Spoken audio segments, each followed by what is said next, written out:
Kalimera. Good morning, everybody.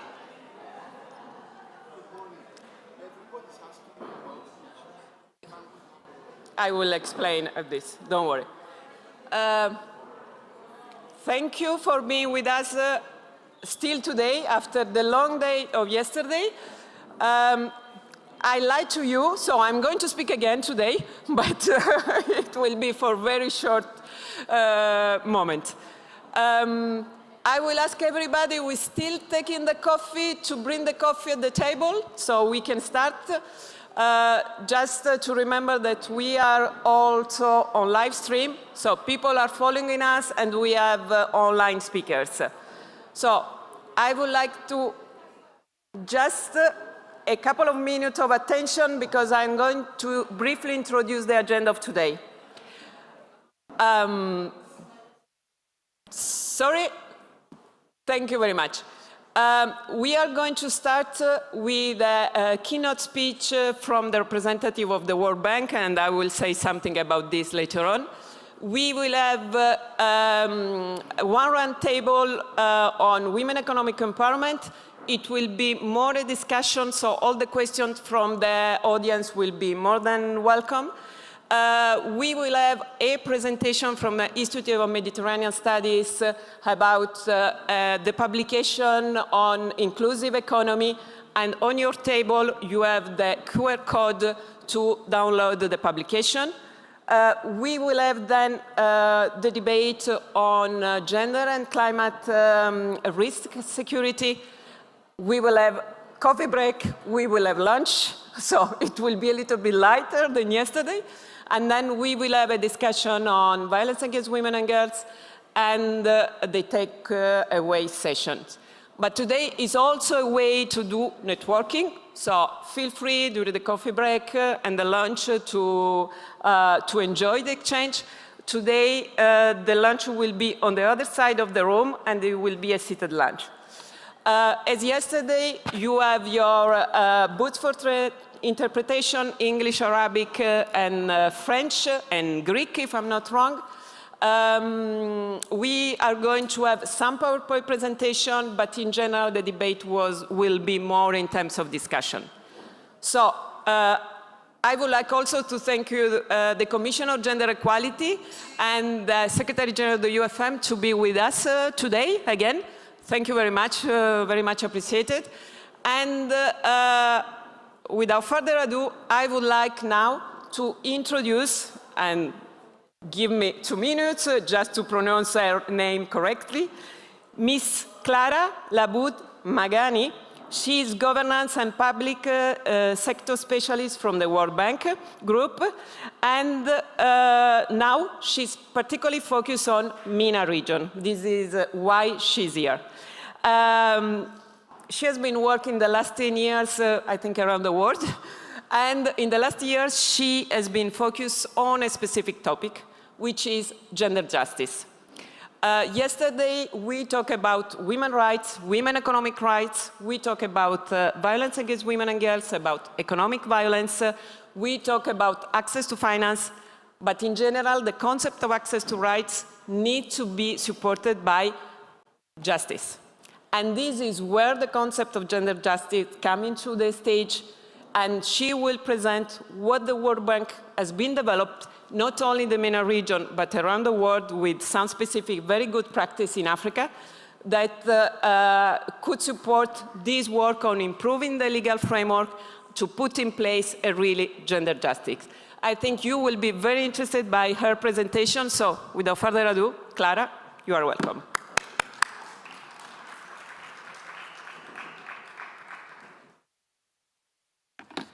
The presentation.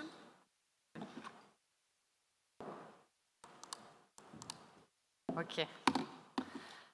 Good morning, everyone. I don't know how to say good morning in Greek, but thank you very much, first of all, to the UFM, to the Commissioner, to Cyprus for having me and us this morning. So, as Anna was mentioning, I will be speaking about gender justice. I'm actually a justice reform specialist, so the entire justice reform I work on, but my, let's say, preference for gender justice or focus on gender justice is very important to me because of what I will be presenting today. So I thought a lot about how to begin this presentation and how to make you understand the importance of gender justice. So I decided to tell you a little story of how I got into the justice sector, how I got into gender justice. And as was mentioned before, I started working at the World Bank approximately 10 years ago. And the first mission I ever went to was in Tanzania. It was the first project I ever worked on. And I arrived in the justice reform sector a bit by chance, so I didn't really know what to expect. I'm a lawyer by training, but you know, I didn't really know what to expect. I get to Tanzania, and the first day there, we go to visit a courthouse outside of Dar es Salaam, which is the capital city. So we go to a rural place, and we go to a courthouse. Dilapidated courthouse, you know, there's barely walls, a lot of people. And at some point, I see this woman, young woman. She seems very down, and she has a very small, tiny baby in her arms. And I decide, you know what, let me go see her and see what's happening, get some information. So I go see her, and I start asking her questions, and little by little, I understand what happened to her. Her husband had died a few months ago while she was pregnant, and the family of her husband decided that she was not entitled to the property of her husband, so it was an inheritance issue, and she wanted to go to court to at least get somewhere to sleep. So that day, and it was 2 p.m. when I arrived, that day she had an appointment at the courthouse at 10 in the morning. And she woke up at 5 in the morning with a 2-month-old to walk an hour and a half to the bus station, then get to the bus station, wait for the bus, take the bus another hour, walk to the courthouse. All in all, she arrived at 9:50 in the morning. And she had been waiting for 4 hours before I started talking to her. Okay. You turn it to the... And anyway, and she had been waiting for 4 hours, and I started understanding, you know, this is information. It's not what you see in books and whatever. Real life experiences are information. And I understood something, which is you don't know what you don't know. And let's get some more information. Since then, I started collecting a bit of data of women's experiences when they go to justice and why it's so important. So I will start with some data that may seem trivial, but then let's build up. So women, data, justice, and everyday life, because these are everyday life issues. So what do we know? So the first thing that we know is that gender data typically, globally, does not really exist. So the data that we typically see is male default. So it's not data that actually specifically applies to women. So when we think about that, then we start thinking the policies and the interventions that we design, even us at the World Bank, if we don't get the data, can these interventions and policies be inclusive? So for some trivial information. So your chair, my chair, everything around us here has not been designed for women, it's been designed for men. So the assumption is an average person's height at the time was 1.83 meters. So chairs, furniture are not designed for us. Seems trivial, but car safety measures don't account for women's measurement either. So when you're a woman in the driver's seat, you're 73% more likely than a man to be severely injured. And you're also 17% more likely to die. The good news is, as women, we're more likely either to walk or to take public transportation. So that's great. But we're 10% as women, so women are 10% more likely than men to report feeling unsafe in public transportation. So you would think, if women don't feel safe in public transportation, let's do something about it. In 2014, the UK had cut bus funding by £19 million.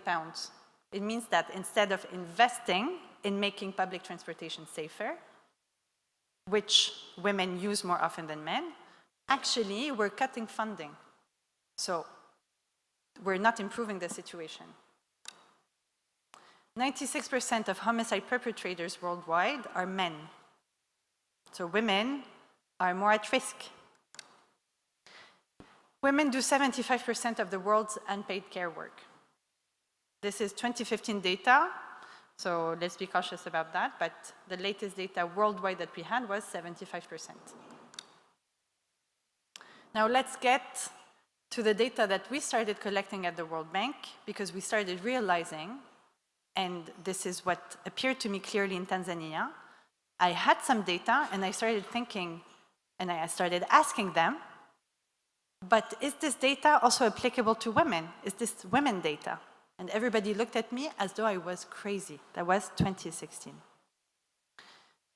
So now we know in sub-Saharan Africa that women are 28 to 44% more likely than men to report sexual abuse, sexual harassment, and domestic violence. And men are 28 to 36% more likely than women to report business, contract, and employment matters. So women go to justice for family and personal safety issues. Men go to justice for economic issues. So that's the first finding that is an evidence. We think we know, but now we evidence it. In Beirut, women are 19% more likely than men to report domestic violence, physical punishment, and sexual harassment disputes. Men are 10 to 16% more likely than women to report business, contract, and employment matters. So this data we got not from public data, from administrative data from the government, but from a citizen survey which we conducted last year. So we went to the people, to citizens like you and I, and we asked them, what are your challenges? So these are people's challenges, gender disaggregated. In sub-Saharan Africa and in Beirut, not married women are more vulnerable than married women to violence and difficulties in maintaining secure access to land and property. So first finding, women and men have different justice needs. Second finding, women are not a homogeneous group of people. Their needs also vary based on their marital status. The most important barrier to access to justice that women expressed in Beirut was high costs and the lack of legal information. So justice is too expensive for women, and they don't know enough about what they can do about justice. Yet, still in Beirut, the majority of legal aid users was men.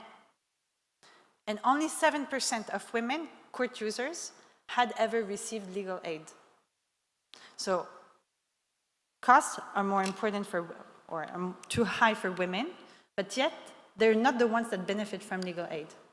And women go to justice for family issues, men go to justice for economic issues. So there's a bit of a finding there that distribution of legal assistance, free legal assistance, is a bit imbalanced. So something very important in Lebanon that we understood through data was that men and women equally do not go to justice to the formal court system. They prefer to go to informal and community-based court systems. And when they go to these court systems, community ones, informal ones, that are not overseen by the formal justice system, they go for family mediation. Now let's switch a bit to another side of the world and looking at the supply side. In Mexico, there's 57% of judges who are men, 28% are women, the rest is decided not to answer. So just to answer your question about the numbers. So the large majority of judges are men. Women represent 51% of the population in Mexico. So the main finding, we can go into details, and our reports will come out very soon, actually, for Beirut. Our report on Sub-Saharan Africa came out already last year, so I will share with the UFM, who hopefully will share it with all of you. But the key finding here is whatever enters the court system is a reflection of society. So whatever women and men are experiencing in real life, it will be reflected in the court system.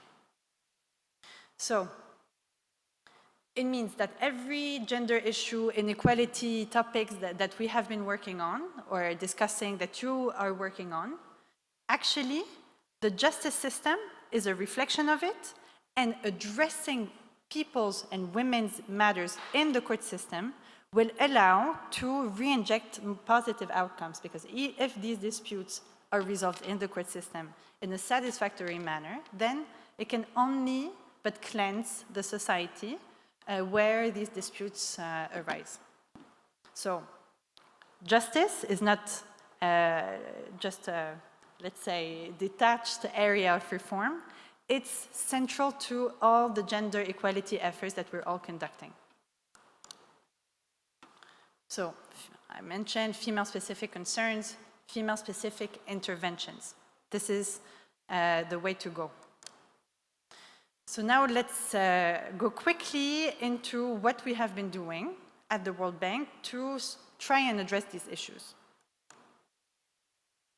So I mentioned we started collecting data, we started trying to turn it into a systematic effort of data collection, but we also operationalize data. So when we do, we have a framework that we put in place in our operations, in our projects, in different countries, and we look at two aspects. The first aspect is supply. So the justice system is the justice system providing the right capacity, the right interventions and the right services, of course, to women and men. Then on the demand side, it's about understanding what women need, what men need, what children need, and providing services that are actually going to respond to their demand in an innovative way, moving out of one-size-fits-all solutions. So I will talk a bit about the case of Tanzania, what we did. So in 2016, I mentioned earlier, that's when it started, the project. We're now in 2024. There was no data on gender justice in Tanzania. And I mentioned everybody made fun of me when I even mentioned the topic. So we started gender disaggregating the data, we used the data, and we designed gender-specific interventions. In 2016, it took 317 days to resolve a family matter. Sorry, 567. As of 2022, we reduced that time by almost 300 days. In the supply side, there are 3,053 employees, which include staff and judges. Now, there's 1,638 women. In 2016, there were 20% of women leaders in the justice system. Now, there are 33% of women in the justice system as leaders. And training, of course, we trained men and women judges and staff equally. We also designed and started rolling out the first gender justice policy framework and strategy. To our knowledge, it did not exist anywhere else at the time. So we looked, of course, at the supply side, the demand side. We looked at the constraints of women participation in the judiciary. We tried to look at the legal framework to understand which laws we had to modernize, to eliminate discrimination. We looked at the barriers of women to access to justice, and we did some other interventions that I'm going to show you right now. So the supply side I mentioned, and the demand side. And this is where we need to use all our imagination and creativity, and the data, of course, to design the interventions that are actually going to have an impact on women. So, first thing, we piloted the first integrated justice center for women near Dar es Salaam, the capital city. All services that women need are under one roof. So a woman doesn't have to do like the lady I mentioned at the beginning. She doesn't have to go from one place to another. All the services are going to be under one roof. And when I say services, it's justice services, but it's also complementary non-justice services, such as counseling, advice, information provision, and so on and so forth. Accompanying survivors of gender-based violence. So all these services, we worked very hard with the stakeholders to make sure that these stakeholders were also represented in these courthouses. We piloted it. At the beginning, we had very satisfactory results. After 1 year, the pilot was, or the courthouse was, not enough to respond to the demand. The demand was way too big for one integrated justice center for women. We implemented gender desks in all courthouses, first instance courts, second instance courts, also to make sure that women, when they go to the courthouse, they actually get some advice and train people who actually know how to guide them. And we developed also mobile courts. And this is a very important solution, because I will show you now in a second. So this is an integrated justice center, which we designed and launched. This is how it was before. So imagine the situation: a woman, she has a baby, she's subject to violence, gender violence, she's traumatized, she has severe issues. She goes to a place like this. Is she going to get justice? So we started collecting paper, digitizing it, modernizing the justice sector as a whole, because to make sure women receive justice, the justice sector institution has to be modern and capacitated.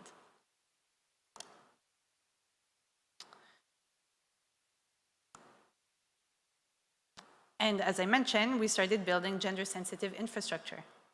So even in non-gender integrated courthouses, we have specific infrastructure that respond to women's needs.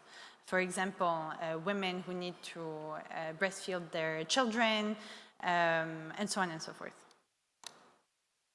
And the mobile courts. So these mobile courts I mentioned, rural areas are a particular area of service delivery gap. Justice does not get there. So Tanzania is 70% rural.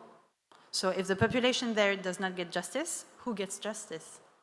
So we started rolling out these mobile courts. These are trucks that are used for any truck purposes. And we refurbished them as a courthouse. They're solar paneled, and they're a mini courthouse. Whatever you have in an actual court, you have it at a smaller scale in the truck.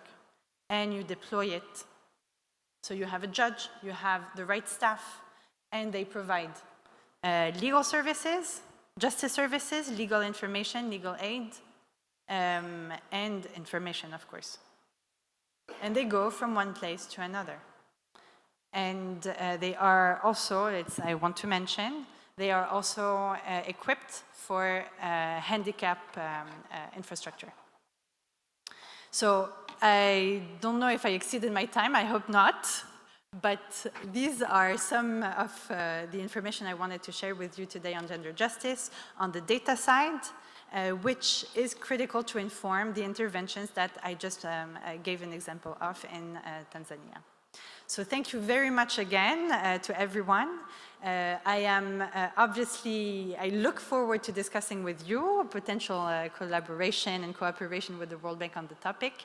And thank you very much.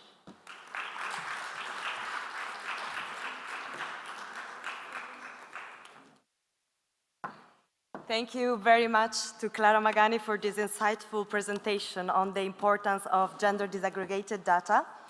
Allow me to briefly introduce myself. My name is Giulia Maria Ferraresi. I am project analyst at the Social and Civil Affairs Division of the Union for Mediterranean, and I'm gonna moderate the next panel, which is the first roundtable for the day 2 of the high-level conference on women for Mediterranean on women economic empowerment in regional crisis context. So we have a set of wonderful panelists for today's panels as well, which I'm gonna introduce since we are running a little bit late. The first panelist, she's joining us online, and I wanna ask the technical team if Uti Karkainen, she's with us. Oh, I see her. Hello. Good morning, welcome Uti.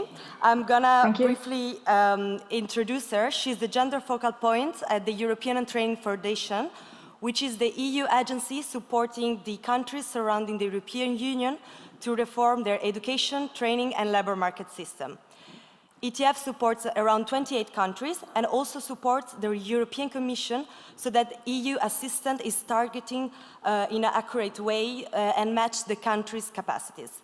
She's currently focusing on tackling root causes of horizontal and vertical gendered labor market segregation, and she's also promoting the adoption of gender transformative approach in education. Then I will welcome to come to the stage to Ms. Meriam Chehi. She's chair and founder of Algerian Women Foundation. I was impressed to know that she is a commercial airline pilot, and she also founded the Algerian Women Foundation, and through the foundation she leads initiative to build capacity, promote economic empowerment, and foster leadership. The mission of the foundation is to serve as a think tank to connect civil society and government in order also to influence policy. She worked also with Microsoft in order to create also a pool of resources for them to expand their reach in Algeria. And she's now advocating for economic empowerment and policy for women locally. I'm now giving the opportunity to come to the stage to Ms. Rana Boulos. She's chairwoman and founder of Global Women Forum.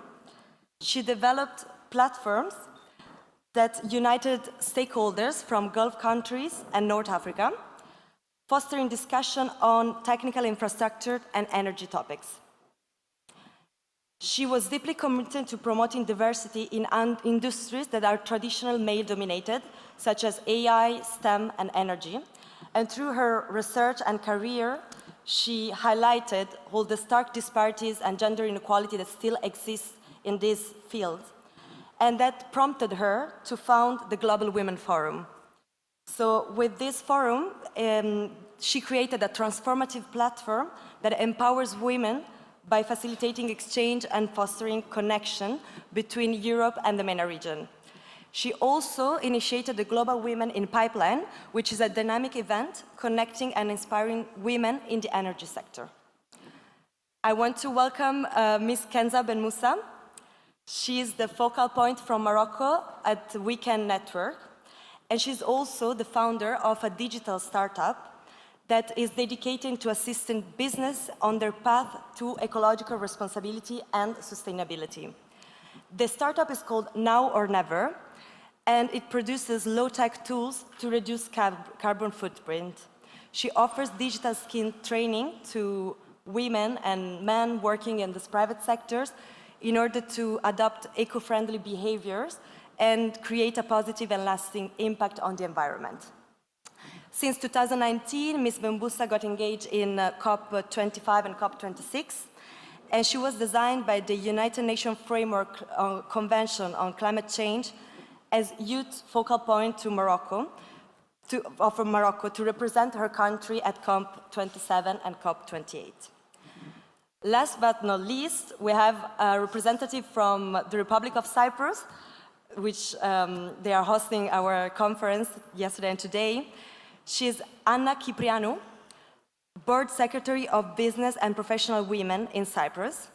She's a legal counsel specialized in sports law, business law, art and entertainment law, and compliance on matters of prevention of money laundering. She's also advisor to the Minister of Agriculture, Rural Development and Environment of Cyprus.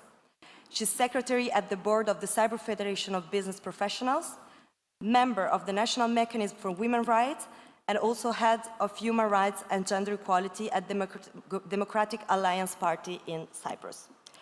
So you can see we have very high quality speakers today. I just want to give a short context of the discussion we are delving into today.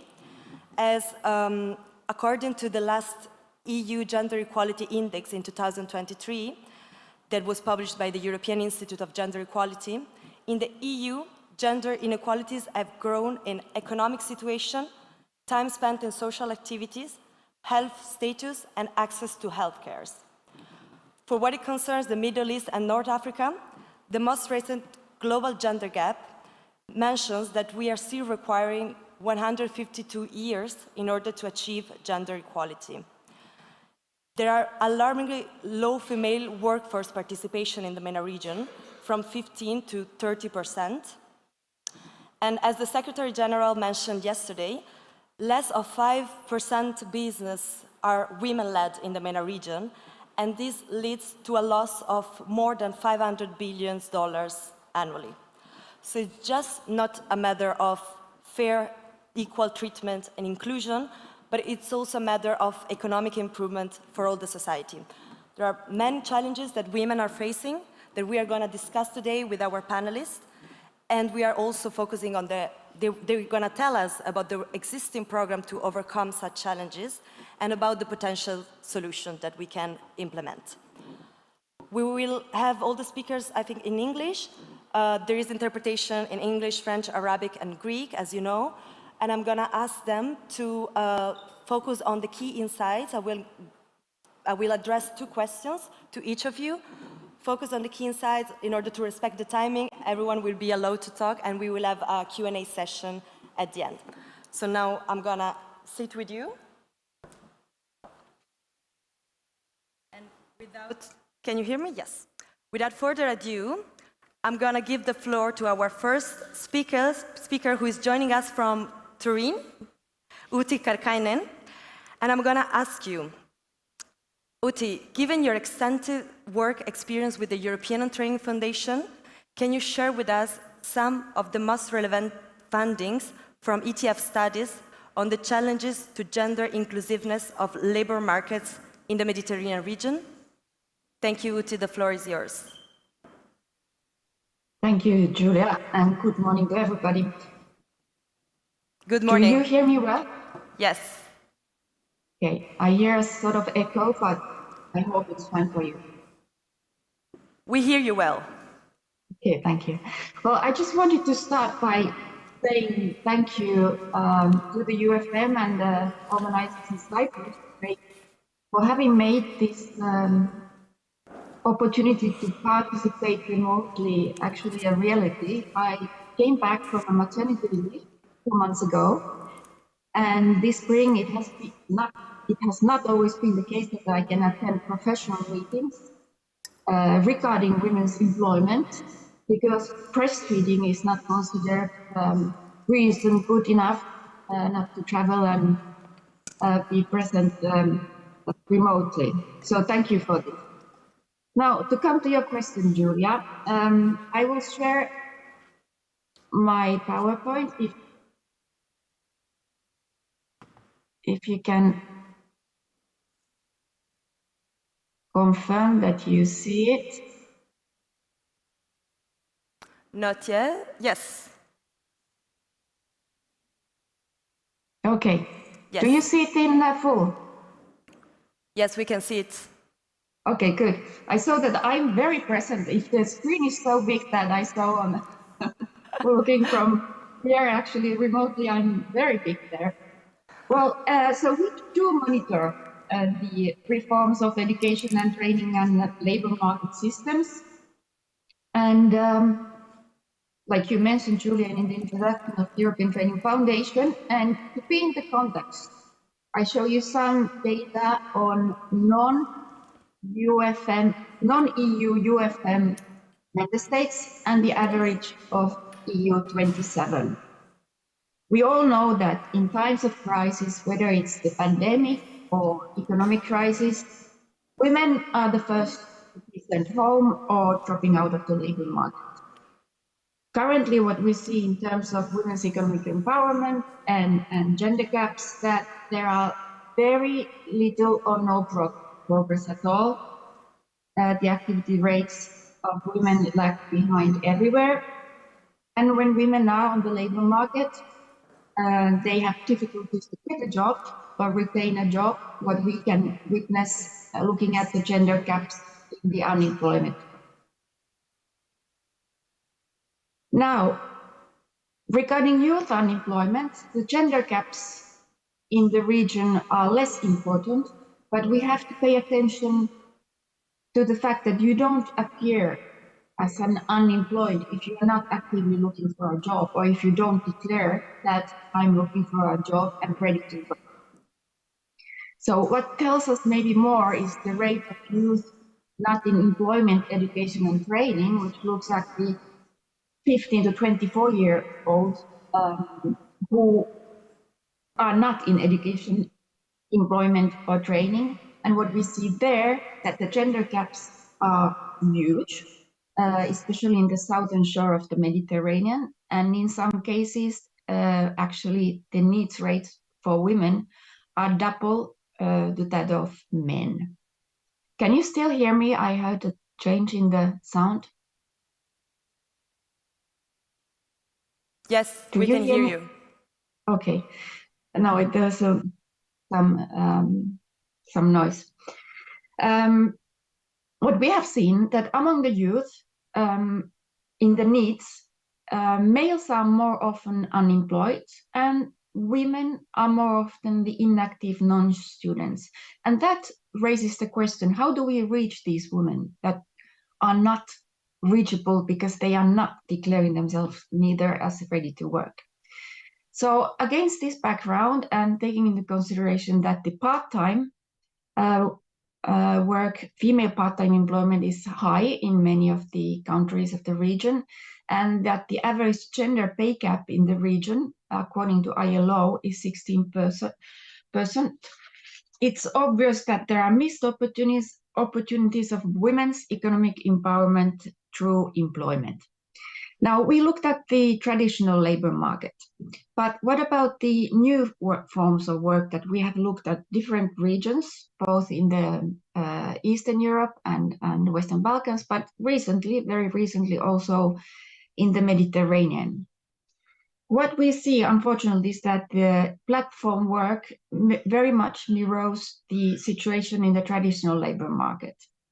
And in the neighborhood south, men constitute on average 80% of the platform workers. And then there is a noticeable gender pay gap also in the hourly rates. And in part, the pay gap is related to the occupational differences that you see in the second graphic between men and women. Writing and translation work and clerical and data entry occupations, which are the most popular among women, are the two lowest paid occupations, and the male-dominated software development technology is the highest paid profession. So it's really reflecting the traditional labor market again, and this goes up to the point that some women working on the platform economy actually try to hide their gender in order to get job offers and be equally paid. So second and last point, I'm conscious about the time limitations we have today. Let's say all our recent studies, several studies, I'll show you the list in a while, confirm the challenges of the inclusiveness of the labor markets for women, and they are well known to everybody by now.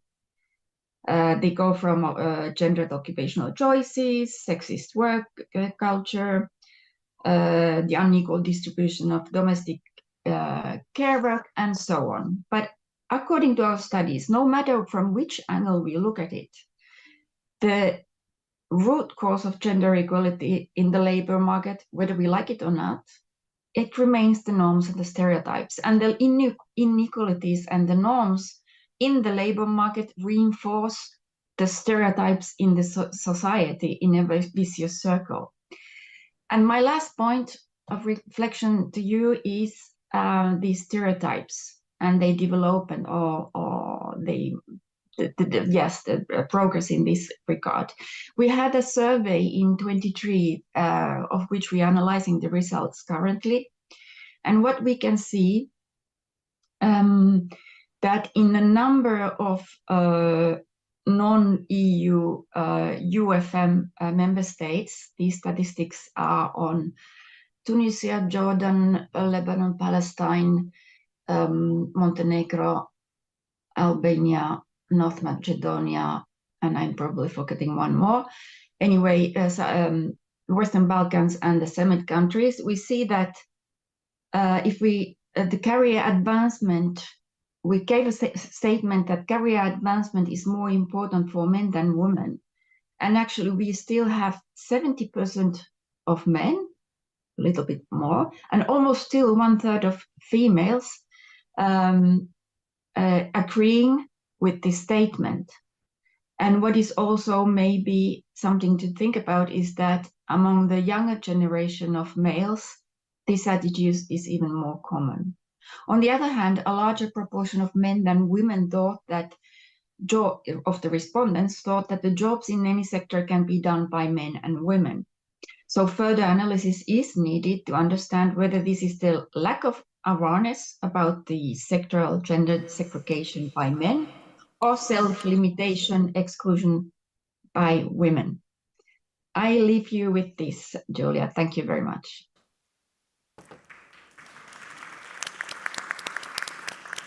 I don't know if you could hear, but people in the audience are clapping at your presentation. Thank you very much for this very clear presentation, for respecting the timing as well, for highlighting the gaps that unfortunately still exist in the labor market, the gender gap that still exists, and also for highlighting the findings on the reasons behind it. And we saw that many of the reasons still have to do with the work-life balance and the role of women as considered as caretakers. Hopefully we can hear more about potential solution in the second question. Thank you, Uti. I will now turn to Ms. Meriam Chehi. So you are the founder of the Algerian Women Foundation. And I wanted to ask you, in your experience as founder of the Algerian Women Foundation, what are the biggest challenges women face in achieving economic empowerment in Algeria? Thank you, Julia, for the question. Esteemed guests, fellow panelists, distinguished speakers and moderators. Thank you for making this event happen. And also I want to pay tribute to the husbands of the wives who are here present, are taking care of the families back home, participating to the success of this conference as well, and also to the visitors. Online visitors are watching us from their homes. Thank you for taking the time to come here to Cyprus for this important theme about women in different aspects in terms of economic empowerment, in terms of healthcare, in terms of justice, and so on. Some of the many figures have been shared yesterday and are worth sharing. And actually, I would join Ms. Clara Magani, I hope I have pronounced the name correctly, to reshare. I'm going to bother you with some figures, to reshare some of the numbers that are worth emphasizing on, and to show the impact on women participation. Actually, we represent 49.6% of the world population, which is roughly 50%, so half of the world. And the most interesting thing that was, for me, was shared yesterday, we have roughly an average of from 7 to 9% actually, before sharing that, 5% of women, less than 5%, are leading businesses in the world. And this translates to an average of 25% in the world, which is from 7 to 9% of the GDP if those women are really active economically in the MENA region. This has a real impact, actually, on not only on the social, but on the economy of the world is expanding now with a very fast rate. And it doesn't happen only in the MENA region, but also it's affecting the EU and also Africa and the West of the world, which is globally, where women not only have limited access to work, but also have less paid work with 70%. That was shared yesterday. 70% for the same work their counterparts are making in the workforce. And we are talking about this in 2024, in the age and the era of technology, of artificial intelligence, of connecting and traveling from a place to another place within a few minutes to hours. And things should be different now. As you said, I was working at Microsoft before, and when I looked to the data, actually, numbers didn't change, and this is what's frustrating. 31% only of females are working within the GAFAM. And I'm not sure if we are not following, but it is the same percentage that was in 2017. And while I was working in Microsoft, saying the parity and we have to employ more women, there is a good also recent UNICEF analysis where 90% of girls don't have access, the girls in low economies are offline, with also 38% of women who doesn't have access to the basic thing, which is technology, which is the smartphone. And we're talking about a woman in Burkina Faso riding a bicycle with her baby on her lap and making bread for an income to a family, and she doesn't know what is artificial intelligence. So the world is going at a pace where it's developing rapidly from an end, and on the other hand, which with the data, which are there is a good saying, we can lie easily throughout the statistics, but also it shows us the reality, and we have to put it in front of us to understand, are we really progressing in the world, or are we going back as we are showing through the data? What I wanted to say is, let's keep it positive, however. Let's keep it positive, and I have never thought that I would be saying this 4 years ago while suffering from COVID in the hospital, me along with my dad. Let's keep it positive, and there is good saying from Winston Churchill saying that never take a good crisis goes to waste. COVID came at a time when no one was prepared for it, and shook us to understand the importance of community, of liberty, and we pay tribute also to what's happening now in terms of crisis worldwide and in the region for Palestine.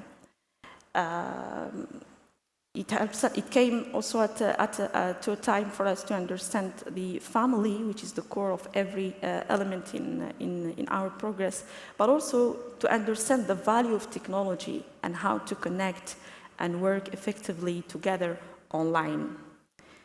And there is a good report by the GSMA, the Global System of Mobile Communication, in their Mobile Gender Gap Report 2024. For the first time, the gender gap narrowed to 13% for women connecting online and using smartphones for technology in their workforce. However, the number didn't increase or didn't narrow for the adoption of technology for the 39% of women. Now to your question, Juliette, I'm sorry I took a very long time to the introduction. In terms of the challenges in achieving economic empowerment and how to address this issue through inclusive labor market policy initiatives. This can be achieved through 3 different steps in my regard. The first one is mainly about the work-life balance and providing a prosperous environment for not only women but also for men to proceed and progress in their business. I would like to come back to one small thing before proceeding. There is 17 SDGs, but for me and for us, for me in my perspective, there is always an SDG plus 1, 17 plus 1. Then the one is family, and there is an adage, a good saying. Ustad Amr Suleiman, I hope I pronounced it correctly. It says, if you educate a woman, you educate a nation, but if you kill a woman, you kill civilization. And this reflects a lot on our community. Also, there is a good saying in Arabic which says, إذا صحت الأسرة صح المجتمع, which means if the family is good and is raised well, then the society goes well. And if you want to have an impact, we have to go back to the micro thing, which is the family. I'm going to explain myself. I just want to ask you to go quickly. Yes, please. Okay. Just for then you will have time for the second problem. question as well. So quickly, the impact is through a work-life balance by policy reforms emphasizing on flexible work arrangements to encourage employers to adopt models of flexible working conditions as remote working, part-time, you name it. And this is for men and women to have free time for the work. Many women drop out from work. We come to a time in a junction in our life to divide between work and family. And it always comes to the lady, usually, to stop working and stay at home to take care of the family, which is really good because for us, if it didn't happen, I mean, if there was no marriage, we would not be having now this conversation at all. However, because the world is evolving and COVID have shown us that we can connect online and we can work online, these practices, best practices, have to be taken into consideration by the government in terms of policy reforms and pushing the employers to take these actions. The second one is the cultural societal barriers. And throughout my work, I had the luxury to travel. I'm going to bring back to the Algerian context, to travel across Algeria from its 4 corners, the north, south, the east to the west. And I have felt the immensity of its territory, not only geographically, but also socio-economically. And to have the real impact, also referring to what Ustad Amr Suleiman said yesterday, to have a real impact based on the cultural and societal barriers, you cannot go to a certain village and impose on them that lady, a housewife, taking care of the 6 children in the family, comes out of her environment and work independently and go to the workforce. They wouldn't accept this. So to do it through the foundation, we address the locals, through the aunt, through the mom, through the uncle, and we explain to them with the language they understand, which is actually, for us, it's a cultural heritage, and it's patrimoine, as we say in French. I'm sorry, just because you're saying very interesting things, but just if you can go to the third point, the key insight, okay, so that we can also the third give is the floor. Okay, yes, the third one, the access to quality education and the reformation of the educational system to an innovative and digital transformative approach. The world is changing, and we find the same system for the education. We have been through that system 15 to 18 years ago, maybe 20 years ago, but This has to change. We're talking about artificial intelligence. We are raising new generation who are be leading in 20 years from now, 25 years from now.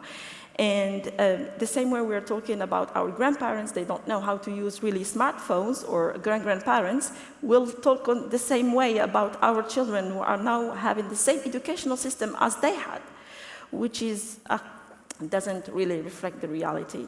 If you may, I have just quickly, because we have to respect the time. Otherwise, we will not have. I'm gonna just go back to the Algerian context. It is true that the recognition of the role of women in Algeria and all of their rights are enriched through the legislative and the regulatory system, which integrates them as the full players of the process in terms of economy and social development. And this has been guaranteed by equality, equal pay for the same work, and non-discrimination. These rights are guaranteed through some laws. I'm going to give you them if you have time to look at them. Article 36 from the new constitution amended on in March 2016, 37, 40, and also there is another one which is very interesting on the work, the labor rights, Article 17 and 142 from the law of 1911. Thank you very much. I know I have to yes, so much for the next question you will have more time to go, but thank you very much because you did a recap of the most important statistics that were shared yesterday as well, and you also shared this important recommendation on the importance of digitalization and having also the correct skills in digital sectors. Otherwise, since we are going into a more digitalized world, women will be left behind once again. So thank you very much. You will have more time in the second question. I'm going to ask to be focused on the key insights, because otherwise not everyone will be allowed to have the same opportunities of time. So thank you, Ms. Chehi. I'm going to turn now to Ms. Rana Boulos. Based on your experience as chairwoman of the Global Women Forum, what are the main challenges women face in assessing leadership position?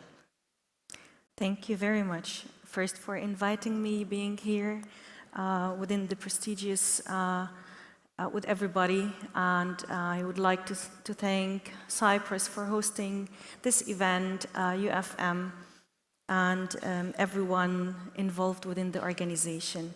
Just, Julia, would you like to play the video now, or? Yes, please, for the technical team.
Thank you. I think this was 2 minutes, so I even have less time now to talk, and I will really stick to the points.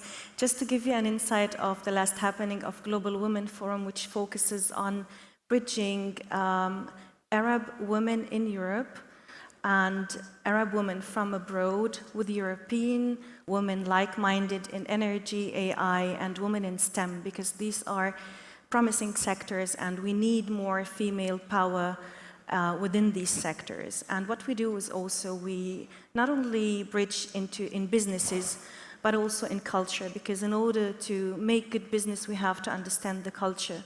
So intercultural exchange is on our agenda.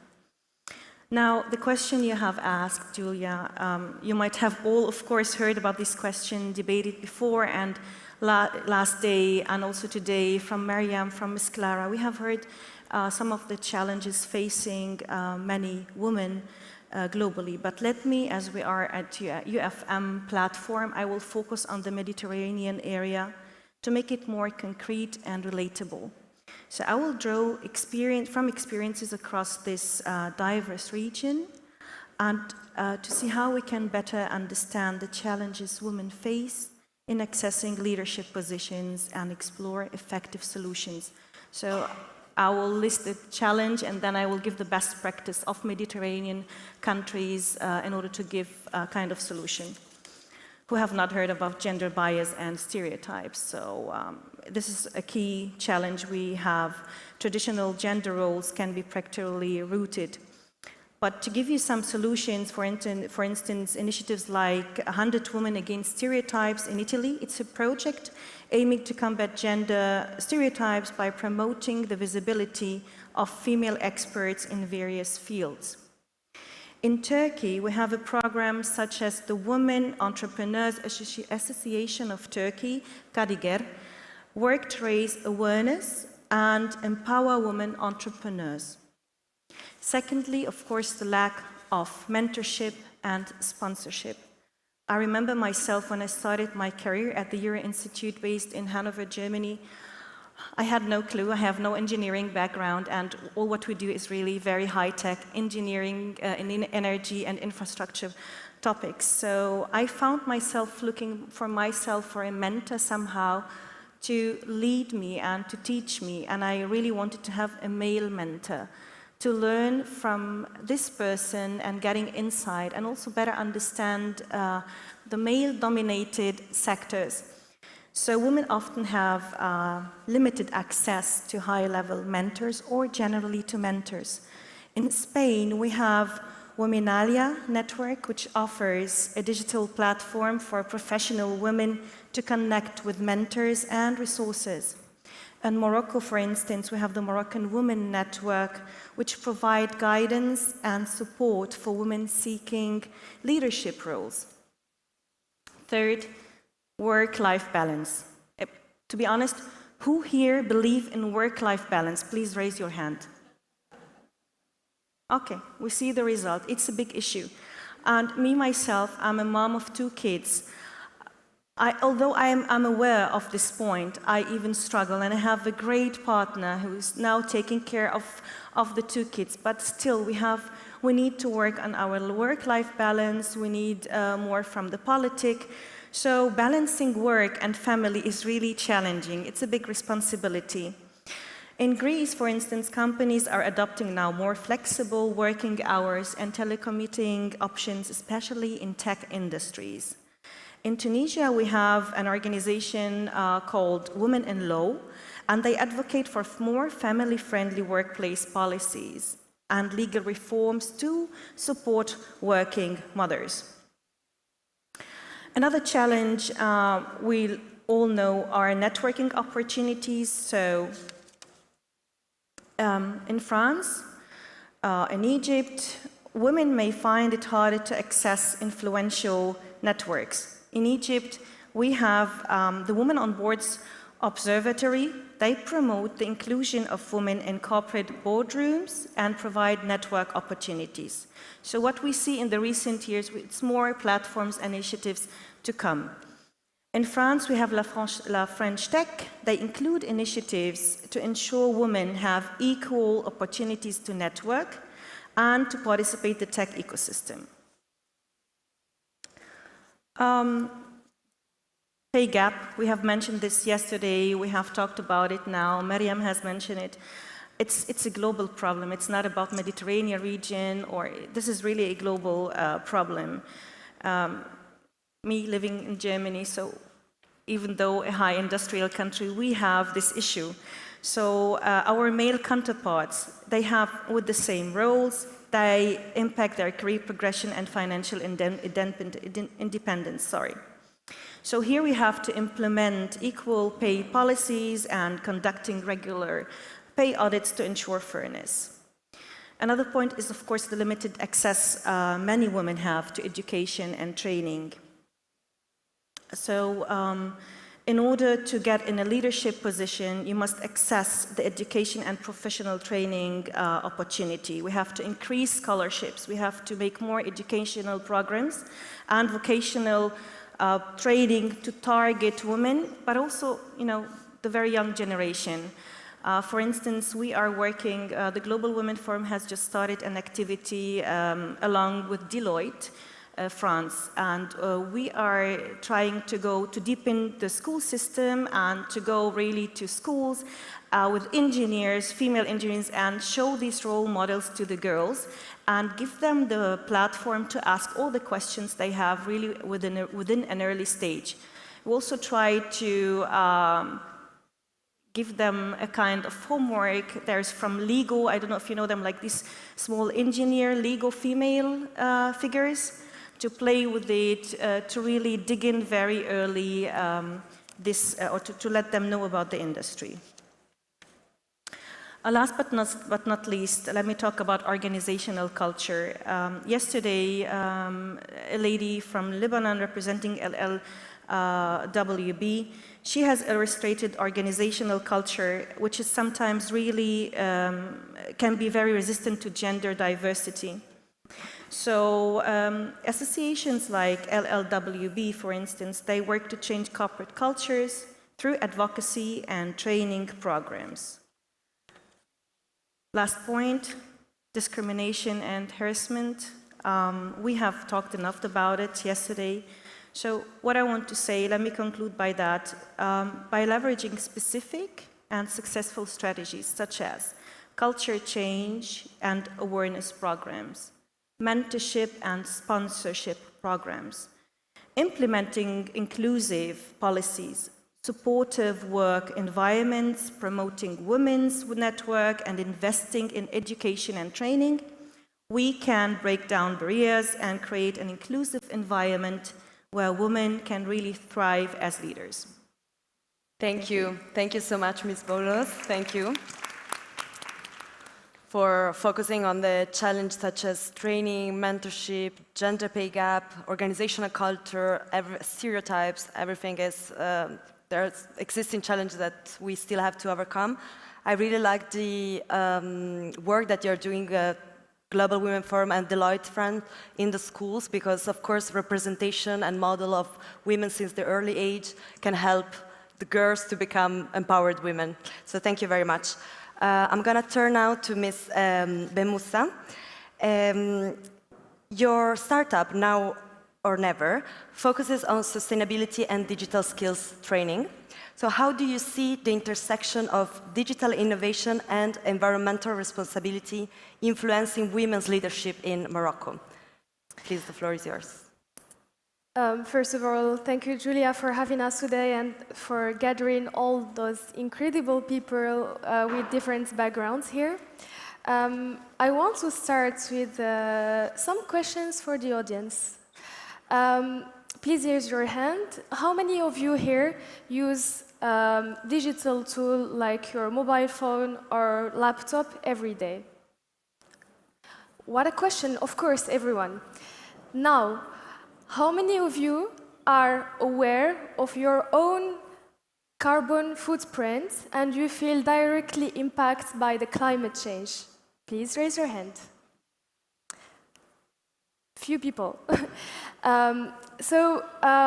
Actually, imagine now the phone that you are using every day, like me, I have my phone here, can help you, you can play in games in it, and by playing this game, it can help you reduce waste, learn how to reduce waste, and also how to manage energy and also lower your carbon footprint. And this is actually what we do in the startup Now or Never. So actually we serve sustainability by using gamification tools to help people having some eco-friendly behaviors, and by doing so they can learn, get educated, and also get directly in the action and engage to be aware and reduce their carbon footprint in their daily life. I'm sure you recently Morocco was hit by a hard earthquake. And it was a big shift in Morocco after that. So it was the time when we were having a lot of questions about the importance of having some digital skills, and also a lot of questions about sustainability practices in our daily life. In that period, I've been in some remote mountains in the south of Morocco, and I met a lot of women and we discussed. And one of the things that really couldn't forget about it was a woman. We were discussing, so we went and bring some donations there, and she was literally telling me, we don't need donations. What I want is to be able to have a long-term income through a work that I can do. And it was really something that reminded us of a reality. So I keep discussing about women, and I told her, so what can you do to learn some income? And then I found that a lot of women do have, especially in the mountains areas, do have some very sustainable practices in their daily life that can be used to create with that some businesses. So here again, this is the link between how can some digital skills help the women's empowerment, and especially for when it comes to decision making and taking the leadership. So learning some digital skills and having in mind the vision about the environmental impact can help. It's important actually to rebuild communities, but especially to maintain a resilience for those communities. Sorry. So as women, I'm sure many of you here can relate. We do face, so right now you were speaking about a lot of challenges, but I'm sure there is something else that most of women here do relate about it, which is the imposter syndrome. So many studies showed that the first percentage of population hit by the imposter syndrome are women. Sometimes, as women, we do have doubts about our abilities, even if we have the passion, even if we have the right skills to create something. And this imposter syndrome, it's for sure a barrier, because we do face financial, cultural, and also social barriers that sometimes make us doubting about ourselves. So that's why when women learn digital skills, and also again have in mind that vision about environment, they can gain power to innovate, but also lead. What they can lead a change. So we do have in many countries that it has been mentioned yesterday. I remember the great example in Egypt, and also what also my fellow friend said. Actually, by having some digital skills and having that impact in mind, we can achieve incredible things. So, such as many women that can create online businesses to promote some sustainable products. And also, there are also some women that can use apps to monitor waste management and reduce the water consumption, and also for farming. So nowadays, we talk a lot about technologies and also agriculture and a lot of things about it. So just ask you to wrap up, yes, please. Yes. Thank you. That will be my last point. So actually, I just want to make an important point. Digital skills are not about learning or knowing how to use a technology or how to use a mobile phone or a computer. It's way more than that. It's actually about solving real problems that we are facing in our daily life and making a difference.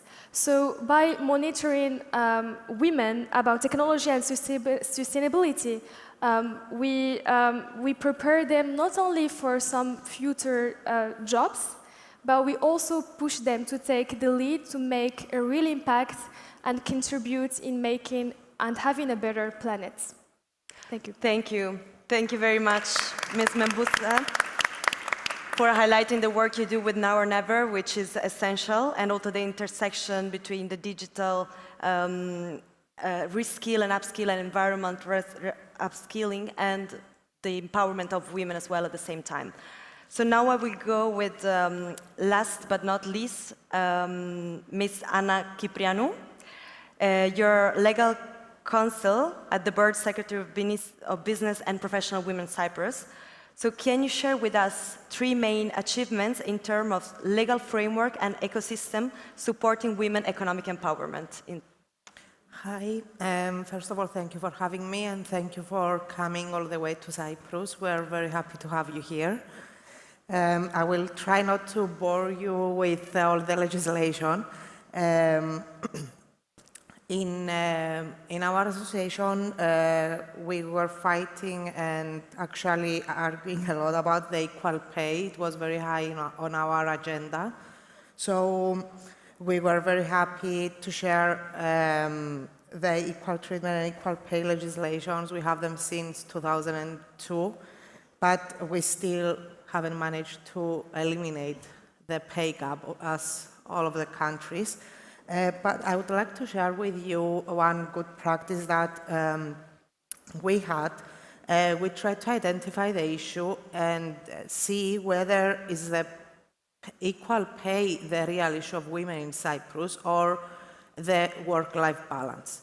So we had a market research last year that showed exactly this, that women believe that it's not the pay gap their issue, it's that they can have the right work-life balance in order to go and achieve their career goals.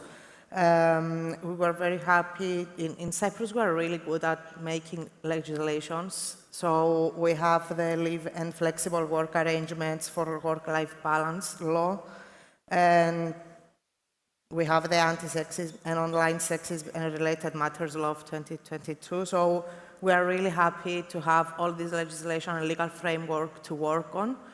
And I will share with you one last thing because I want to be brief and keep up with the time. This year, we were very happy to have the Gender Equality Policy Declaration signed and adopted by all ministers. And we have here the commissioner that she's doing an excellent job in creating all this equal space work and is putting there all the effort to have all the tools in order to achieve at some point equality between women and men. And I will keep it until here and then we'll can discuss further. Perfect. Thank you very much. Thank you for staying in the timing as well and for highlighting the good practices that Cyprus is implementing. We know that work-life balance is still a huge challenge. So thank you, everyone. Is Uti still with us online? Perfect. We are running very late, so I'm going to give you a challenge, but you're used to a lot of challenge every day, so I'm sure you can make it. I'm going to change the second question. This would be a question that would be the same for the 5 of you, and it would be about one concrete recommendation to overcome the challenge that you mentioned right now in your first answer. And if you could answer in 1 minute, thinking about one concrete recommendation that you think it should be implemented. Thank you. Uti, I give the floor to you. No time to think about it. I think if I have to really pick up one recommendation, apart from the collaboration that is needed, because educating women to enter the labor market does not make sense if they then have to face an unequal labor market where employers prefer to recruit men or where they get harassed. So apart from this cooperation that we need among the different policy makers in education, in social policies, in economic policies, in labor market policies, and so on. Apart from that, one recommendation is that we educate ourselves and the youth and the incoming generations, and that we look at how we educate them in the education system. What are the messages we pass through education training? What do the learning materials say? How do we make girls and boys to think about themselves and the opportunities in the future from the very early age? Thank you. Uti was very clear. Thank you for sticking to the time as well. I really appreciate that. Of course, as you said, cooperation is essential, and that's something that Anna, the Secretary General, Anna mentioned yesterday as well about the work of UFM as a convening power to try to work as well as a platform and bring together all the stakeholders in the region to overcome the challenges that we are facing. Thank you very much, Uti. I'm now turning to Ms. Chehi with the same question. A short answer, concrete recommendation that we can think about implementing or that you are already implementing to overcome the challenges you mentioned. One recommendation. All right. If I think about one, actually, is access to finance and ease access to financing, and this comes from a person who lives in the Algerian context. So many laws are in favor for women, actually, in the workforce or for equal payment. We are not in this debate locally, even in engineering or I mean on the workforce. The only issue that happens either with the foundation, the Algerian Women Foundation, or so many organizations in Algeria is the reception of the funding internationally and access to funding. And the CSR now is like a trend where companies just justify their participation in the civil society through funding some activities that they find somehow relevant to their objectives. However, it is very difficult to access that funding and have a real impact afterward. So the access to microfinancing is very important. And also, if I add one little recommendation, which is the educational digital transformation of the educational system, and also the access to vocational training online and in presence, and having the impact for the economic empowerment in different sectors. I didn't talk about the Algerian Women Foundation. I didn't have time for that, but I will be happy to share what we are doing with the esteemed guest afterward. Thank you. I tried to make it short. Thank you. It was perfect and very clear. Thank you very much. I don't know if my microphone is working. I'm not sure. It's on, but it's not working. I don't know what happened.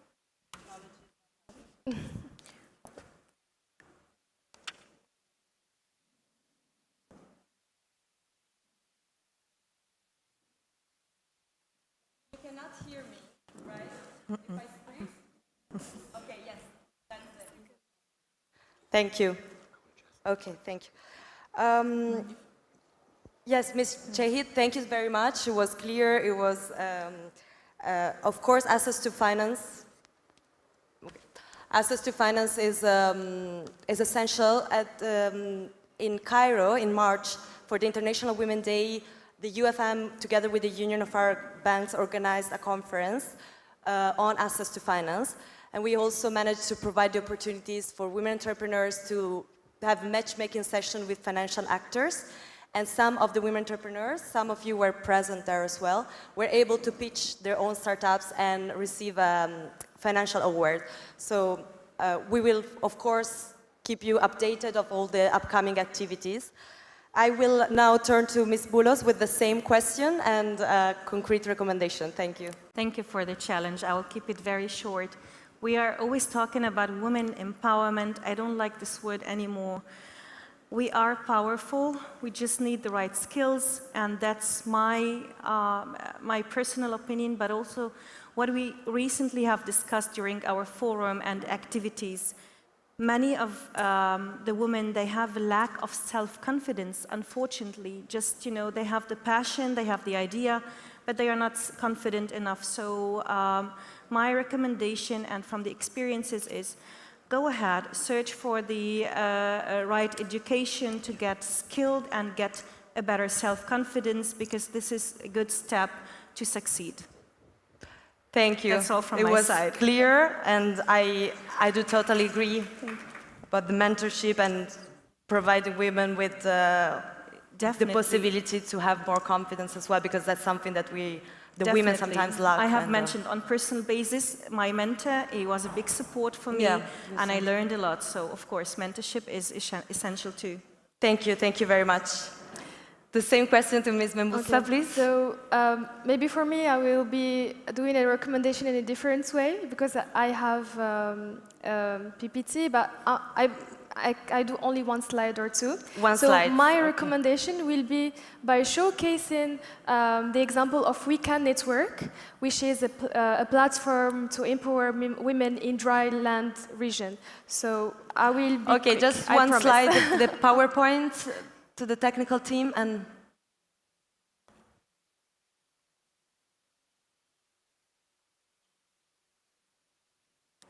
we see if we can make it. Otherwise, I will ask you to do it with the. Voilà, great. it's here. Can we go to the second slide, please? Thank you. So as you can see here, I'm just giving the example of We Can, which is an initiative of the Food and Agriculture Organization of the United Nations. And we are present in many countries around the world in dry land regions. The next slide, please. Oh, it's a video. So do we have time for an inspiring video? And that's it. No, not really. Okay. I'm sorry. All right, please, another slide. The other one. Okay, here we go. Thank you. So this will be my recommendation. It's to think globally and act locally. So in We Can, it's a platform where we do have some, it's a platform for women's empowerment where we can connect, motivate, influence, and also try to be in some decision-making places when it comes to negotiations with the UNFCCC around COP. So I can conclude with the quotes of Malala, when the whole world is silent, even one voice becomes powerful. And also we do have a quote in the Arab world and probably in other cultures that says, one hand cannot clap. So by joining our efforts, we can reach out to incredible efforts. So I was just saying that We Can platform is one of those examples that we need to help women to get access to a good networking, to connect and learn from different best practices from women in the whole world. Thank you. Thank you. Thank you very much for highlighting the work of the We Can Network and how it's important to have a platform to connect and to put together and exchange the good practices among different stakeholders. Ms. Ciprianu, the floor is yours for your recommendation, please. I will agree with all of you, and thank you for these recommendations. And I will add one more thing, include men in the discussion. And not only the discussion, but work with them and try to educate them, train them as well, and teach them what equality is all about. Thank you, thank you. We always talk about how it's important to bring men on board as well. I don't know if we have maybe 1-2 questions from the public.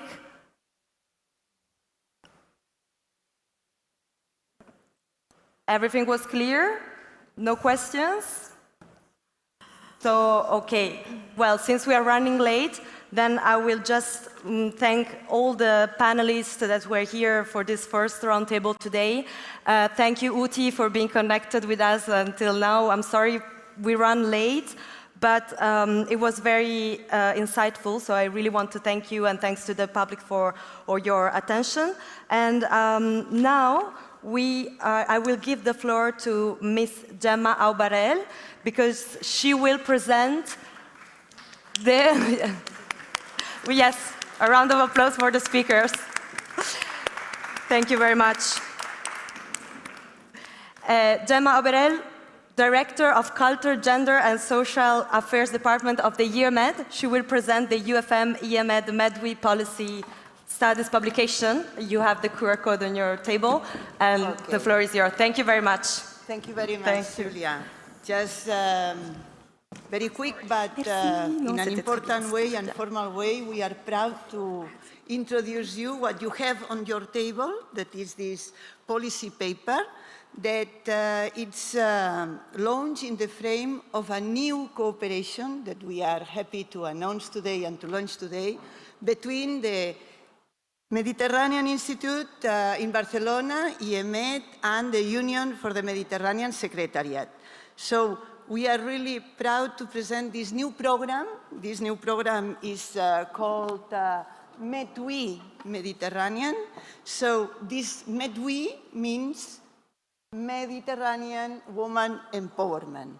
And this is why, now that the Secretary General is leaving the floor, but he has, he has introduced, don't worry, he has introduced with their introduction the policy paper, saying that it's not a matter of justice to tackle the gender issues. It's also a matter to be ready for sustainability and for be ready to a new economical framework in the region, and also a new economical socio-political framework. So what we were thinking with the team of the Union for the Mediterranean with this new program is to link a little bit all the efforts done in terms of good practices with all the dynamics ongoing in terms of think tanks, academic studies, and researching. So we consider there is a space for thinking and also for helping to these good practices to be present in the decision-making in the Euro-Mediterranean policies. So the big challenge is to do something useful in terms of Arab countries, MENA countries, but also in terms of European Union. So our idea is to challenge a little bit the way that the agenda of gender is now developed and put together this experience in terms of practice, knowledge, European side and Southern Mediterranean side also. All this also taking into account that a lot of initiatives in terms of multilateral level are ongoing, and also we want to link this with the local experience. So this is why we consider this space is for policy making, for researching, and also for experts and practitioners. So the idea is to organize every year one conference, one seminar, gathering these people that are, like you are involved in the matters, and then to publish a policy paper that can be really something having an impact in the making of the politics. So this is what we already did with our first policy paper that we did with after organizing the conference, a conference in Barcelona, that it was toward inclusive Mediterranean economics. It's devoted to the economic challenges, some questions that already we reached during our conference. And then after this, this conference that we gathered 15 women and also experts, men and institutions, we gathered in Barcelona all this group of expertise and practitioners, we developed what it has been our first policy paper initiative.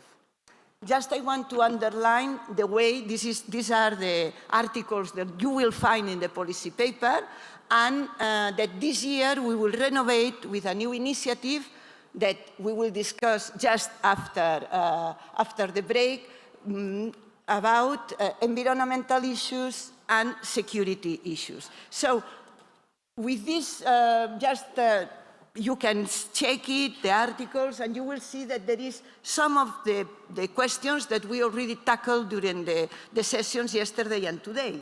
And we try with these experts to fix some key issues, some key aspects that we will, after all this effort, develop from the Union for the Mediterranean and from the European Institute for Mediterranean Affairs as priorities during the year.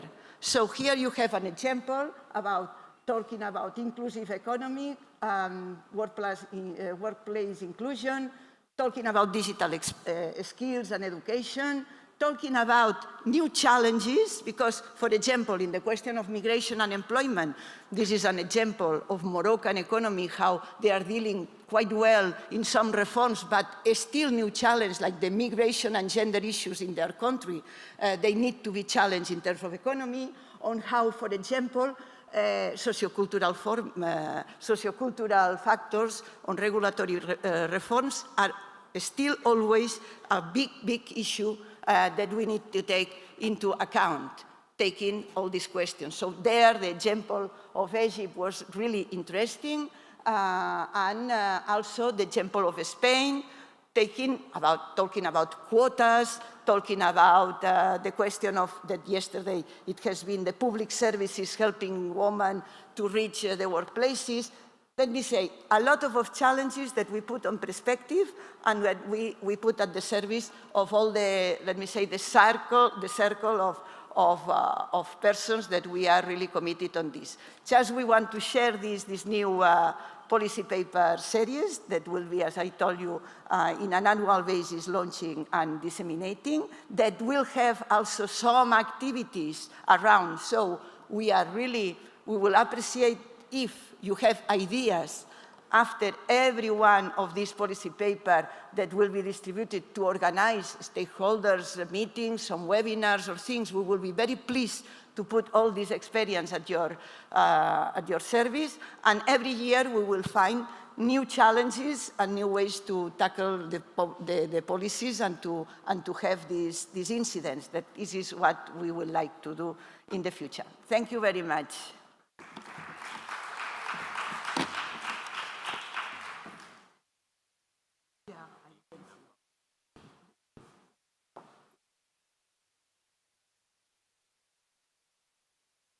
Can you hear me? Yes, sorry. Too much, maybe.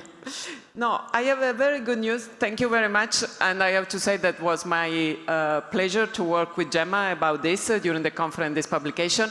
And it will be even more interesting to work on this on future topic. We will discuss about this after the coffee break. Now the good news is you have the coffee break. So I will ask you to keep it in 15 minutes because we will have time during the lunch to have more networking. Because then we will start talking about female entrepreneurship and climate security risk. Thank you very much. Thank you again to all the speakers and see you around. Just for information, I'm going to share with you all of you, we will maybe put it on the screen, the link to the picture of yesterday and today event. So you can use, it's free, promote, whatever. Thank you very much. Yeah.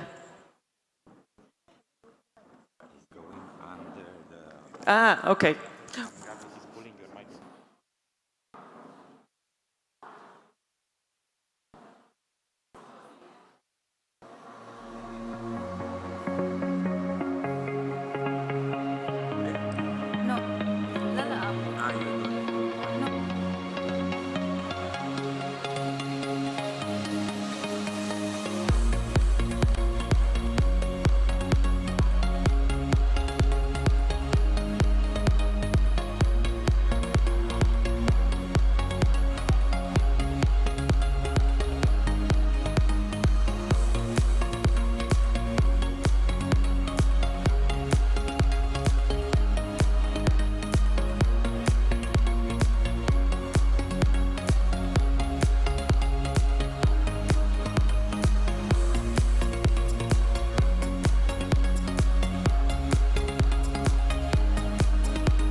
Hello, everybody again.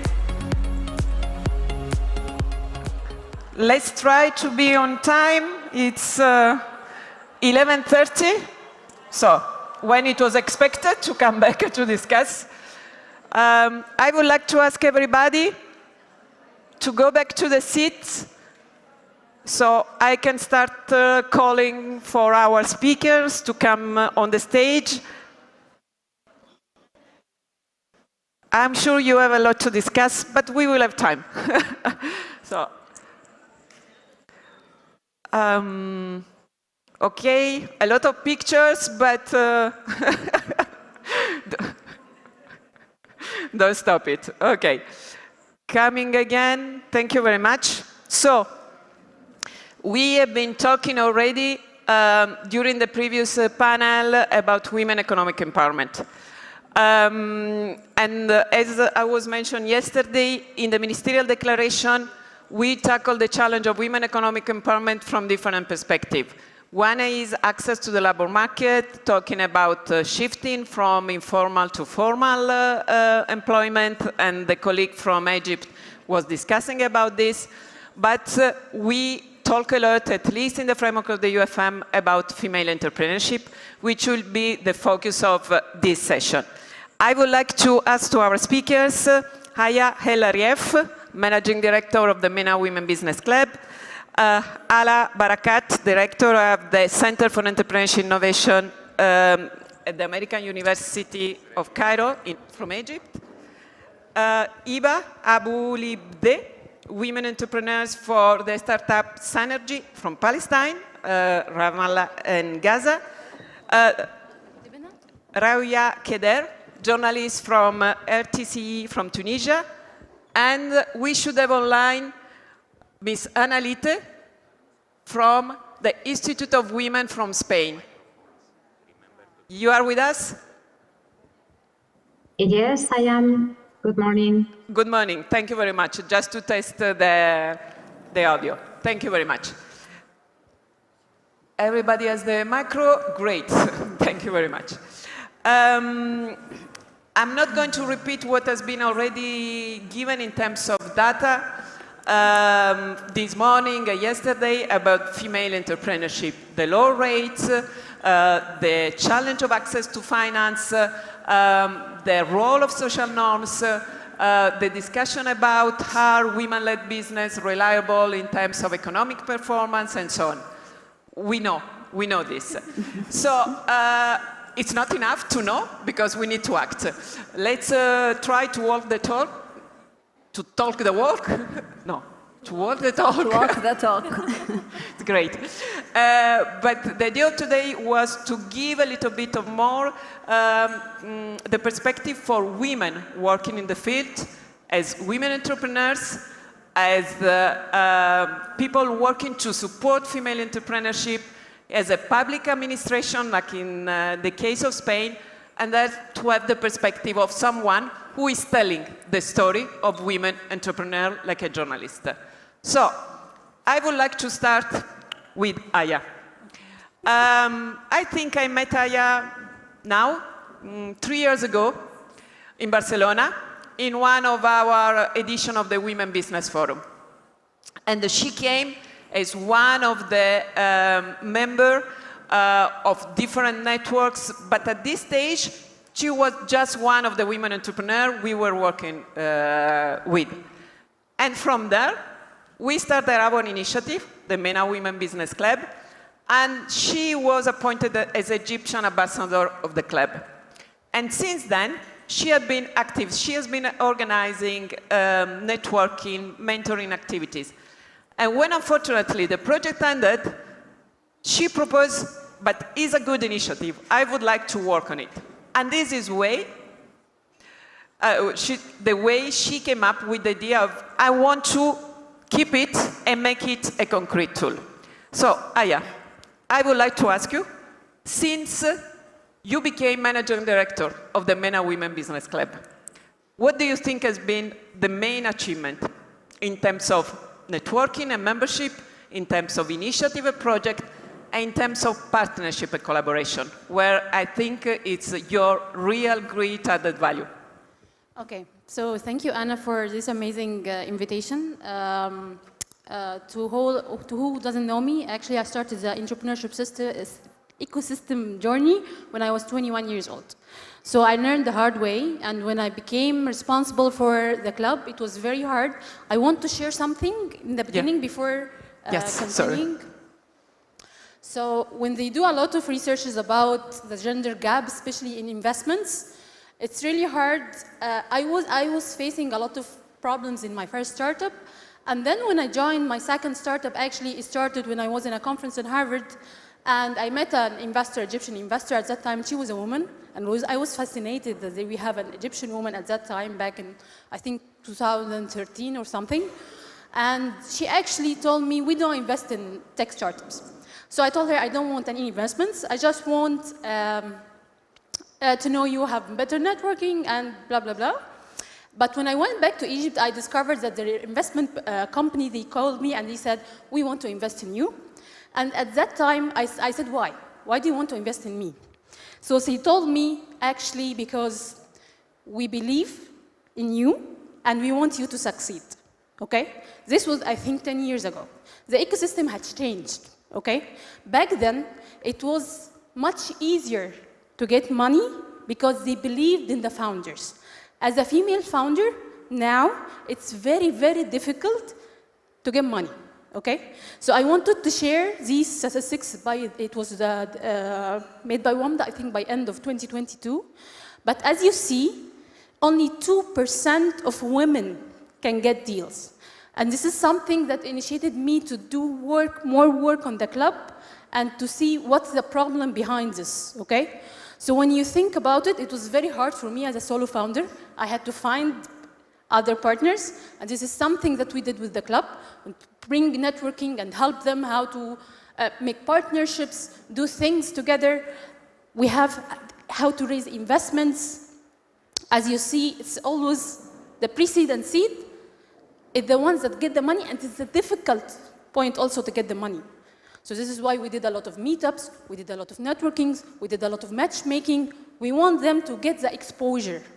So when women get the exposure, it's much easier for them to raise the investments. Why do they don't raise investments, okay? So they don't raise investments because some of the things that was said and reported, it was too early to raise money, so they don't have they don't have confidence that they can raise money at this stage. The pitches weren't that good. They have a lack in the pitching skills and presenting themselves. They don't have confidence to go to talk to investors. This is something we have been working a lot in the club. We try to make a lot of meetups and matchmaking with investors, with potential partners, along with Business Club Africa as well. We have a huge network there. So we bring investors from Africa for them to start working with them and start helping them export their products. So the biggest obstacles for women are raising investments, and this is a whole thing that the club has been evolving around right now. So we want to help women to raise investments easily, to have better opportunities, to be proud of themselves. So I was in a Swedish embassy night 2 months ago in Ramadan, and I think I had like a very fabulous startups over there, and they are like were in Series A, okay? And they had problem like introducing themselves to others. Like they were like, no, please introduce us. We cannot pitch ourselves in a Series A startup founder. It was very hard, you know, and it's very sad because they are doing amazing jobs. One of them actually has like a fashion brand that shows in London Fashion Week and Paris Fashion Week. So come on, guys, you're doing an amazing job. So I think the problem is not only with the startups, the problem is also with the investors. So you'll see that now the investors, back at my time, it was much easier to get investments from investors interested in women, okay? Now it's very, very difficult to get investment for female-led startups. And this is something we try to find them better angel investors, better VCs that they are focused in women empowerment. Whether we like it or not, they don't invest in women. So we try to do these amazing conferences, we try to do a lot of things, but we want to train the angel investors and the VCs that they will go and have a huge growth in their money if they invest in women. This is something that we are doing in the club, and this is something that we hope that afterwards we can have more impact in the community that we are working on. So when you see these numbers, yes, we are more, women are more interested in equity, even there are different things that they can bring money in. And this is a very interesting percentage, as I saw, 82% knowing that investors are likely to take an interest in your startup. So I'm going to do an amazing presentation, I'm doing a lot of amazing pitches, but at the end, the investor is not interested. So I need the network, and this is the power of our club. We give them the exposure to an amazing network, and from there, they can find the best choice for their investors. We started with the networking events. Now we are operating for accelerators, incubators in the blue and green industries. As well, we are going more international programs. So we actually are doing a program with the Suez Canal, where we are going to have a maritime innovation hub in Egypt that fosters the innovation in the whole MENA. So we're bringing startups led by females and youth to come and get themselves exposed in Egypt. Why not? Why not enjoy ourselves in a hub that we created and we can bring everyone to us? So this is what we are trying to do. And thanks to Anna and the UFM, we haven't been able to do it without him. Thank you. I hope I wasn't long. No. Thank you very much. And I think just the figure that you shared, in my opinion, could be applied everywhere, not only in the MENA region. Of course, with different degree of success or reliability, but the fact that finally women leading startup at early stage, they need to know where to look for funds. Because mentoring, training is fundamental, but finally, when I have the capacity and the skills, I need to know where to look for funds. Not only, I need to know how to speak the language of the investors, yes. Which is one of the challenging, again, in terms of when we say financial literacy for women entrepreneurs really means I need to understand what the investment funds need from me. I need to take into account that most likely it will take 2 years because it's not something they are going to give in like this. And in any case, I need to understand that one thing is I'm looking for banks and loans, one thing is I'm looking for investment funds. And it's not always easy at the beginning where you have a startup to have this vision. So in this case, the capacity building on financial language is fundamental in this sense. Thank you very much, Aya. You tell this from your perspective as women entrepreneurs, as managing director of the, let's say, a business-oriented initiative. But in case of Ala, thank you for being with us, I would like to hear from the perspective of an organization supporting women entrepreneurs in developing a startup at the early and later stage. You work with the incubation center, you work with the United Nations Women, you have developed a lot of activities in Egypt with successful editions of programs. And I would like to understand from you, in your opinion, which was the added values of the program that you implemented and why you are repeating, in the good sense, this initiative. Which are the, let's say, the needs you think new program like this should fill? It wasn't possible to do in the previous edition. The floor is yours. Thank you, Anna, and thank you for the invitation. I'm very pleased to be here with the audience and the esteemed panelists. So let me give you a perspective of the Center for Entrepreneurship and Innovation at the American University in Cairo. It was established in 2010 with the aim of supporting the entrepreneurship ecosystem at large.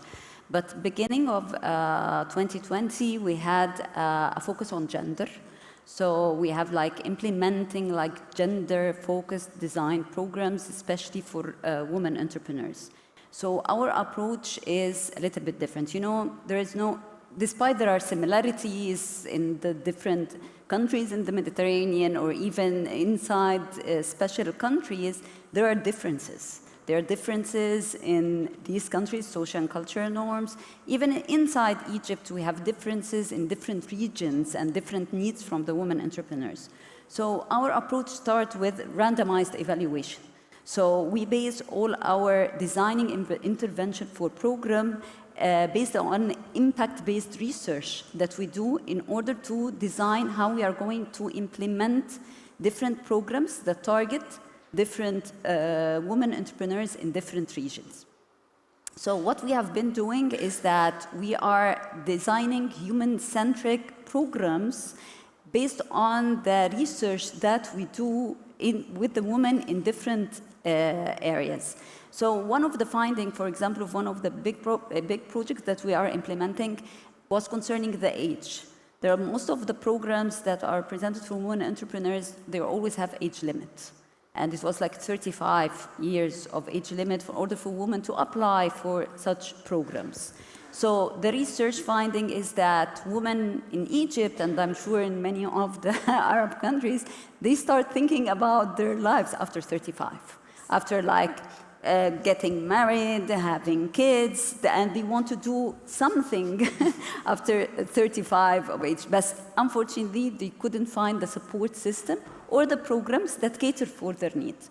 So we have been implementing a program that is age inclusive, that we have women like grandmothers, 65 years old, and she wants to start her own business. She's always, for example, the case of bakery, she's always loved the kitchen and cooking, and she's been working in her projects since 2020, and now even her daughters resigned their day jobs and joined her project because it was scaling up and they were expanding beyond the governorates that she was targeting. That's what I mean. For example, we have different programs for example, undergraduate students, females. And we have programs for graduate students, females. This is the importance of it. We cannot have this one size fits all, or because other programs are doing a certain intervention plan, we have to replicate that. It doesn't work this way, so the needs are completely different. We need to design based on the need of the women entrepreneurs and not what we think is the right approach to support them. So that made a whole different game for us and how we intervene to support women entrepreneurship. So the challenges at the end is similar and the same, but how we face that and help them face that challenges is completely different. Thank you very much for stressing this, and I can confirm that this is a big challenge, because when myself I share the information about program or grants or awards or support or funds, the first question that I receive among the members of our network, but for which, until which age people can apply. And this is something that is related to do. Absolutely true. And another thing that I want to react to is about this dimension of having similar programs for the same country of the same target group. In my opinion, as I was saying yesterday, there is still a lack of communication. I know that you are doing this. I know there are a lot of programs in Egypt specifically. I've been in touch with one of them that is a big, big program of $40 million on women economic empowerment, but working with the private sectors. So how to help the private sector to better improve women. So also in this case, we should also think maybe that in the framework of this project, there could be some synergy with the program that you are implementing, because it's true, but part of the programs, the private sector, are also women entrepreneurs themselves. So the idea to put together the experience of the business ecosystem and what you are doing, I think it would be a great opportunity. I will share the contact about this. Now, shifting a little bit to the eastern part of the Mediterranean, I'm really, really pleased to have with us Iba Abu Libde. I pronounce well? Correct. Okay. She's the owner and chairwoman of the board of the Synergy company for renewable energy solution. She's also a member of the Women Business Palestinian Forum, and the company has been recognized to be among the top 3 engineering, procurement, and construction of a solar photovoltaic system in Palestine. And you were working in West Bank and Gaza Strip. Yes. So, first of all, happy that you are with us, even in this really, really difficult context.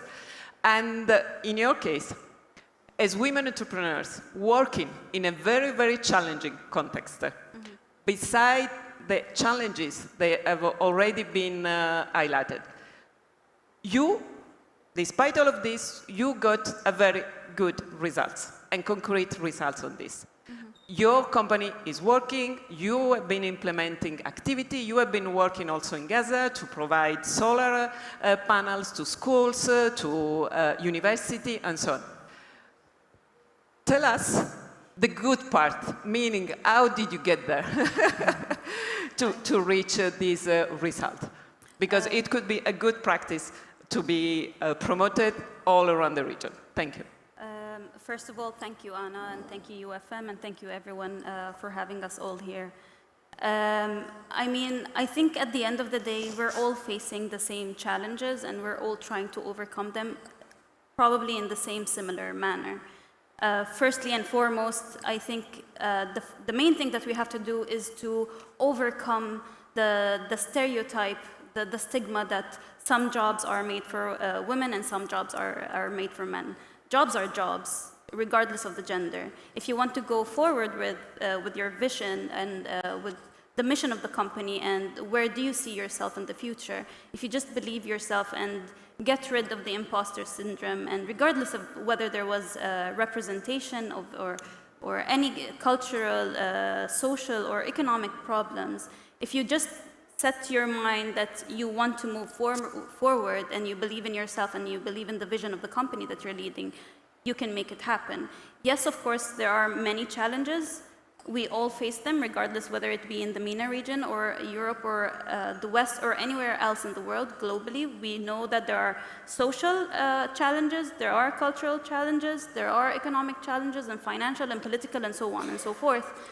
But if we just look at the negativity of things, it's not going to lead us anywhere. At the end of the day, I know that I have a solution. I know that we have a problem.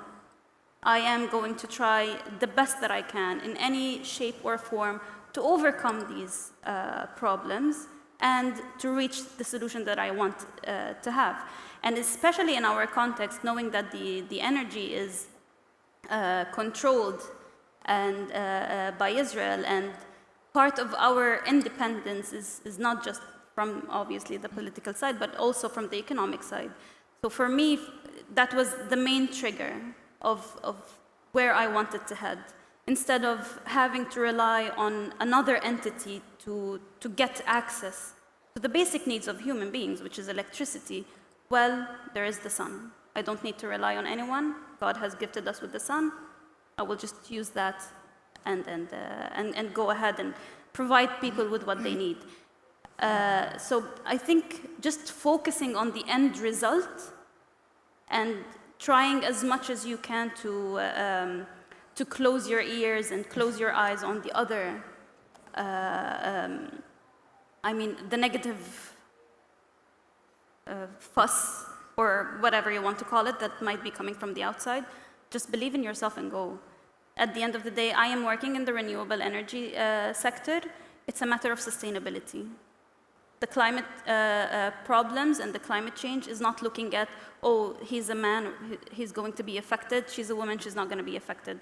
Climate problems and sustainability, it's a genderless problem. So if you want to actually work towards making it a better place for humanity to live in, I think we need to put gender aside and just go with our flow. Thank you very much, Eva. And Okay, I will go back to you with a second question, but okay. Now, women working on the fields and someone telling the story of the women working in the fields from different perspectives. So, just to pronounce again well your name, Raouia? Yes. Okay, Keder. She is a journalist, radio host, and podcast producer. And you have been working in covering a lot of story about female entrepreneurship. We have the pleasure to have you also in our Women Business Forum last year in Tunisia. And we were discussing a little bit yesterday in the media session about the challenge for women journalists to tell the story of women in general. In the case of women entrepreneurs, which are your challenges when you want, or the stereotypes that you face when you want to tell about female entrepreneur stories from a media perspective? Did you face yourself some challenges in shifting a little bit the narrative about women empowerment, about female entrepreneurship? And if yes, how do you tackle that? Ok, je vais parler en français, donc comme ça je laisse un peu le temps de mettre les casques. Okay, do you have it? Okay, great, thank you.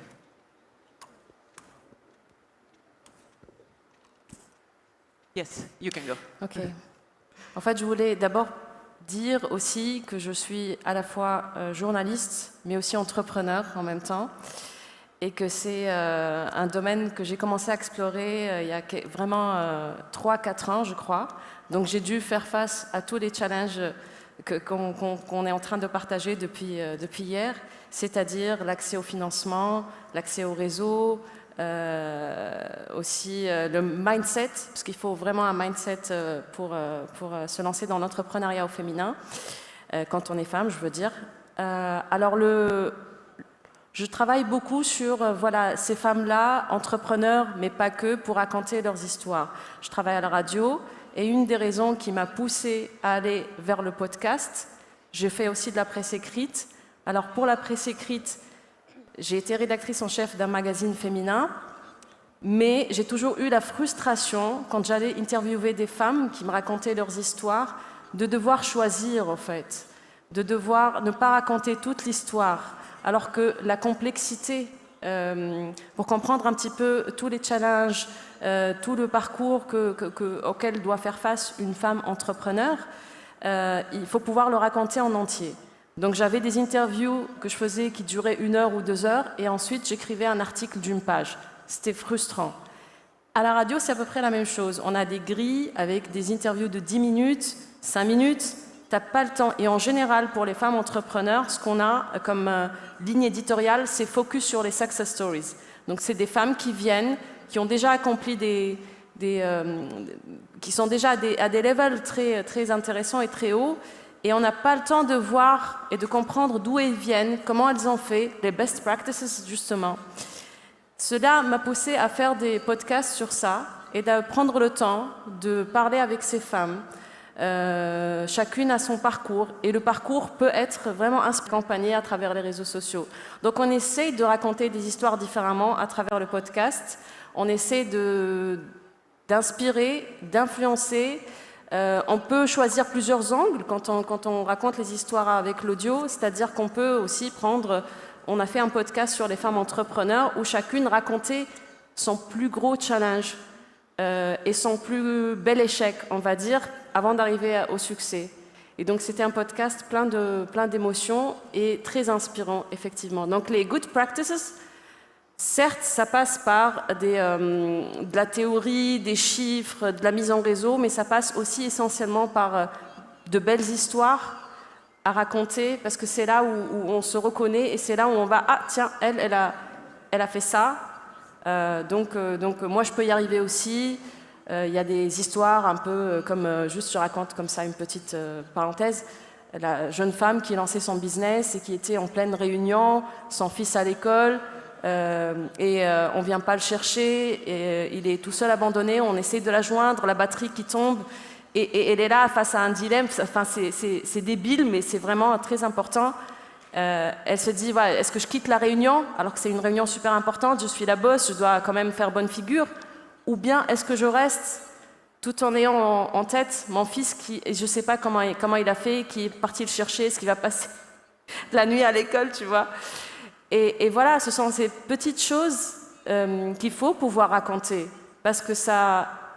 Plus on passe par ce genre d'obstacles et qu'on arrive finalement à réussir, plus on est forte et mieux est la réussite. Parce qu'un homme qui fait un chemin très simple pour arriver, bien soutenu, bien accompagné, pas de charge mentale, pas de syndrome d'imposteur, c'est pas le même goût de réussite. Voilà, donc nous on est là pour essayer de raconter ces histoires-là. Merci beaucoup. Merci. I think also yesterday we discussed about the need to expose the stories, but not only the success stories, yes. Meaning also the failures, because you can learn from that. And this is very important, because otherwise everybody will think that it was easy. It's not the case, but you can learn by the mistake. If some of the also can be in the different direction, meaning there are women of 40 years that want to start their job, but most likely there will be also young women of 22, 25 years who are going on the same process with the same challenges, but from a different perspective and maybe different skills. So the learning process could be in both directions in this sense. Intergenerational dialogue is absolutely fundamental. Thank you very much. And Annalite, you are with us? Yes, great. Thank you very much. Annalite is Assistant Deputy Director General for Female Entrepreneurship at the Institute of Women in Spain. You work directly with the Ministry of Equality in Spain. You are a member of the Regional Dialogue Platform on Women, and you have been working in drafting analysis, but also guidance, toolkit on different topics. Today, the focus will be on female entrepreneurship from the perspective of a public national administration. And my question for you would be more focus on the perspective of the challenges that women entrepreneurs from a European country are facing, and based on your analysis, and if there are similarities with what the women entrepreneurs have been saying today, and what Spain has been developed, thanks to the Institute of Women, to support them. The floor is yours. Thank you very much, Hannah. Can you hear me well? Yes. Yes, okay. So it's nice to go even remotely. And in recent years, the role of women leaders in their own businesses has increased in a wide variety of sectors, but still it's predominant in female sector, as the 70% of female entrepreneurship take part in the services sector. However, according to the last Global Entrepreneur Monitor report, 2023-2024, there is a greater participation of women in a more digitalized and innovative activities, even above the EU average. In fact, women lead 1 of 5 Spanish startups and generate 10% more revenue. The age of women, one of our colleagues, I think it was Hala that was speaking before about the age.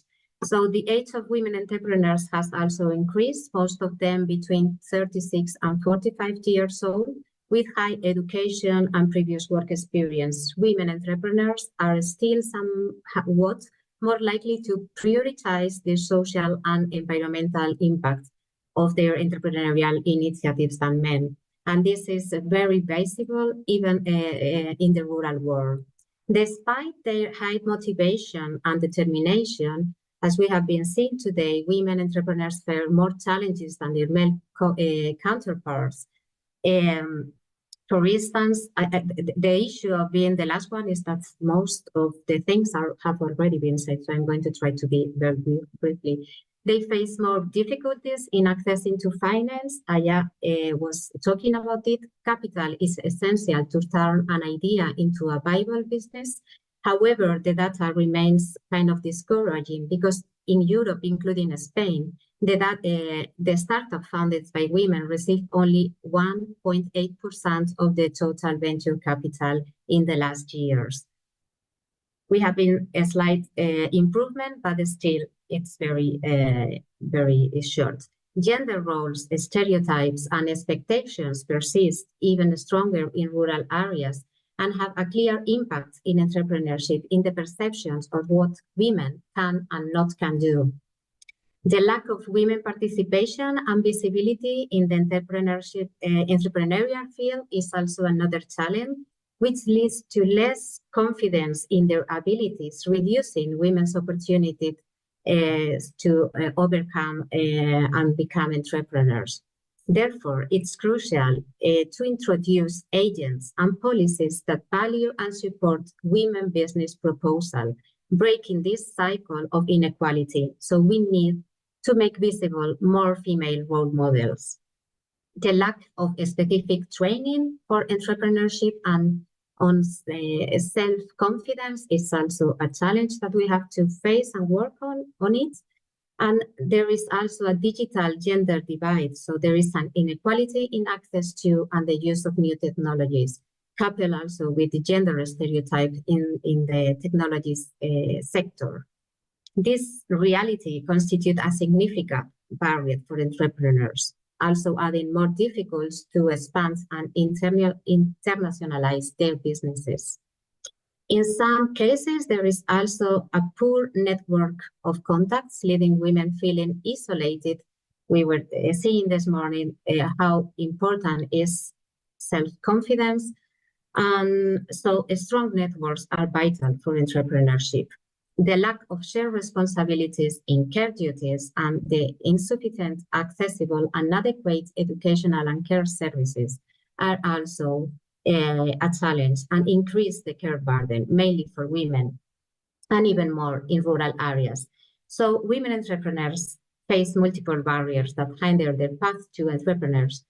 Addressing them is essential to end gender inequalities and to boost and make a real the enormous potential that women can bring to our economies. So, and how to make this possible? The only way is through a real commitment of the diversity actors involved at national, regional, and local level, and with the civil society to create an environment where women entrepreneurs can thrive out without difficulties. So what are we doing at the Institute of Women? The Institute of Women implements a diversity set of programs and action, and I'm going to briefly mention some of them. For instance, in the rural areas and for the rural community, we have Desafío Mujer Rural, or Women Rural Challenge in English, which is a program co-founded by the European Union aiming to help women to create or consolidate their own businesses while supporting the female business community in rural areas to bridge the gender gaps in employment and entrepreneurship. Through the program, we support the rural women to facilitate their access to employment and entrepreneur, boost business in rural areas and improve services, and provide examples of female role models to motivate other women. And of course, we try to promote network opportunities. How we do it? We do it online, giving personal technical advice and support services for the female entrepreneurship, supporting them through the process of setting up their businesses.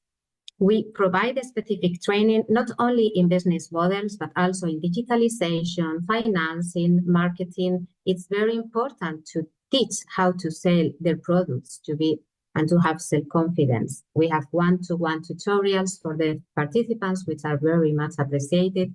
And we provide information through the site web of the program, www.desafiomujerrural.es, providing tools for drawing up the business plans, giving information on accessing to finding resources, grants, subsidies, and putting together other public services available at national or at regional level for entrepreneurship. And other part of the program is dissemination, visibility, and recognition of female role models, showing their experiences and achievement through interviews, videos, etc. So making visible this female entrepreneurship leading their businesses and facing their challenges. I recommend you to go through the SITWeb if you have the time after the conference. We also create networking opportunities in which entrepreneurs meet in thematic regularly in thematic sections, and they present their business, their challenge phase, and how they have gone through it. So successful stories, but also not so successful stories, as you were saying before, Anna. So the Institute of Women also supports a school for female entrepreneurs called Juana Millán. The school was named in the honor of the first women printer in Spain in the 16th century. The school offers an accessible and open proposal for women who wish to create and sustain their own employment through entrepreneurial projects. The school goes beyond the mere business teaching. It's tried to be an inclusive and committed space, addressing the needs and singularity of each of women participants from an eco-feminist and circular economy perspective. We also collaborate since a few years ago with the Spanish Chambers of Commerce in the PAEM program. You can also have a look at the web www.empresarias.camara.es, which provide business advice through hundreds of women through the country, with more than 50 participants, physically chambers of commerce, and online information in this web. The information, some of the information provided, it's about microcredit, and talking about this, it's also very important the collaboration that the Institute of Women has with Microbank, who offers the possibility of accessing to microcredits up to 30,000 euros without the need of third-party guarantees, and granted in a more advantageous condition than those in the general market. We also work with the universities, and I'm finishing, to promote female scientific and technology-based entrepreneurship through a project called Innovatia 8.3. We work with a network of 48 universities to analyze the root causes of the low presence of women in business projects promoted by the Spanish universities, and develop and implement tools to solve it. So the key is to introduce the gender perspective in all the procedures of the knowledge transfer process through the research result transfer offices at the universities. So as we can see, the challenges are huge. Anna, can you hear me? Yes. I would ask you just to finish. Yes, thank you. Yeah, so just to work. So the challenges are huge, and there is not only one solution, but a comprehensive and a collaborative approach is needed, and we are committed to the economic and empowerment of women and independence, and we'll continue working on it. And I get back home many good practices from this session, so happy to be here, and thank you for your patience.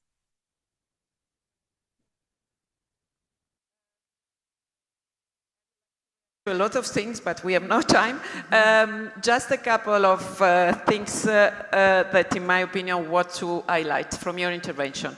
First of all, I think you mentioned a lot of similarities with what were presented from the women entrepreneurs and from Hala and Raja from the southern perspective. Meaning, we are talking women in rural areas in Spain facing similar challenges to this. And you are putting in place similar programs. It would be interesting to understand the enabling conditions for which you got to put in place a program that has providing them with the tools and skills they were able to use to develop their entrepreneurial project. Because this is, even if there are similarities, maybe the conditions are not the same. So what we need to know to put in place before even launching this kind of project. This would be interesting. The second thing is that you mentioning in the last part, the initiative, both the cooperation with the banks for the microcredit, but I know there is a lot of debate about microcredits, is worth it, is sustainable or not instead of investment, but this is a long debate. And the second thing is the relation with the innovation center. When you talk about knowledge transfer, putting together academy, business sectors, and public sectors. This is something that you can do where you have an ecosystem in place. Now, we are talking about countries where this ecosystem needs to be built up. And this is also interesting to know how the ecosystem has been created, how it's working. Because also there, connecting the dots would be interesting. This is just reflection, are not questions, but just to think that when we talk about an holistic approach, it's good, but we have also to take into account that, as Hala was saying, one solution doesn't fit all. So, but interesting to know all this. Thank you very much. I'm just looking at the time. We have 15 minutes. So I'm going back to all of you with one question, which is somehow a reaction on what you have been saying in the first question. Yeah. I know that we have been discussing about this a lot of time in the last 2 years. But we were in Cairo, and also Ala were there, and we had the possibility to talk with financial actors and investment funds. One of them is a plug and play, the other one is Seedstars, and my feeling is that the interconnection between support to female startup and green and tech transition is becoming a must. Do you think that there is a risk when you talk with investors that they will be focused only on these two areas and you are losing part of the, let's say, business activities of women working on culture, on handcraft, how to bridge all this part? Because member of your MENA Women Business Club, I mean our MENA Women Business Club, they are working on all these sectors. There is a risk there, and if yes, how to avoid it? Okay, so to be frank, Anna, I think it's all about trends. Okay, when you come about investments, so each couple of years they are like, there is a trend that we're going, for example, after education. There is a trend that we're going after energy and green tech. So it's all about trends in every aspect. But the thing is, okay, so there was a time that fintech was booming and it's still booming. But for me as an education, because I'm from an ed tech background, it's very, very hard for founders to get investments if they are not focusing on the trend that's happening around them. It's very hard. And the thing is to convince the financial institutions or to convince the VCs that they have to invest in this, the startups are not the ones who are going to do it. So it has to come from the policymakers. Like, okay, so we are targeting funds to these sectors. So what about the other sectors? What are we going to do? So for example, we are working on an accelerator related to creative industries. Creative industries, like, it generates a lot of money for countries, but the thing is, people don't want to pay investments in the creative industries. You can't find any investor who wants to pay for doing crafts or doing digital games, for example. So it's very hard. And you go to, okay, so I'm doing something related to climate action, green technology. Oh, wow, okay, we're coming. How about the others? What are we going to do? So when you talk about education, for example, it's very hard. You'll find it in the end of the list always. You don't have, for me as a founder, okay, it's hard. But for example, I got 2 acquisitions at the beginning of this year with my startup, and they said no, from a British and from a Saudi companies. So the thing is, it's the power of knowing the network, again, who I'm talking to. So I'm going to the right investor or the right partner who are going to come and help in the area of expertise that I work on or not. So it's again about the network. So it's not going to happen. We are not going to convince the funds. No way. Plug and Play is one of the very active investors in Africa, maybe #1 now. But I'm not going to tell them when I met, like, for example, I love Plug and Play, and they're very supportive for the community. But then when I met the regional level, they said, we're not going to invest in EdTech. Why? Because it's not booming. We can generate money from it. So I think the question, Anna, is, it's not about how to get the investments and why are we always seeking investments. It's about how to make startups generate money more, to make the investors go after them. So it has to be the other side. And this is what I did, and it's working very well with me. So I'm gonna boom, I'm a female founder, I can generate money, and I can sell. I sell in 10 markets so far. How I'm doing it simply because I'm a woman. I'm a multitasker. This is by nature. So it's all about believing. If you believe in yourself, you can do it. Other women are doing a lot of amazing stuff everywhere.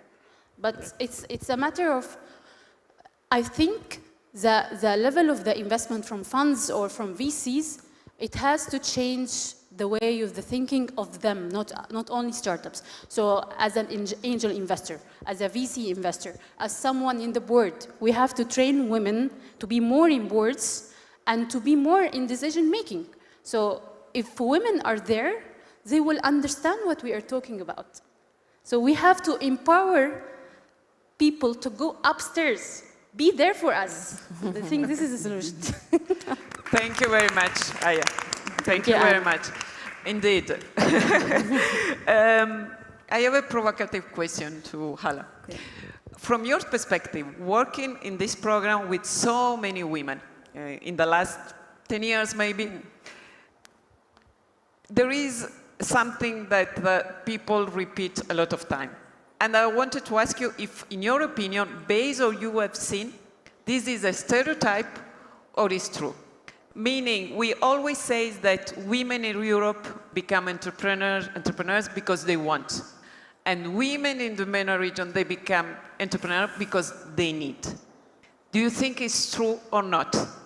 And if it's true, what the program that you are developing can do to support them in doing this? Because I have also listened people saying, yes, it's true, but it's not a bad thing. Meaning we need to do this, but we want also to bring a change, a social impact in our communities. So it's true, maybe we start because we don't have other option, but at the same time, we bring a concrete change in our territory. So I wanted to listen to your opinion. Yes, that's a very interesting question, actually. But let me clarify things, like adding to the discussion, is that we look into things on a superficial frontier, more or less. We don't look into the root causes. And even when she's talking about access to finance, it's not that there are no venture capitalists and angel investors in the ecosystems. There are. But why women face that challenge of accessing finance similar to their male counterparts? To navigate deeply on the root causes and start to design projects to change that narrative is very, very important. Coming back to your question, it's similar. We have to differentiate between need-based entrepreneurship and opportunity-based entrepreneurship. In any market, you will find both. I'm sure in Europe there are certain regions where women have need-based entrepreneurship ventures and opportunity-based. In a country like Egypt, we see both. Maybe the percentage differs, but we still have a lot of young Egyptian women who start with, they see an opportunity in the market and they work on their ideas. But the point here now is that, according to the GEM report for the past years on Egypt, every year the percentage of women who start their own business are much higher than the percentage of men, but it declines immediately after 2 years. Yeah. So what we're going to do about this? So entrepreneurship is a very lonely journey. Very lonely journey, especially for women. It's even more loneliness because if she's not having the support group within her closed circle, she will die she will not have this stamina of continuing on trying out. But what we're trying to do is that when we design things, we design the support system.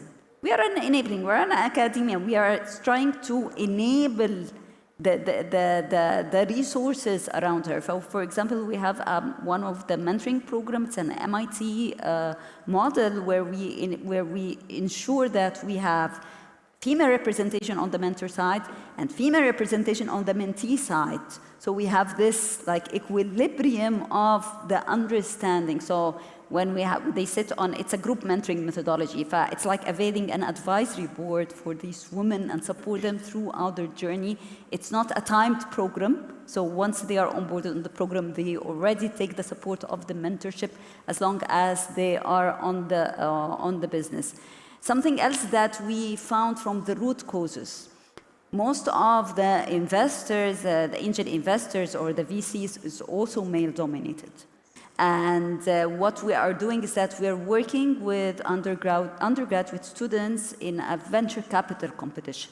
So we are inviting females and girl students in order to take up the training of investment, to sit on the investor side, so that we are enabling more women to be like investors, angel investor, venture capital, to understand this, so that when someone like I, an entrepreneur, just don't go on a pitching night and all male representation.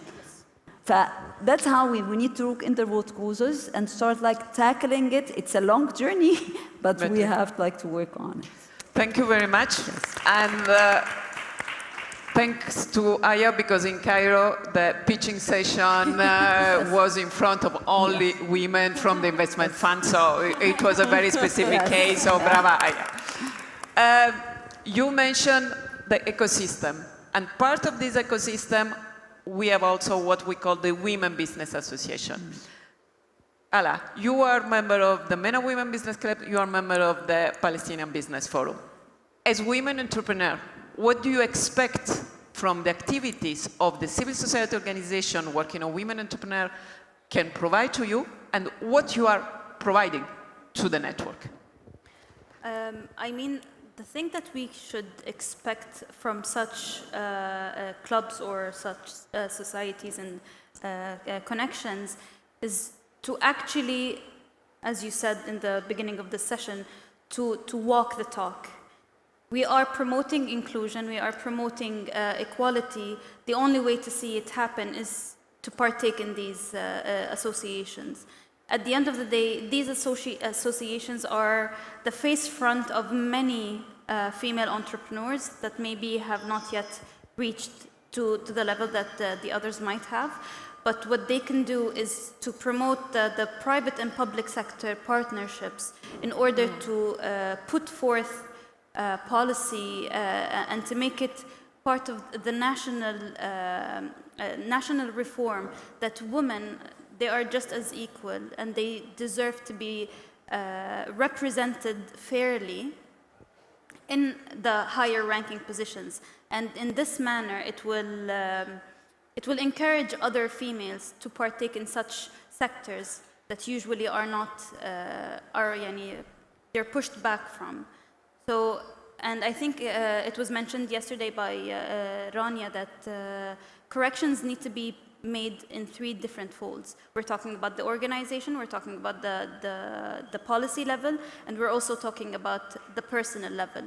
We can, at the end of the day, there are success stories, there are failure stories. Instead of sitting down and dwelling on the failures, just let's pick ourselves up and go hunt the next success.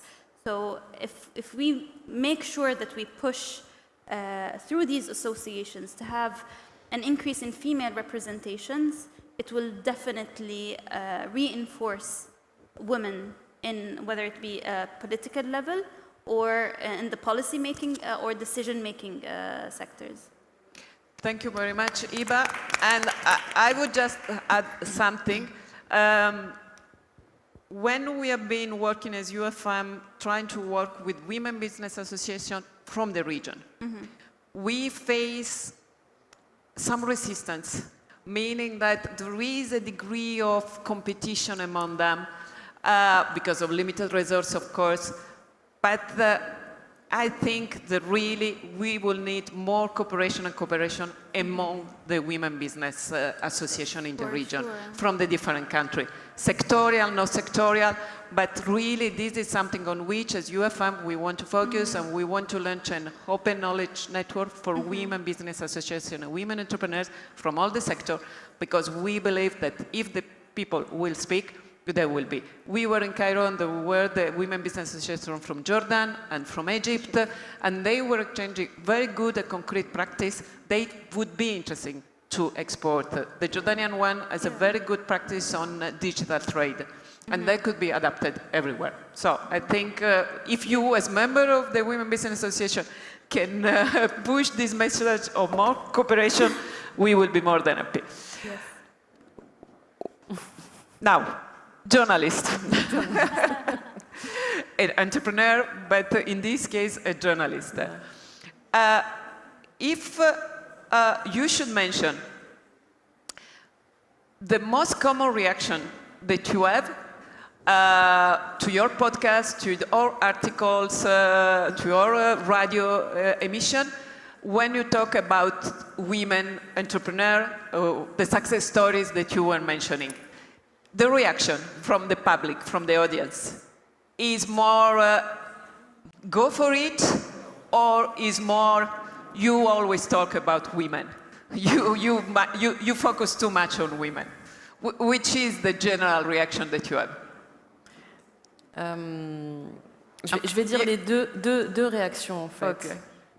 Parce que tu as l'audience qui va te dire effectivement c'est excellent. Bravo pour ce parcours que vous nous racontez. C'est très intéressant, j'ai appris beaucoup de choses. C'est inspirant. Ça revient toujours, ça, ce mot inspirant.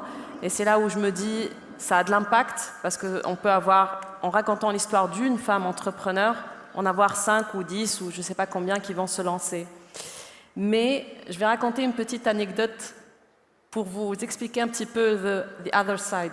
J'ai été invitée à un podcast pour parler effectivement d'entrepreneuriat au féminin. Et donc là, on a un petit peu parlé de charge mentale et voilà, du fait que c'est plus difficile pour une femme. Enfin, le classique, quoi, le basic. Et donc, vous avez les petits TikTok, les petits réels qui passent sur les réseaux sociaux. Donc la podcasteuse, elle prend cet extrait où je dis... Même s'il y a partage des tâches, on est peut-être à 70 à 30% et que la femme, en ayant 70% des tâches à faire, eh ben, elle sort déjà avec une longueur pas d'avance pour entamer son parcours de femme entrepreneur. Et j'ai un déferlement de commentaires sur ça pour dire... oui, mais quand même, c'est ton rôle de t'occuper de ta famille, mais qu'est-ce qui t'a pris? Franchement, bravo, on n'attendait plus que toi pour venir nous donner des leçons sur ça. Et c'était très, très difficile, au fait, parce que j'ai vécu l'inverse. J'étais pas donc la journaliste, j'étais celle qui était questionnée. Et aujourd'hui, je comprends un petit peu mieux, parfois, la réticence, pour revenir, donc boucler la boucle de raconter des histoires, la réticence des femmes à raconter toute leur histoire, toute l'expérience de la femme entrepreneur avec tous les problèmes personnels de work-life balance, de syndrome de l'imposteur, etc. Parce qu'il y a encore ce retour, au fait, de commentaires négatifs qui est toujours présent. Et on est plus, je pense, les femmes, on le prend plus, on est plus affecté quand il y a des mauvais commentaires que les hommes qui se disent ouais, c'est bon, on s'en fout, quoi. Donc tout ça pour dire que même là, c'est toujours important de mettre en avant les femmes, parce qu'il y a quand même aussi un grand public qui est là pour soutenir, pour dire bravo. Et en Tunisie particulièrement, pour revenir à ça, le rôle des médias est majeur.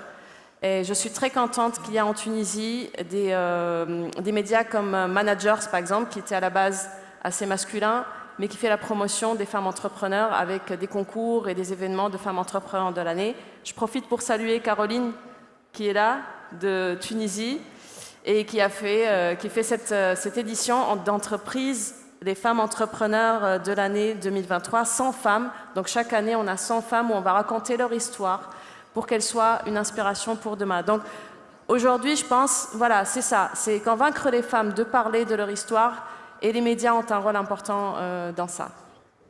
Merci beaucoup et bravo Caroline pour la revue. Thank you very much.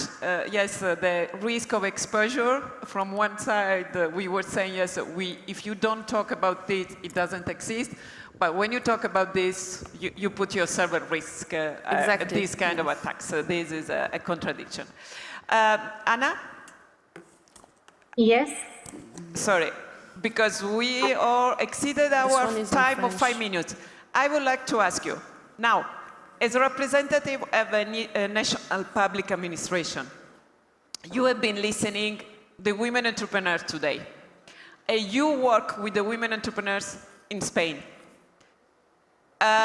If you should bring back home a message, a positive message from today's discussion to the women entrepreneurs in Spain, which one do you think you could bring to them?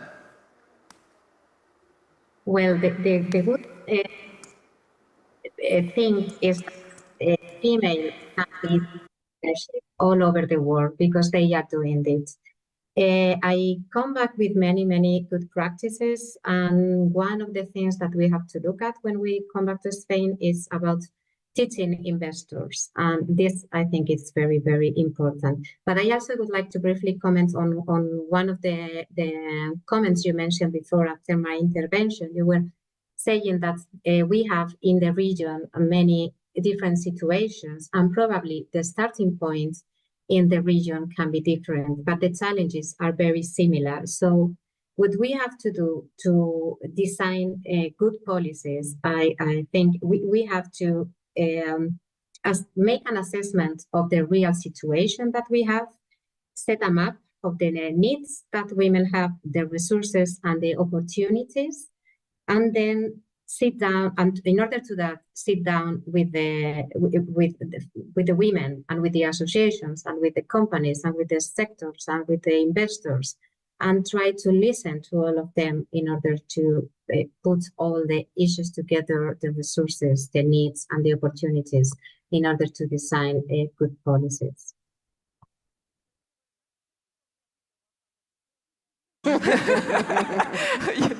Thank you very much, Anna. And thank you very much to all the speakers.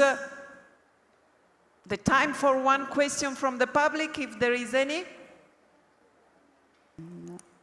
No? Okay. Yes, Clara, with the micro, please. Thank you so much. I have one question for you. En français. Okay. I don't know. Yes. En fait, j'aurais voulu savoir, parce que ce que vous faites, c'est extrêmement concret. Et disons que c'est quelque chose qui est aussi extrêmement important pour nous, on va dire à la Banque mondiale, ou pour moi en tant qu'experte, de comprendre exactement quelles sont les histoires des femmes. Mais les vraies histoires, c'est-à-dire, c'est beau les données, c'est beau le papier, c'est beau ce que vous voulez, mais en fait, la vraie vie, en fait, comment ça se passe? Donc moi, j'aurais voulu savoir comment vous avez développé cette initiative concrètement et comment vous vous y prenez. C'est très, on va dire, trivial hein, comme question, mais c'est très concret et c'est ça qu'on recherche. Voilà, pour raconter les vraies histoires de femmes, comment je me suis prise. Mais comment même tu as commencé ça, en fait? Parce que moi, par exemple, j'aimerais bien faire ce genre d'initiative pour la justice. Donc, tu vas dans la rue, tu demandes aux femmes, auprès des tribunaux, tu demandes aux femmes quelle est votre histoire. Et tu vois, c'est comme ça que tu comprends la réalité de la vie. Tout à fait. C'est ça qui m'intéresse. Alors tout à l'heure, je ne sais pas qui parlait des raisons. Oui, des raisons pour lesquelles on se lance dans l'entrepreneuriat. Moi, je me suis lancée dans l'entrepreneuriat pour ça. Parce que j'étais frustrée dans mon cadre d'employé où je devais parler j'avais des codes pour parler des sujets, comment les aborder, et que je voulais avoir cette liberté de raconter les histoires telles qu'elles sont et surtout de les raconter différemment. Donc comme je disais, quand on va raconter, c'est bien, je fais aussi les success stories, mais j'ai besoin de l'autre partie, j'ai besoin des détails aussi, c'est très important les détails. De là a commencé, donc j'ai commencé mon podcast, c'était à titre personnel, et ensuite, quand j'ai commencé à développer un business autour, c'est-à-dire aujourd'hui je produis des podcasts pour des organisations internationales, pour des institutions, et eux, ils me font confiance. Ils me disent, on aimerait mettre en valeur, par exemple, le parcours des jeunes femmes entrepreneurs dans la région MENA. Qu'est-ce que vous proposez? Et donc, moi, je propose les concepts. Moi, je propose comment on va raconter les histoires, comment on va avoir plus d'impact. Et à partir de là, voilà, j'ai commencé vraiment à développer une plateforme carrément qui s'appelle Tunisia Podcasts, où on va effectivement proposer ce genre de service. Donc c'est parti d'un besoin, c'est parti d'une frustration et c'est devenu un business, pour répondre très brièvement. Merci beaucoup. Un applaudissement à notre panéliste. Sorry, thank you to all of you. Thank you again. And I would like now to give the floor to Gemma. Okay. She will be moderating the next panel.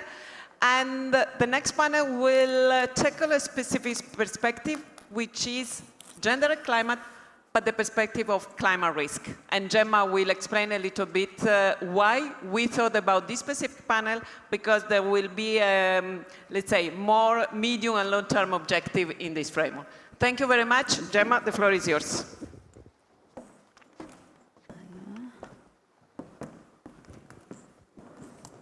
¿Tienes el micro?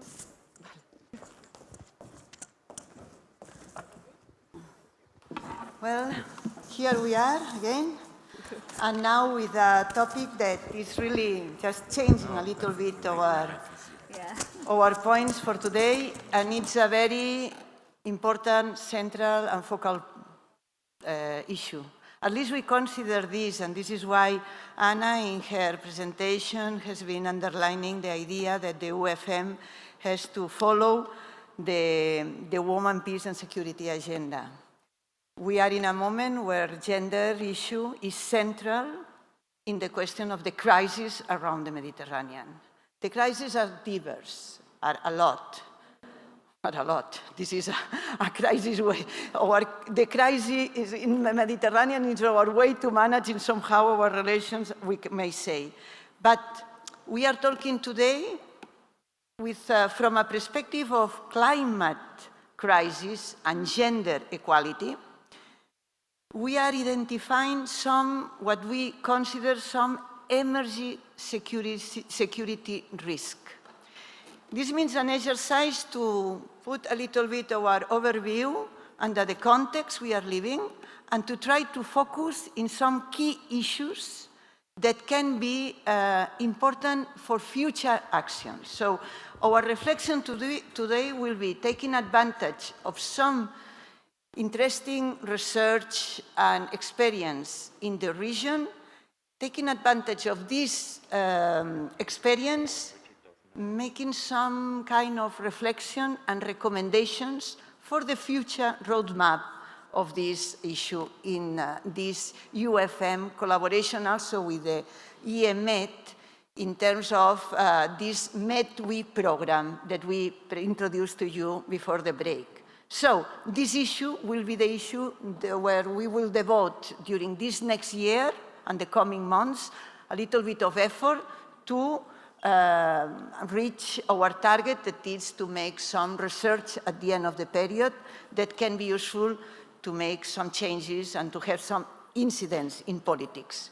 So it has been said some of this challenge till now. For example, we were talking about all the questions in Morocco, the floods in Tunisia, the headquarters, all the problems that we face in time of climate change effects in the region. We were talking yesterday and focusing on the Palestine and Gaza situation that provides to the question of the women and girls a very clear situation.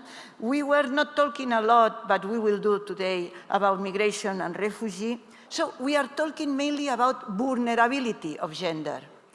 But what we want to put this is into the perspective of women being a part of a change of this overview.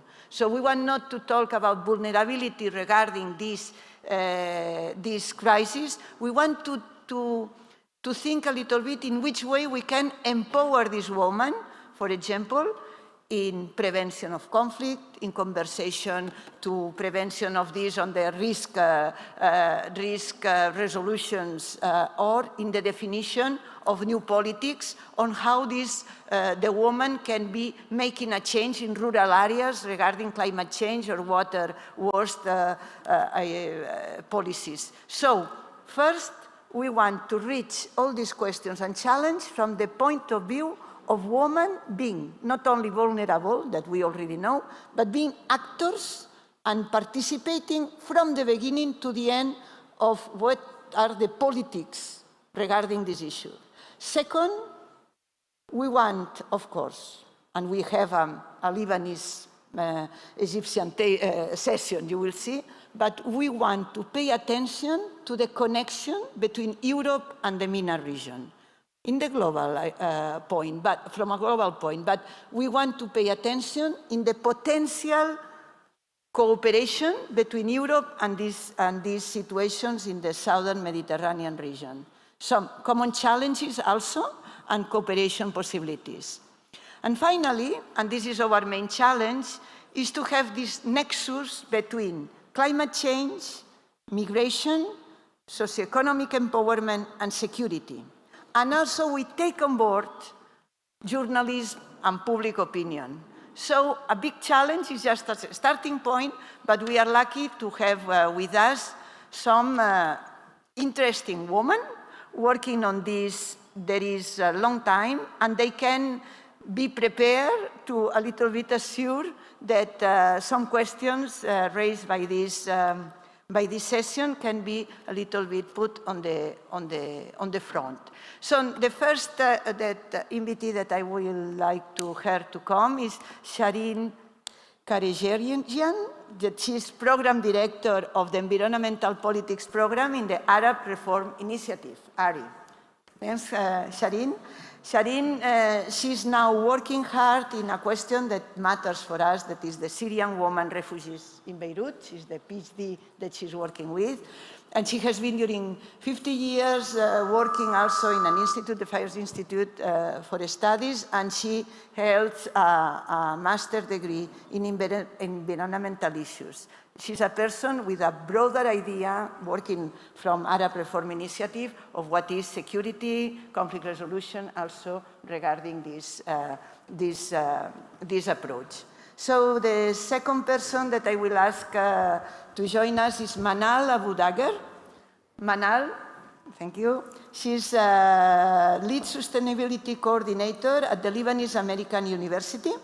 And Manal recently coordinated a study in this well-known research network, Euromesco, that we are coordinating at the IEMET in Barcelona, that gathers a lot of think tanks in the Euro-Mediterranean region, and she leads a study that really take the climate change and internal displacement and gender as a key of the point. So her insights will be really interesting. The third person that will join us is Noura Abdel Wahab. She's our Egyptian representative in this Lebanese session. She's international water management. She's working in the International Water Management Institute in the MENA office in Egypt. And Noura she's a dynamic gender equality and social inclusion and research leader, and with more than 20 years of experience in the region, working on water, agriculture, and energy. And I could realize yesterday, just changing with her, has not only a great knowledge, but important commitment. In fact, the three of them, they are committed women in what we were talking about today. And finally, I will invite to join us Suzanne Baklini, journalist de L'Orient Le Jour from Lebanon, And the idea is, I don't know if you follow her, if not, I advise you to do this. And she's following gender and environmental issues in Lebanon and also across the region. And she has been attending numerous United Nations climate change summits. That it's one of our targets to have an incidence there. And you know there is a group of journalists today joining our initiative, and we will like that these journalists also being with us in this commitment and in this joint, let me say, target that we have for today. So we will... Take your time. It's okay? It's working, no? Okay, so we will start this round table. I already asked the intervenants to be short, 5 minutes in each intervention, because we would like to have a dynamic session. We already, during yesterday and today, we have an in-depth sessions according to the main challenge. So today's session is much more about reflection, issues. Let's see if we can do this in this way. So already introduced the topic that we will tackle today. We will ask first of all to Sarin. Well, you will explain us very shortly how we can mix or how we can approach climate crisis, conflict resolution, environmental security, peace building. Sometimes we don't understand exactly how climate change risk can be linked to this peace agenda, and how women can be actively not only affected by the fact of the crisis, but actively working as actors in this prevention and conflict resolution. Big issue. We don't understand that it's a big, but please let us to enlighten a little bit this point in order to make us more. Thank you. Can you hear me? Yeah. Okay, thank you, Gemma. Thank you, Gemma. This is good. We'll try to be on time, because it's the session before the lunch is not always the best one, but we'll make sure it's good. So, I mean, this is a very big issue, but here I'd like to, a bit contextualize it in the region where we are coming from, at least our panelists. And I'm quoting a journalist who's done some work in Jordan, but it could have been the same stories in Syria, in Lebanon, in Libya, and other parts of the region. So here, it's Melissa Parsons, she's a journalist. She went to Ghor al-Safi, which is a village in Jordan, and following women who are farmers and working in the land. And for them, climate change is not maybe visible, and it's not the language or the terminologies that is reachable to them. But if you talk about environment, if you talk about access to water, access to clean water, it makes more sense. If you talk about land and their ownership of the land, it makes more sense. So this is how we need to break a bit these terminologies into make it more available to the public. So here, women farming in Ghor al-Safi say that 4 or 5 years ago, they were receiving water from the municipality between once a day and 4 times a week. Now, today, they are receiving water once or twice a week. This has had a huge impact on what they can grow, when they can grow, and how much and the quality of their produce. So the rapid decline in the availability of water has contributed to high levels of debt in Ghor al-Safi, since farming has become a much less lucrative source of income. Many farmers, specifically women, have therefore been forced to leave the sector. And we know that in the region, in the Middle East, North Africa, 60% of women are actually employed in the agricultural sector. So, however, other opportunities outside of farming are difficult to access for women. Most other jobs are populated by men. So without farming work, many women face unemployment instead. It is therefore unsurprising that the majority of farmers in this area are actually women. And it could have been the same cases in Lebanon, same in Libya and Syria. This means that most women are in the farming land that they do not own. This dynamic is leaving many women out of bigger decisions when it comes to their farming businesses, decisions such as when to sell or rent their land when yields are bad, or hiring and managing employees, or even the produce that they can sell and buy.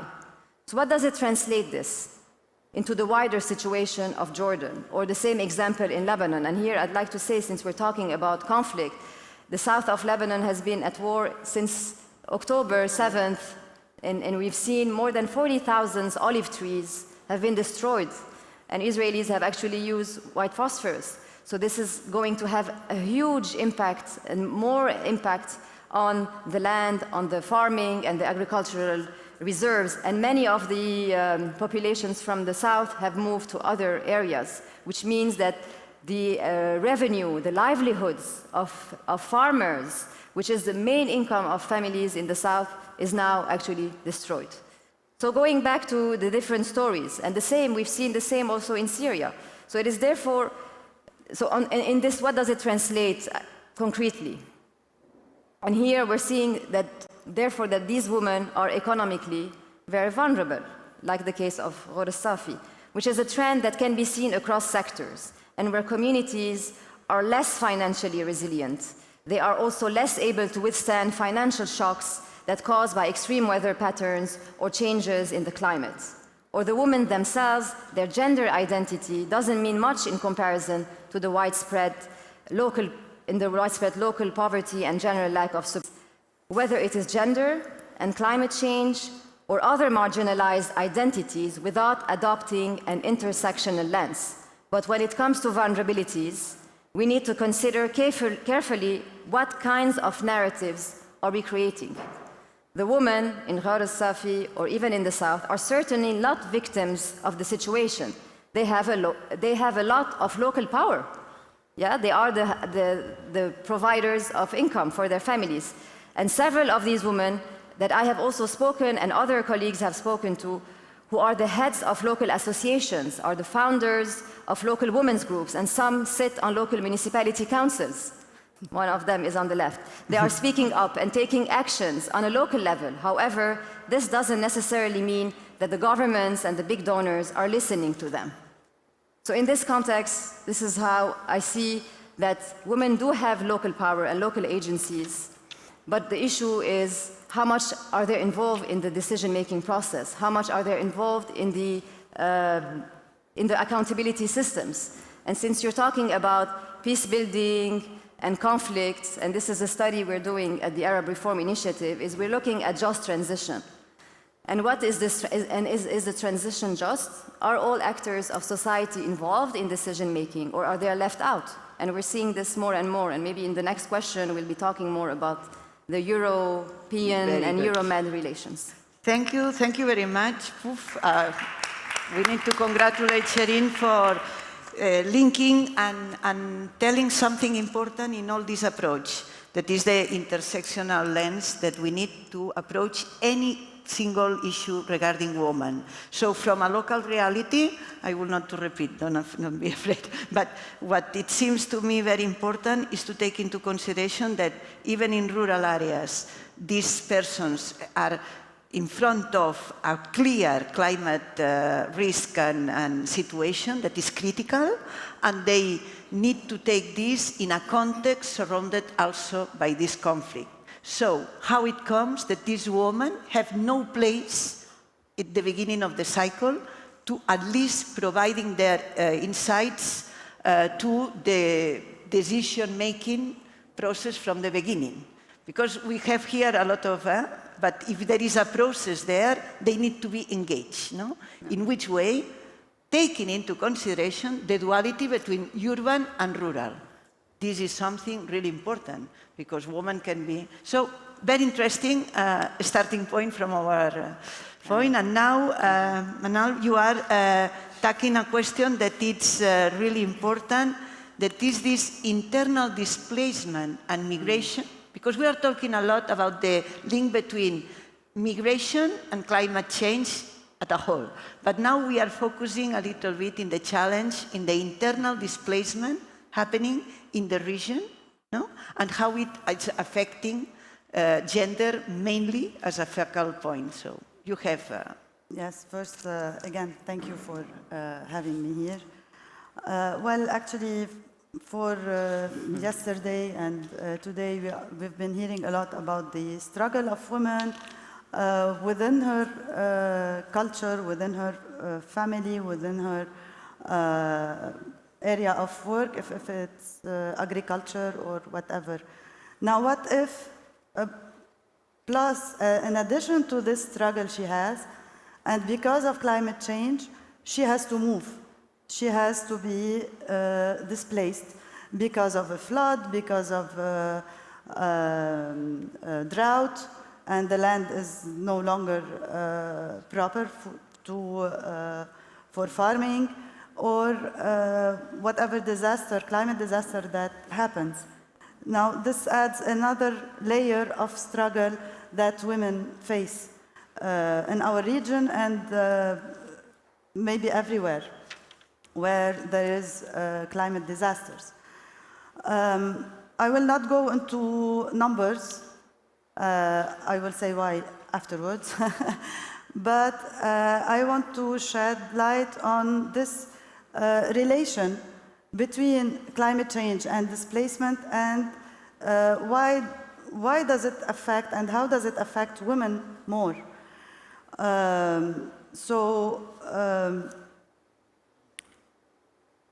At some point, we have male exodus. A lot of time, it's the male, the men who leave their lands, and so women are left behind. And what happens when women are left behind? They have to take care of the family, to manage the household, socially and economically, which strains her capability of doing her proper job, maybe, or be educated, go to school for young girls. And this will lead to a lot of social stresses on women. Also, a lot of time, women don't have the means and the mobility to leave. So she stays in a place prone to climate risks, and she is left to face the risk of a flood or drought. Now, when women do leave, this creates another stress and problem for her life. For example, at the level of the increased risk of exploitation and trafficking, because when these women leave their homes, they are in a whole new environment, even if it is internal and within the same country, but they do leave their culture behind. So they become more vulnerable and target for traffickers, because their social and economic network are hindered. And so she is at risk of exploitation, of sexual violence, and of forced labor. Also, we can talk about the access of women to resources. First of all, we have health and safety. A lot of time when they move, they are put in shelters with no proper sanitation. These shelters are crowded, so there's no privacy for girls and women. And also, there's no access to food and to clean water. So this also affects her health. And a lot of time, women are the ones who take care of the family. So if another family member is ill, she will be also ill. Not to forget the mental health of these women who leave their area, their villages, and really the mental health care is very low after this kind of stress. To finish, There's also the social and cultural impacts, because these women, when they leave, especially young girls, they leave their school, so they are not educated, they are forced into child marriage because of their economic new situation, and the traditional role that women and girls used to have within their community is lost.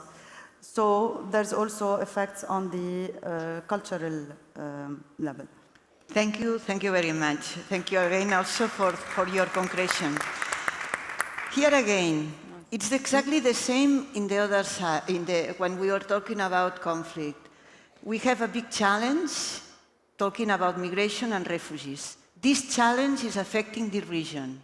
But in addition of this, we see a new trend appearing that needs to be managed by the region with the current circumstances, also regarding migration, also regarding trafficking and vulnerability of this population, and also tackling, as you say at the second part, public services at disposal, resources. So how we can manage all these challenges at the same time, or regarding to human movement and having gender in the middle. So it's necessary a kind of politics taking into account all these different scales, because we are now putting on the floor this new challenge that will be, because the climate change, this will increase and increase on the future, and this is why we are really worried that this need to have this link with the current circumstances. So migration is not only a question of an external dimension, migration now is affecting gender also internally with all the challenges, I repeat, you know, these refugees and gender issues also. In addition, we have all this. And you put on the table also the question that we will not, but it's a key question according to what I was reading till now about the issue about the health. Women, health, and also, of course, health, mental health, but also health and provision of this service. Thank you very much. A lot of, and now we are going to check and to speak. Nora will explain to us her insights from her very large experience working on the rural areas, with all the, what does it mean, all this challenge about water and climate change, and with a perspective that I think it's new and it's interesting, that is this linked to the socioeconomic development and this change that need to appear in this perspective. So a PowerPoint presentation from Noah. I have it. I know you have it. Vale. But 5 minutes, Nora. No, thank you so much. Working.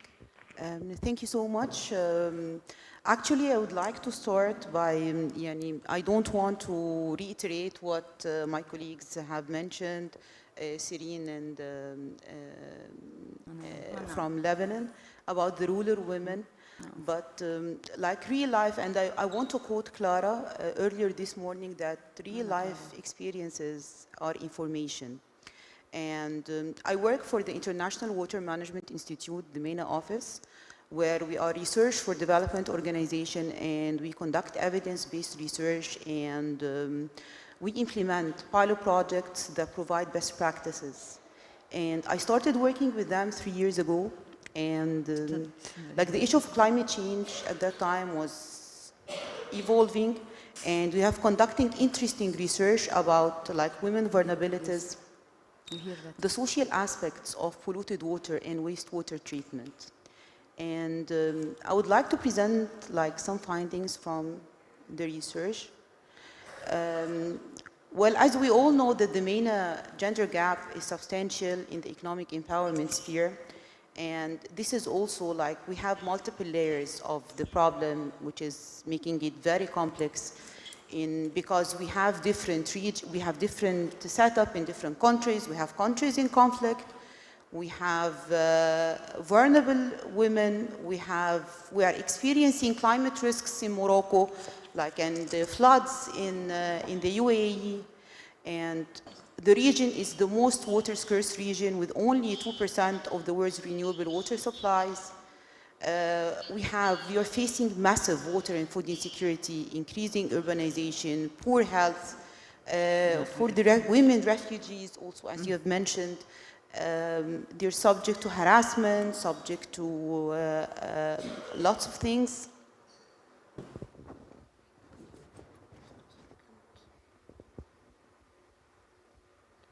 So the most vulnerable categories in the region are the girls and refugees and IDPs, in addition to rural women.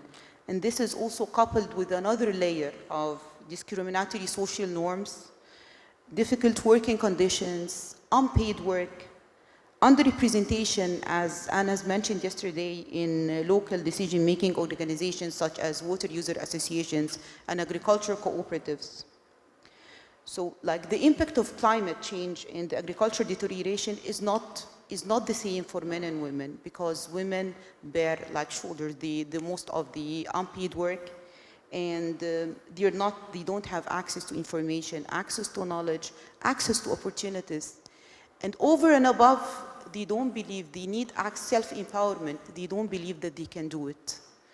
So in order to change the narrative, we need to stand on address these root causes from the beginning, understand the local context, and then we work for solutions. Thus, and also there is a need to adopt gender transformative approaches to get over these structural problems. And one of the key recommendations, like, also we have conducted an interesting research about, like, Re-Water MENA and Gender Platform Project for the International Water Management Institute. Personally, I spent 1 year in governorate in Delta, and I was surprised with the level of deprivation that rural women live in. There's polluted water, poor life. They start working from 6 a.m. till like 8 p.m., working in the field, taking care of the children, helping their family, cooking. And then at the end of the day, they're not really well paid. And there is no alternative in these rural areas. So one of the key recommendations that we recommended in this research is that there is an importance of gender mainstreaming is a starting point, but we need to think about gender transformation. We need to add livelihood components. We need to address the deep root culture of masculinity. We need to address, to start empowering women to think about themselves and that they can do things, self-empowerment.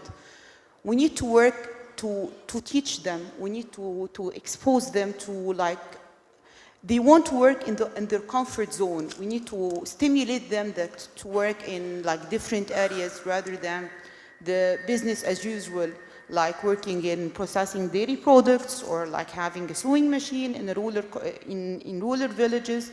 There is a need to do something more. And I'll present some successful examples in the coming round. Thank you so much. Thank you very much. This is the kind of exercise of all your experience exposed to you. You have shared with us some key points and this gender transformative approach that we really need on this. And you did things that are big words, for example, to change the deep-rooted culture of masculinity. This is not only in the rural areas, and it is not only in the MENA countries. This is around a very important issue. So just telling this, just saying this, we are doing a step forward in our way to see the issues. And not only thinking in the vulnerability, but also to put in value. I think this is the sense of the previous sessions. But in this question, this is important, no? And take this into consideration a lot. Thank you very much. And now the fourth approach, just to give a little bit of each one of the 4 challenges that we choose for this discussion, is how we can get public opinion aware about this. Suzanne, she has a big experience on the matter, and but we would like to know, first, we know that even you being woman and journalist, you should be also, no sé, it's a question, I don't know, now it comes to my mind. You are not in the same position, perhaps, that other males, other journalists that are not women, I don't know, to tackle this issue.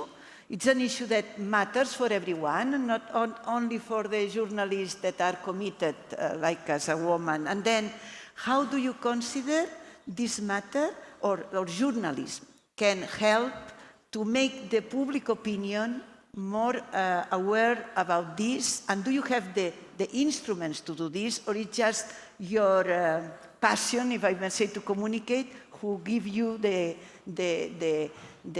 floor to do these things? Or do you consider you have this good ambience in the journalism to do your work properly on this matter? A lot of questions. You choose whatever you... No problem, no problem. Thank you first for having us and for shedding the light on this very sensitive issue. Are you hearing me? Yes, now yes. So, what I would like to say first is that when I speak about this issue with people, even with gender-sensitive people, I noticed really that the link between climate change and gender is really not obvious for everyone.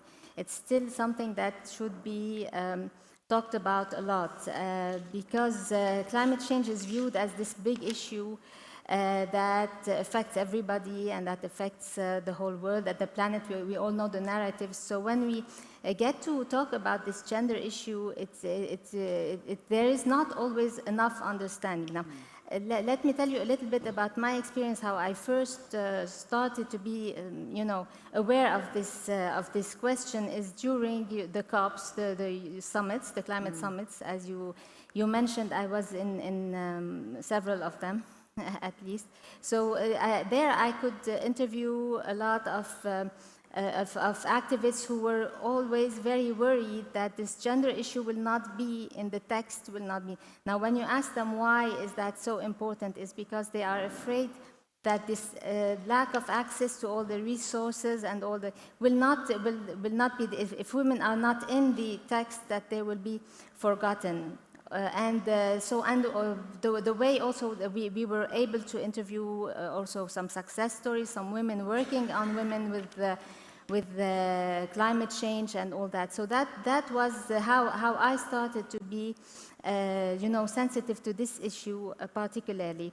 Now, about how can we transmit that to the public? I should say one thing is that already climate journalists are already have a big challenge because climate change.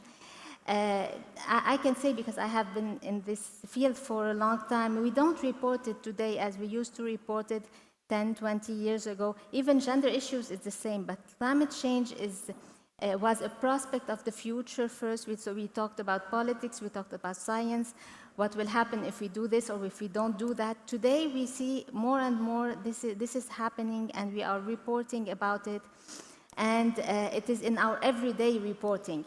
Now, how can we best try to make this? I mean, it's interesting to talk to experts like those who are on the panel today about what's happening to women, the data. If there is data, there's not enough data, but anyway, so it's interesting to shed the light on what we know already, but most importantly for me is having more journalists, and not only women, to just go back to what you were saying, that have a good, solid background in climate change and in gender, and so that becomes a part of their reporting.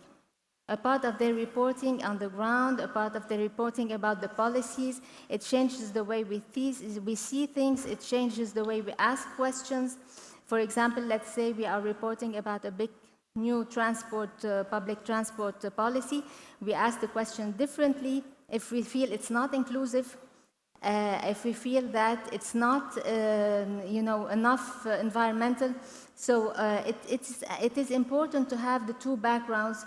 As I say, this is what, for me, should become a part of our work, not only by tackling the climate change and gender as such, but also to have this perspective, whatever we do, and in everything, in every subject that we tackle, because that will come up It will come up, and it's already coming up, you know, when you least expect it.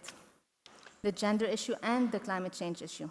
Very good. Thank you very much. Also, it has been a very interesting, and I think it's really linked with the effort that UFM did in inviting this group of journalists during these 2 days, because, as you say, the two big challenges, that is gender and is climate change, need more than a narrative, need a solid background, as you say. So perhaps some capacity building initiatives that can join together and can provide information to make the narrative happen, because of course there is a lot of misunderstandings, because also the goodwill of activism is not tackling the things in a solid way. So it's one of the challenges, no? So I think this is a very interesting also reflection.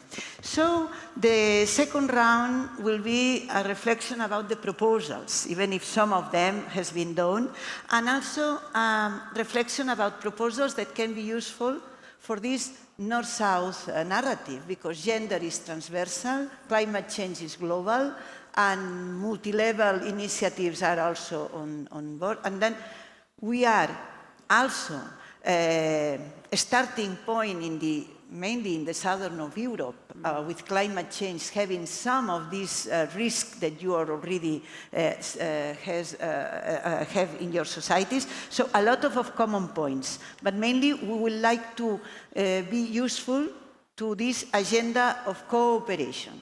So more or less is the same question, or about recommendation or good practices. Starting by you, Shireen, how we can, starting some Euro-Mediterranean initiatives, already with ARI and EMED, we are trying to do this. Yeah. For example, when in the European programs, they are asking us to participate in a call regarding hate speech and gender issues, it's an European call, we call our friends at the ARI, and we say, yes, but this is a common challenge and we need to work together. So we are forcing a little bit, but we don't know if we will win the call. But in any case, we are doing an effort to open the scope. So, according to your understanding, it can be some initiatives that can be useful and to this challenge that you already tell us about security and risk. Yeah, I mean, if we look at the European Union today, there's two big pillars for the European Union. One is migration, and two is energy, right? Energy. Energy, yes. Energy, justice, and energy. And specifically, I mean, but these cannot be the only two pillars that will remain. A couple of weeks ago, the EU commissioner was in Lebanon, and they pledged a 1 billion euro fund, or probably grant, we can say, but then or loan, to support and control the borders. The president of Cyprus was also accompanying her. So what does it mean, these? I mean, are we on the southern side seeing, you know, only being seen as the wider neighborhood, not just the southern neighborhood, but the wider neighborhood of Europe? So we have to break the silos of, we cannot just be seen as migration and energy because now of the Russian war on Ukraine. Again, maybe I'll give a couple of other examples in a study that we have recently published by Professor Lama Hattaw in Egypt with our partners at the American University in Cairo. So prices for natural gases now are volatile and extremely sensitive to national and geopolitical developments. And prices in the European Union, for example, sharply increased to all-time high levels since March 2022.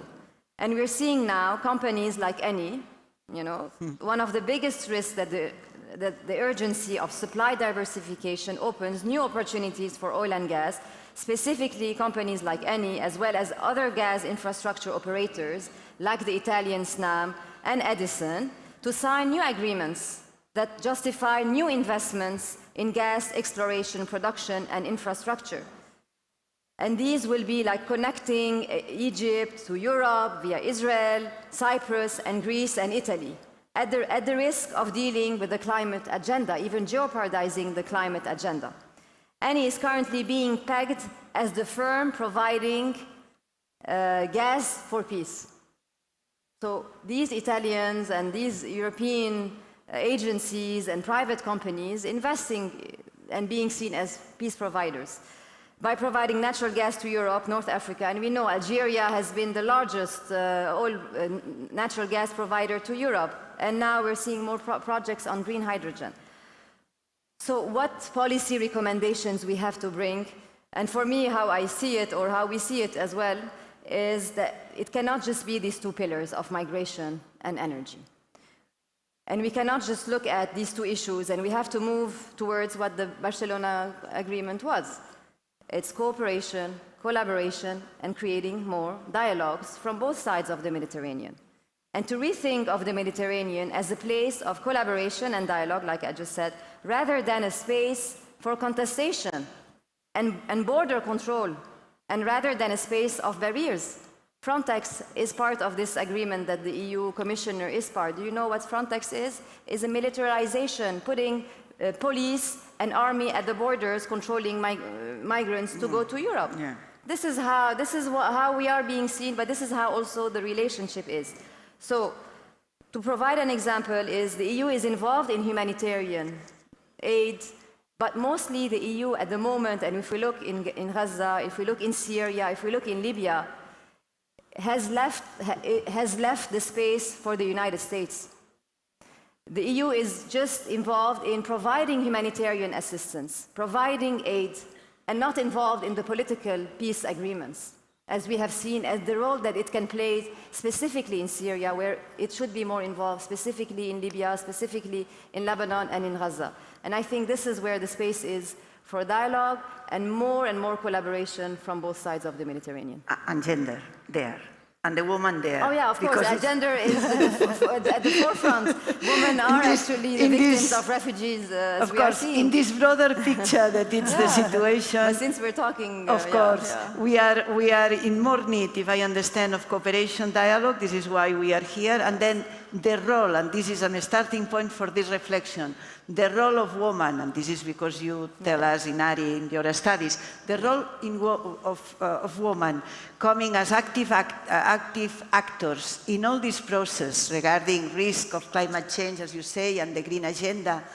This is important and substantial because this need in this context, not only to have on these agendas very practical, but not. Yeah. Very good. Thank you very much. This is a starting point for more work. Thank you. Thank you very much. And now, coming to the mobility. You have some recommendations in your rapport. Yes. Can you just resume in 4 minutes? Yes, I will resume. Actually, the report was written by 5 authors. It included 5 chapters. And international authors from South and from the North, and I was coordinating. The report as is, it wasn't purely focused on women, but each chapter tackled the issue of women and climate displacement. So I grabbed some of these recommendations that I will say now. First of all, and the most important thing is, we need data. There's no data around the issue. This connection between climate change and displacement is a bit new. And it's even more difficult to get data on women who are climate-induced displaced people. So this is very important, and there are collaboration between Europe and the MENA region. The joint study was one of them with the IEMAD and Euromesco. Also, we did a project with the IWMI concerning displaced because of drought in Lebanon, a comparison between Lebanon and Jordan. The interesting part was that people who migrated because of climate change doesn't know. So he knows that there was a drought, he couldn't no longer farm his land, so he left because he needed to feed his family. But he doesn't make the connection that this is climate change, actually. So it is important also to work at the level of policies, because it's not the farmer's job to be aware of these connections. It's the institution job, it's the government job, the Ministry of Agriculture or Environment or whatever. So it is important also to include women and climate displaced people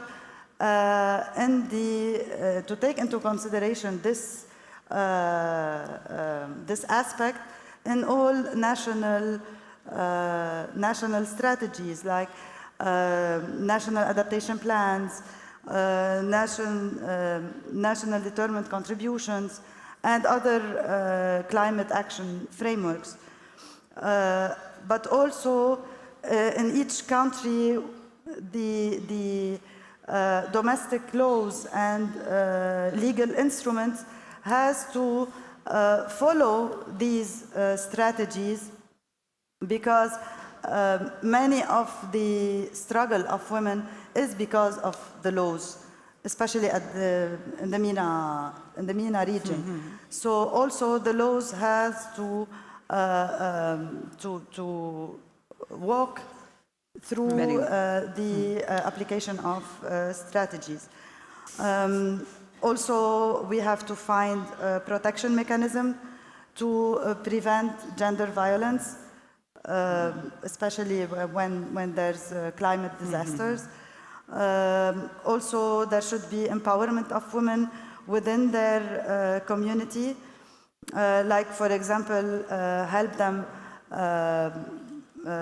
with the farming, new technologies to be introduced, help them to work at the level of fisheries management, of forest management, and ecotourism sector through new technologies and clean energy or whatever. We have been hearing a lot of initiatives that are great.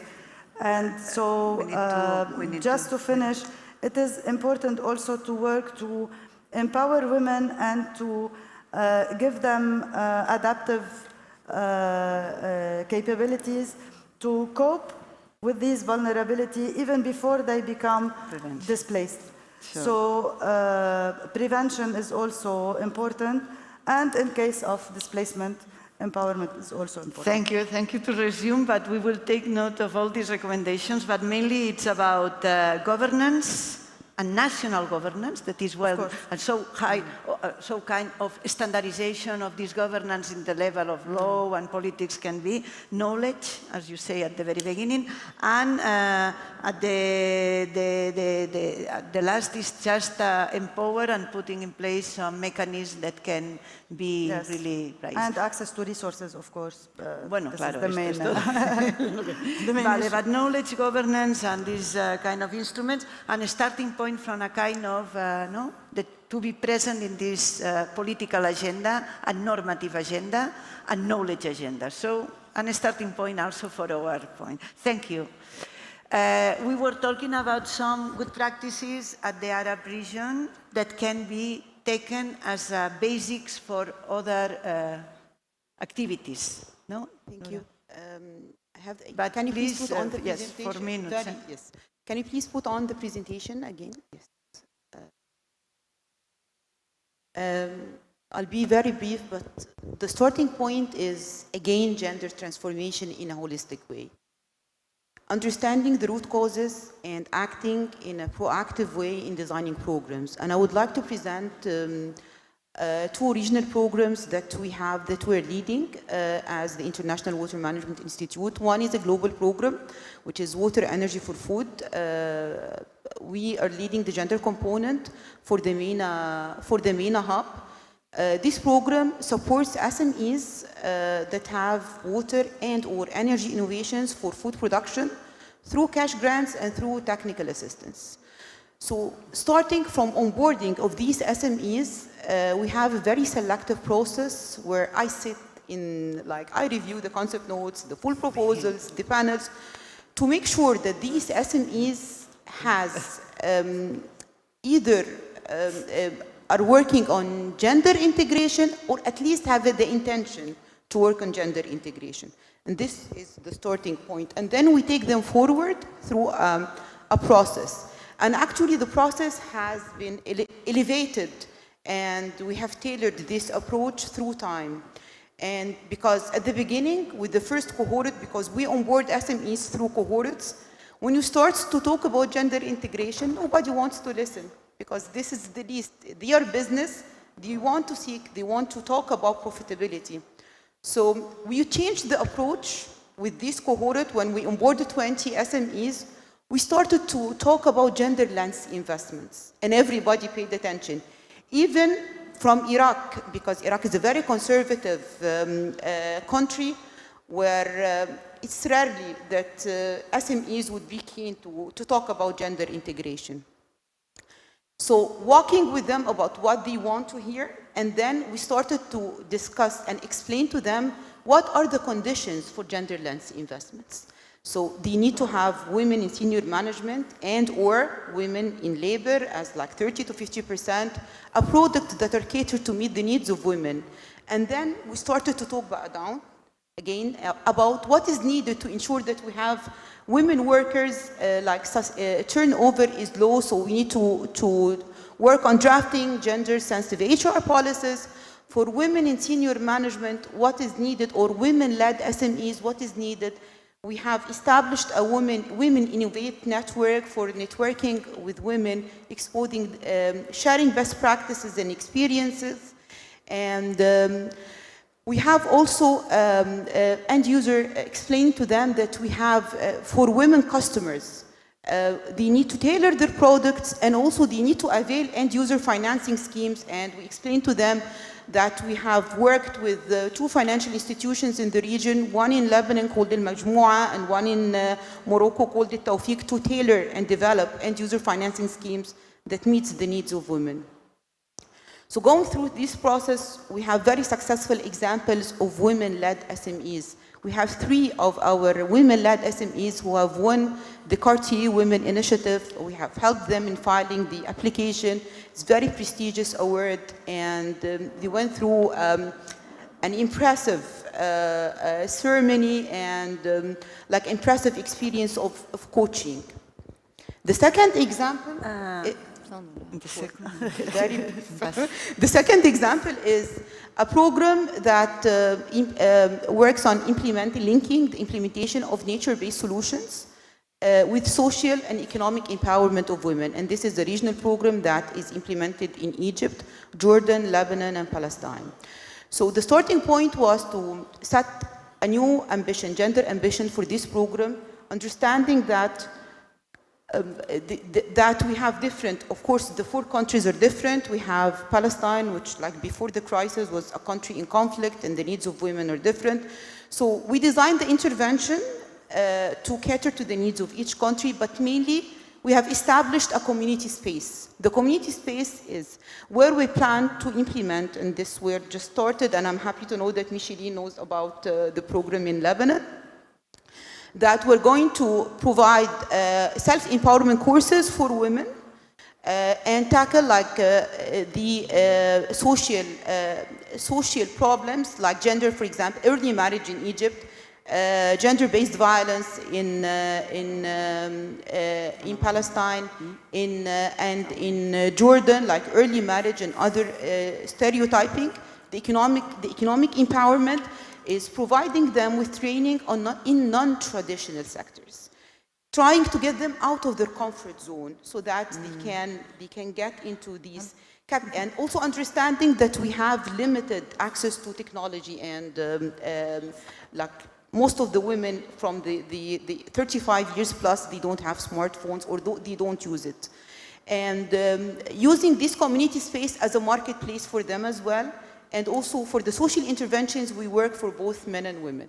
Thank you. Thank you, Nuna. It's really difficult, but all of us, we have this, this commitment and the great job. And I think it's very important is to link this knowledge and this assessment and this normative that should come with this process of innovation through projects like yours or programs that are trying to innovate by doing on the field. So we need to find the link, to find this, what you say, this Woman Innovative Network, and to put this, to leverage all these results in this. Thank you for this effort to summarize. Well, finally, it comes to our mind that perhaps we can imagine a journalist or audiovisual or a product that can be done by the north and the south of the Mediterranean. Do you think that it is a narrative that we can share, north and south, to put gender in the middle of all what is happening now in climate change, and that this product can be understood the same on the north and on the south of the Mediterranean? What we are talking about here, that is very much related to the reality on the south of the Mediterranean, starting to be a reality in the north of the Mediterranean. So can we do something to make this present into the both, into the European and the Mediterranean region? Yes, absolutely. First, let me tell you that in the Mediterranean region, if we take the science, the Mediterranean has a specificity in climate change that we know. That we are impacted more or less in the same way. So we share already this input. But of course, when we start speaking about gender and vulnerable communities and so on, you have also the specificities of countries coming in, but you also have similarities. This is something that we were able to share during these 2 days, actually. That there are similarities and there are differences, most of them being like in laws or in social structure or whatever.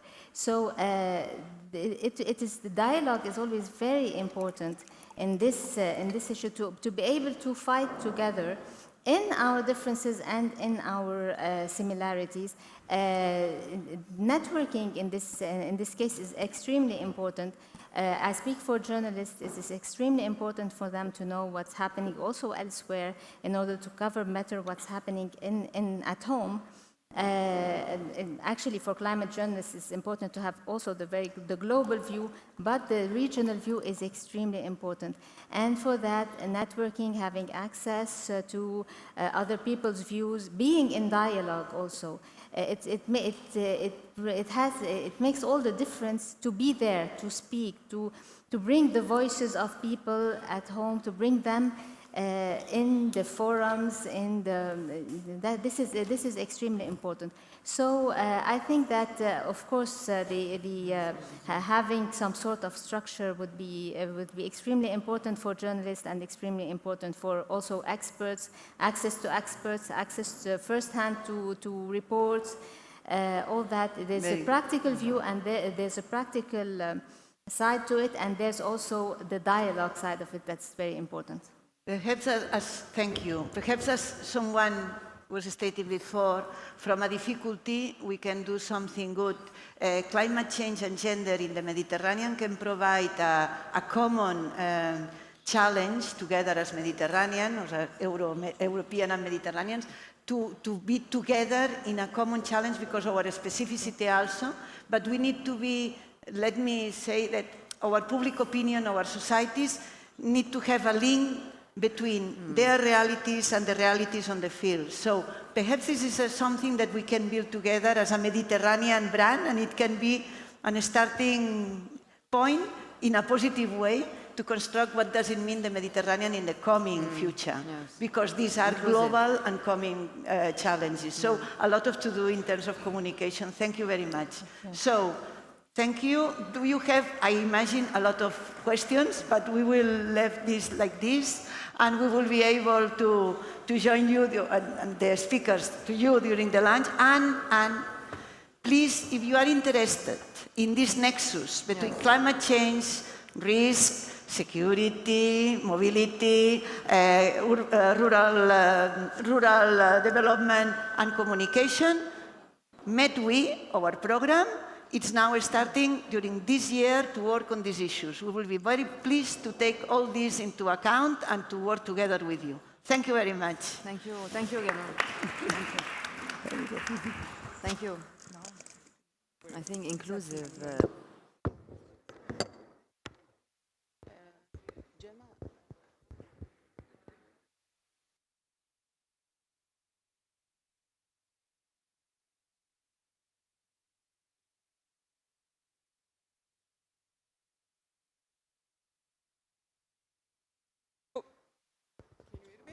Okay.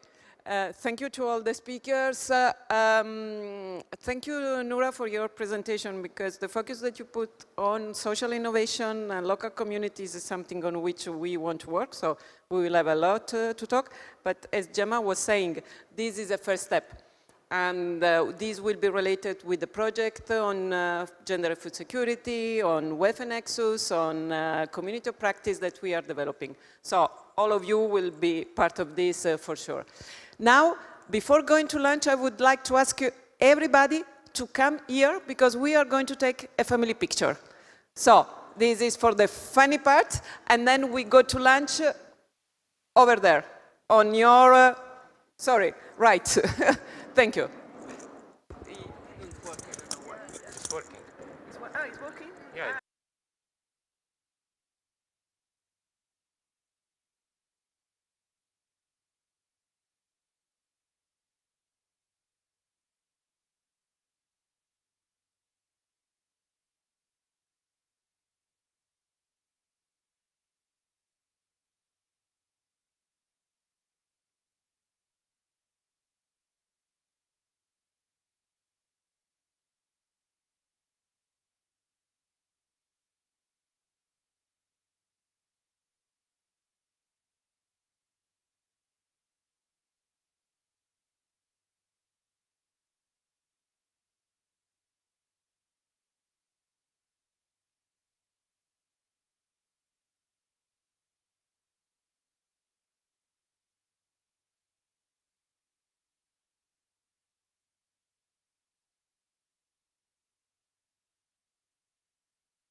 Hello, good afternoon. We are about to start our last panel.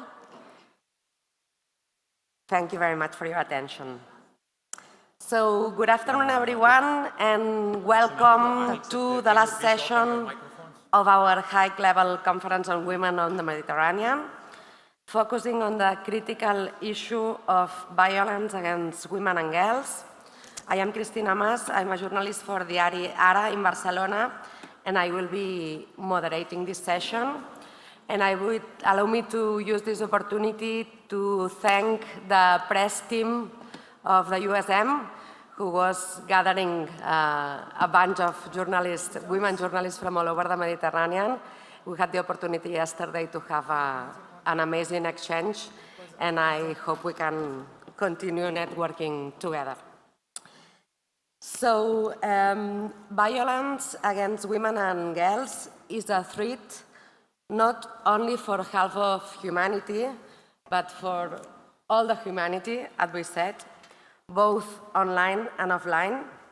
It affects all women and takes many forms, including physical, sexual, or psychological violence, as well as economic abuse and exploitation. According to the World Bank figures, at least 35% of women in the Middle East and Africa have experienced some form of intimate partner violence, a rate that it's likely higher due to the unreporting. So we are ranking as the second highest region globally in this regard. More than 3,000 women are killed each year in Europe by partners or family members, and countless more are harmed and harassed. Let me remind you that we used to consider a conflict a war when it takes more than 1,000 people killed in 1 year.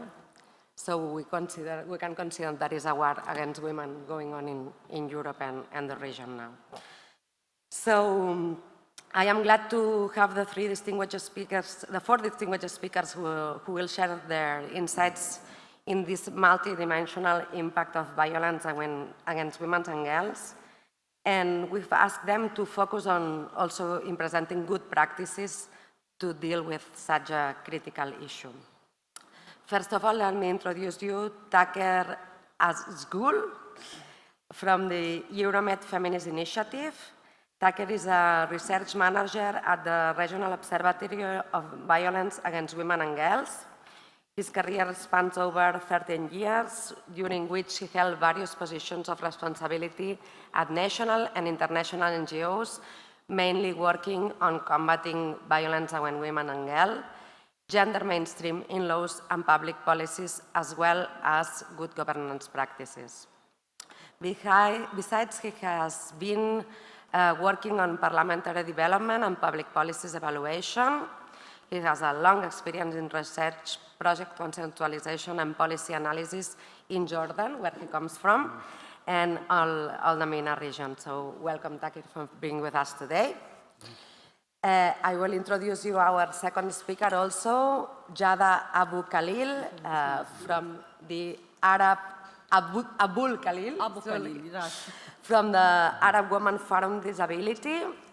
She's an activist in the disability movement since 1988, the General Director of the Arab Organization of Persons with Disabilities, the National Association for the Rights of Persons with Disabilities in Lebanon, and Director of the Arab Forum on Women with Disabilities.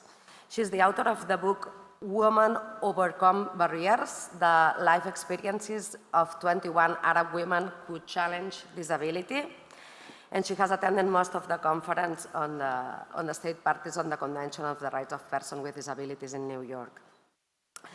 Our third panelist will be Rana Husseini, journalist from the Jordan Times.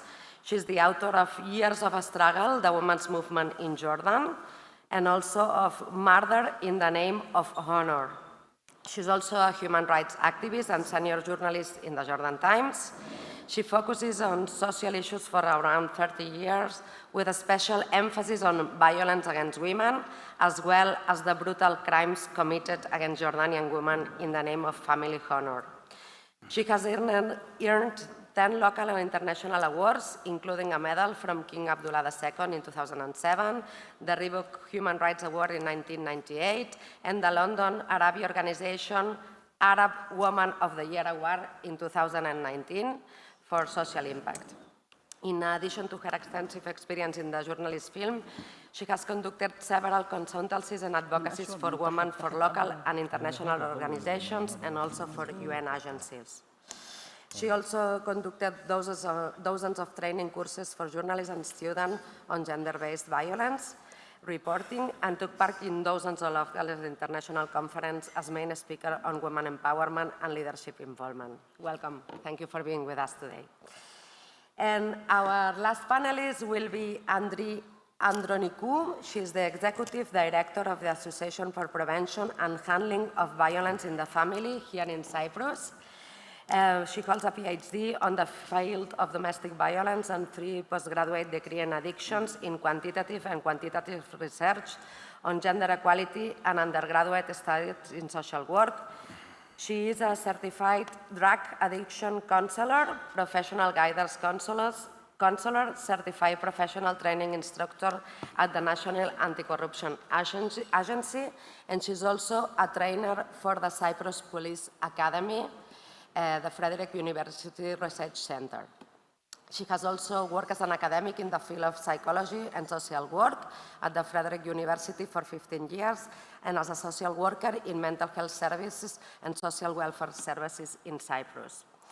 So she has under her responsibility now the National Crisis Center for Domestic Violence, the National Helpline for Domestic Violence, and the Shelter for Abused Women and Their Child, the counseling program and prevention program, as well as the Women's House at the Perpetrator program. So thank you very much, all of you, for being with us today. So I will organize the table as the previous ones with a first round of questions for all of the panelists. Then we'll have a second one, and I hope you will stick to your times, and then we'll have the opportunity to have a Q&A with our audience. So let me start with a question to our first panelist, Tarek Aksgul. Can you tell us more, please, about the work of the EFI Regional Observatory on Violence Against Women and Girls in the context of the Women, Peace and Security Agenda? Yes. Thank you. Can you hear him? Yeah, it's okay. Yeah. On, yes. Thank you, Christina, for your question, and thanks for the UFM for having such important conference happen. Be reassured, I will stick to the time, especially after a long day of discussion and lunch. I know it is not the best for you to listen for a long time. So, starting from the Regional Observatory on Combating Violence Against Women and Girls, it was established by the Euromed Feminist Initiative with the aim to contribute to ending violence against women and girls, and to enhance the political discussion and debate and the social acknowledgement of women as actors for sustaining peace and security. Now, directly in response to your question, actually, the Euromed Feminist Initiative and the Regional Observatory on Combating Violence Against Women and Girls worked since long time on supporting the states and civil society for the implementation of Women, Peace and Security Agenda. The Euromed Feminist Initiative supported enacting the national action plans in different South Mediterranean countries, in Iraq and Jordan and other also countries.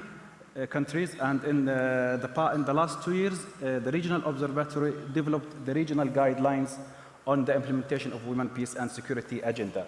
And these guidelines were developed through holding national consultations in 7 countries in the South Mediterranean, and 1 regional consultation in which we come up with these guidelines that aim for the first instance to support states as a duty bearer to comply their national legislations and policies with the international obligations and also the international mechanisms. Also, we wanted from these guidelines to be as a tool with the civil society to use them to advocate for change at the level of combating violence against women and girls and implementation of Women, Peace and Security Agenda. So we developed many tools, but the major tool, and as you mentioned in your question is the regional index. We have the regional index on combating violence against women and girls, and we have also the regional index, the second part of the index, on the implementation of women, peace, and security agenda. Through this index, we now target 9 countries of the South Mediterranean.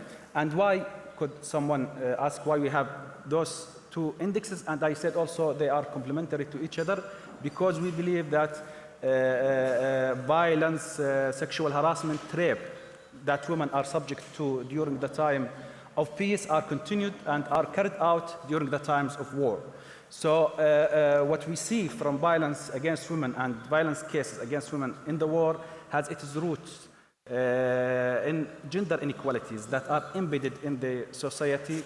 And thus we can say easily that gender equality, peace and security, women's rights, all these topics are intricately linked to each other.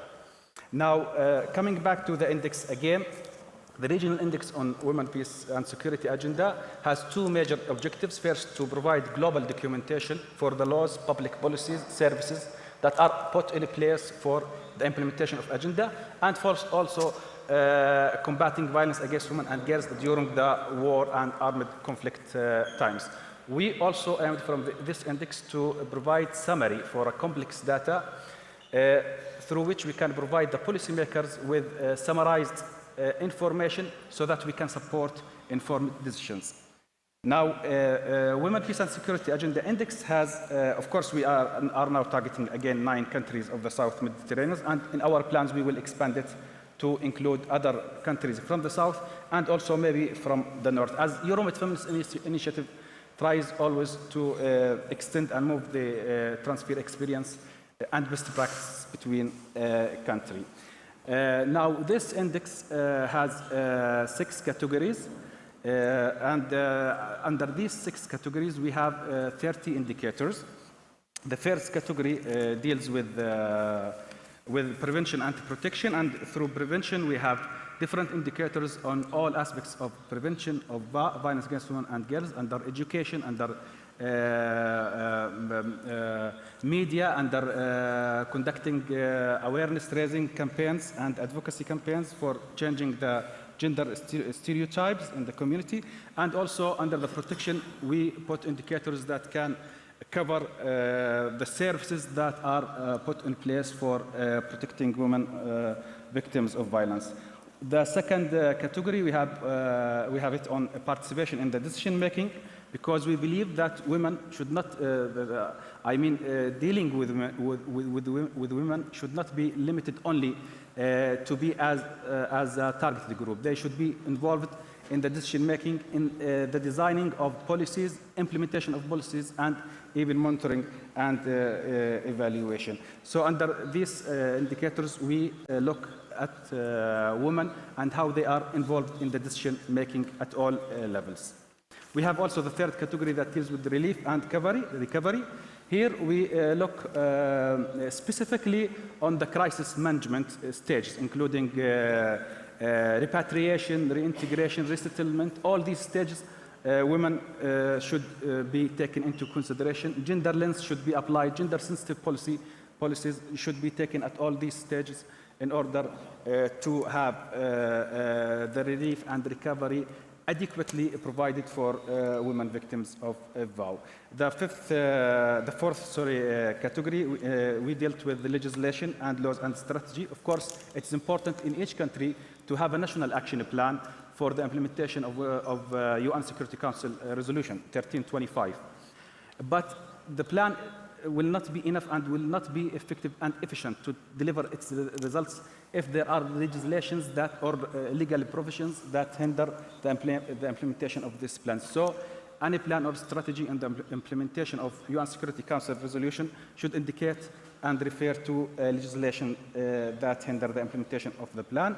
The fifth category, we here deal with the role of civil society, because of course states have the primary responsibility for enacting laws and ensure the application of laws, ensure the law enforcement in general, but civil society should also support the government in terms of law enactment, in terms also of implementation, and also monitoring the implementation of laws, especially that civil society organization, women, I mean here, organizations are on the ground, have the experience, have the knowledge about the women needs, and they should be involved at all stages of enacting laws, plans, policies. I mean here also including monitoring of these plans. And the last category that we added in the only in the last year that deals with women access to with women access and control to resources, as we believe, of course, economic empowerment is also very necessary for women to implement the Women, Peace and Security agenda. And thanks. Thank you very much, Tucker, for sticking to the time and for your clear development of these indicators. So now we'll move to Mrs. Jara Abul Khalil. She will speak in Arabic, so please have your headphones ready. And my question, Mrs. Khalil, is if you can tell us about the specific challenges faced by women with disabilities in this general context of violence and abuse, and how can we better address specifically these special needs with concrete policies or support systems. Thank you very much. Floor is yours. Thank you so much for moderating this session, and I would like to thank UFM for giving us this opportunity to share our experience regarding the issue of women with disabilities. Now I'm going to shift into Arabic because nobody speaks in this session, in this conference in Arabic, only my colleagues from Lebanon, so I'm going to speak in Arabic. التمييز ضد الأشخاص ذوي الإعاقة بالإضافة للمواقف السلبية. سامعين؟ التمييز ضد الأشخاص ذوي الإعاقة بالإضافة للمواقف تجاه النساء بالمجتمعات الذكورية بيخلي النساء والفتيات ذوات الإعاقة بمخاطر متزايدة للتعرض للعنف. على الرغم من أنه النساء والفتيات ذوات الإعاقة بيواجهوا العديد من أشكال العنف اللي بتتعرض لها جميع النساء، لكن آثار العنف عليهم بسبب النوع الاجتماعي والإعاقة بيكون له أشكال وأسباب وآثار فريدة. هلا ضد العنف ضد النساء ذوات الإعاقة بيصير بكل أنحاء العالم. بالولايات المتحدة مثلا 1 كل 4 من النساء عندها إعاقة، وعلى الرغم من أنهم هن بيمثلوا 25% من الإناث، النساء ذوات الإعاقة بشكل ما يقرب من 40% من الناجيات من الاغتصاب. وبكندا 60% من النساء ذوات الإعاقة من المحتمل أنهم يتعرضوا لشكل من أشكال العنف خلال حياتهم. والنساء الأستراليات كمان أكثر عرضة بنسبة 40% من النساء غير المعاقات. وبدراسة أجراها المجلس القومي للمرأة بمصر رصدت العديد من أنواع العنف الممارس ضد النساء والفتيات ذوات الإعاقة. من بعد نتائج الدراسة، دراسة بتوقع ب 306 صفحات وهن مفصلين العنف بأنواع مختلفة. بعد النتائج الدراسة إنه حوالي 52 من عينة البحث تعرضنا من النساء ذوات الإعاقة لعنف نفسي أو جسدي أو جنسي أو عنف قائم على الإعاقة من قبل أفراد العائلة أو البيئة المحيطة من لما كان عمره 15 سنة. كمان حوالي 31% من عينة البحث تعرضوا لعنف نفسي أو جسدي كمان أو جنسي أو عنف قائم على الإعاقة من قبل أفراد العائلة أو البيئة المحيطة قبل 12 شهر من إجراء المسح. والدراسة أشارت أنه أغلب العنف النفسي والجسدي أو المرتبط بالإعاقة بيصير من قبل أفراد العائلة وخاصة الأب، بينما معظم العنف الجنسي بيصير من خارج العائلة. لكن الدراسة اللي أجراها المجلس القومي بمصر رصدت حالتين، حالة تم اغتصاب بنت بعمر 15 سنة من قبل الأب، وحالتين واثنين من قبل الأخ. بناء عليه النساء والفتيات ذوات الإعاقة لأنه هن بيتعودوا للإقصاء الاجتماعي وللعزلة ولصعوبة إمكانية الوصول، هن أكثر عرضة للعنف. وهنيك العديد من الحواجز والتحديات اللي هي بتواجههم اللي بتتعلق بالحصول على المساعدة بحال هن تعرضوا للعنف، منها السياسات والمعايير غير الكافية، المواقف السلبية، صعوبة الاتصال بالملاجئ أو خدمات التدخل الأخرى، وعدم الوصول للمعلومات والخدمات المتاحة، أو كمان إنه الخوف إنه ينحطوا بمؤسسات وعدم إشراكهم بالقرارات اللي هي بتأثر بشكل مباشر على حياتهم. هيدا بالإضافة للوصمة المرتبطة بالإبلاغ عن العنف الجنسي والعنف القائم، لأنه دايماً أحياناً لما يكونوا الأهل هن سبب العنف على البنت أكيد هون بيصير عندهم تردد من إنهم يبلغوا عن السبب اللي أذاهم. وغالباً ما بينظر رجال الشرطة للنساء ذوات الإعاقة من ذوات الإعاقة الذهنية اللي هن أكثر عرضة للعنف لأنه ما بيعرفوا بهالأمر، بينظر لهم كأنهم هن شاهد مش موثوق فيه وما بيجروا بإجراءات الإبلاغ عن الحادثة العنف اللي تعرضوا عليهم. وكمان النساء والفتيات ذوات الإعاقة بيحصلوا على مستوى أدنى من الخدمات حول المعلومات الصحة الجنسية والإنجابية، لأنه أفراد المجتمع والعائلة بيفتكروا أنه بناتهم اللي عندهم إعاقة مش بحاجة لهالنوع من المعلومات، وأحياناً بيشيلوهم من المدارس بالمراحل ببلش فيها تم تدريس الصحة الجنسية مثلاً. ومن هون هن لاحقاً ما يقدروا يميزوا بين العنف اللي بيتعرضوا له إذا هيدا طبيعي ولا منه طبيعي، لأنه هن ما عندهم معلومات كافية حول الصحة الجنسية. بالرغم من أنه اتفاقية إلغاء كافة أشكال التمييز ضد المرأة ما ذكرت الإعاقة، لكن أصدرت توصيتين. في التوصية رقم 18 اللي بتطلب من الدول أنه بتقاريرها تعرض وضع النساء ذوات الإعاقة ومدى التطور اللي صار بحياتهم، وأنا بشك أنه الدول عم تعرض بتقاريرها وضع النساء ذوات الإعاقة. في هذه التوصية رقم 18 بس على القليل أنه في توصية بتشير للموضوع. وفي توصية كمان أقرتها السيداو كمان هي التوصية 24 المتصلة بالمرأة والصحة، واللي بتطلب من ناحيتها أنه تعليق على وضع النساء ذوات الإعاقة من ناحية صحية وتحليل لهم. بالانتقال لاتفاقية حقوق الأشخاص ذوي الإعاقة بنشوفها نحن بالمادة 6 بتتطرق للمرأة ذات الإعاقة، وكمان ببعض البنود الاتفاقية 50 كمان بتذكرها ببعض المهام.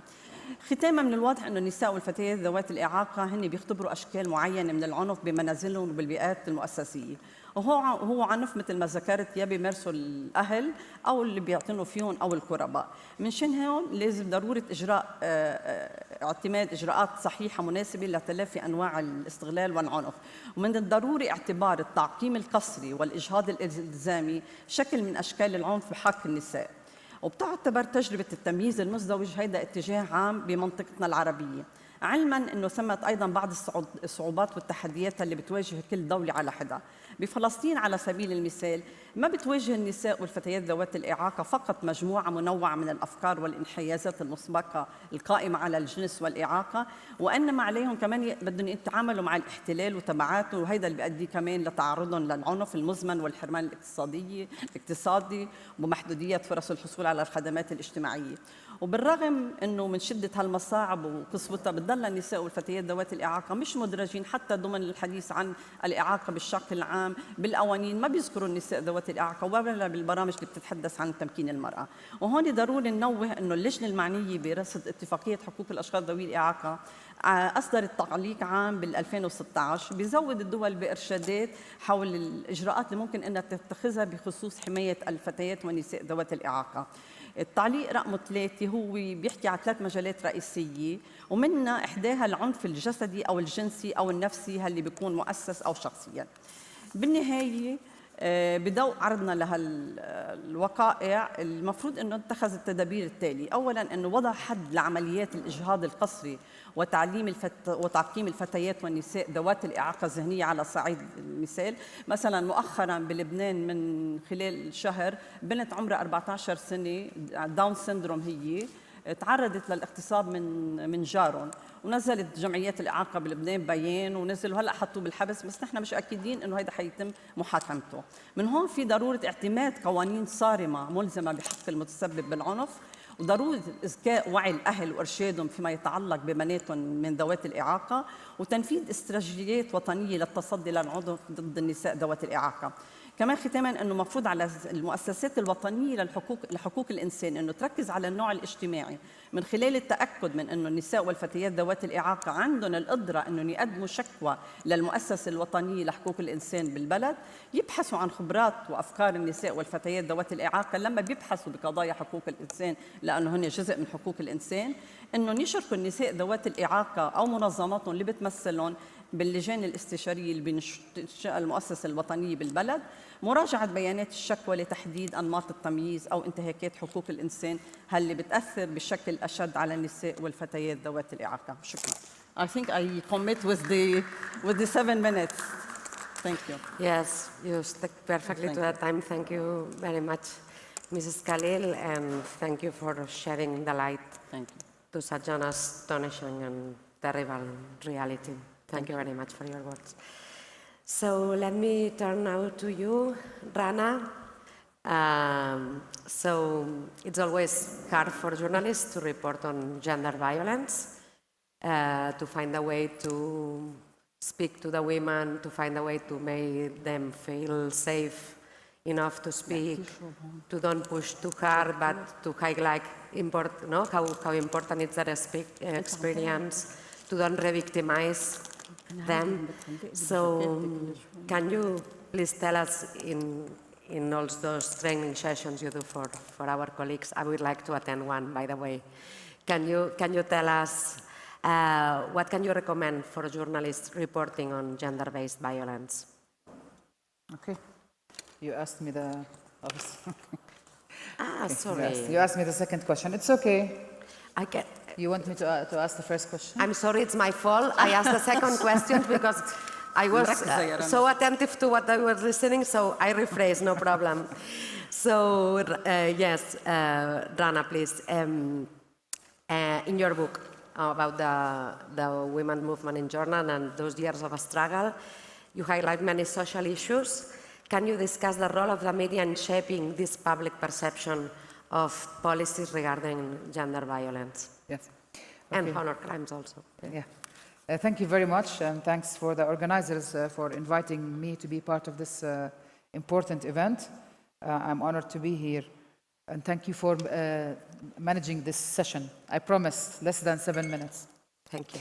The media, of course, played a big role in Jordan in shaping the public opinion regarding the issue of so-called honor killings and women's issues in general. When I came to Jordan, I came back from the US in '93. I was appointed as the crime reporter for the Jordan Times. At that time, really, women's issues was something discussed in general. The word violence will not be seen in any place in the media. They were afraid to talk about the word violence. I started to report about the issue of so-called honor crimes for the Jordan Times. It's an English daily. The Arabic press shied away from writing about this issue. If they wrote something, it was a man killed his sister, police are investigating. So I went on to investigate cases and write about them in details, documented cases, and in hopes that the Arabic press would also start to do that. Now, you mentioned I won several awards, although I never planned it. I never planned to win any award. I was just documenting cases. Even in the beginning, in the mid-90s, people were telling me, what are you doing? You're wasting your time. You write in English, you're preaching the believers. Nothing ever changes in this country. But I felt, no, I felt that, we can make a difference. For me, I prefer to focus on social issues rather than write about political issues, which is most reporters, that's what they want. Because I felt in our part of the world, it's, you can at least control your destiny when it comes to social issues. But politically, we're always brought up to think, this is what America wants, this is I don't know what. So I said, no, at least socially, we can make a change. So this is what happened. I won an award, and a group of young men and women approached me and said, let's do something on the grassroots level. We started to collect signatures. The women's movement also started to focus more on violence against women, but it took time. It's because of the reporting and the movement in itself. So the late 90s, I would say, was a golden time for Jordan in terms of the press, the issues that you could never dream of reporting. After we started our movement collecting signatures, people started to write about us in the press. Some accusing us of being Western agents, others thanking us. So we steer the debate. And this is really where I think the turning point in Jordan in terms of the press. We started to see the press, the Arabic press, becoming more encouraged to write about social issues, which was in the past, it was impossible. So we had several topics. Like today, we talk about it, but if you open the newspapers in the 90s, you would not see it. So-called honor killings, violence against women, rape, molestation, incest, drug abuse, even the removal of uterus of physically disabled women. This was a big issue in Jordan, by the way, for a while, because some girls were raped, and their families said, okay, let's do the operation. And this also became a big deal. Abortion was something that was tackled, prostitution. So all the topics we see today, we couldn't talk about in the past.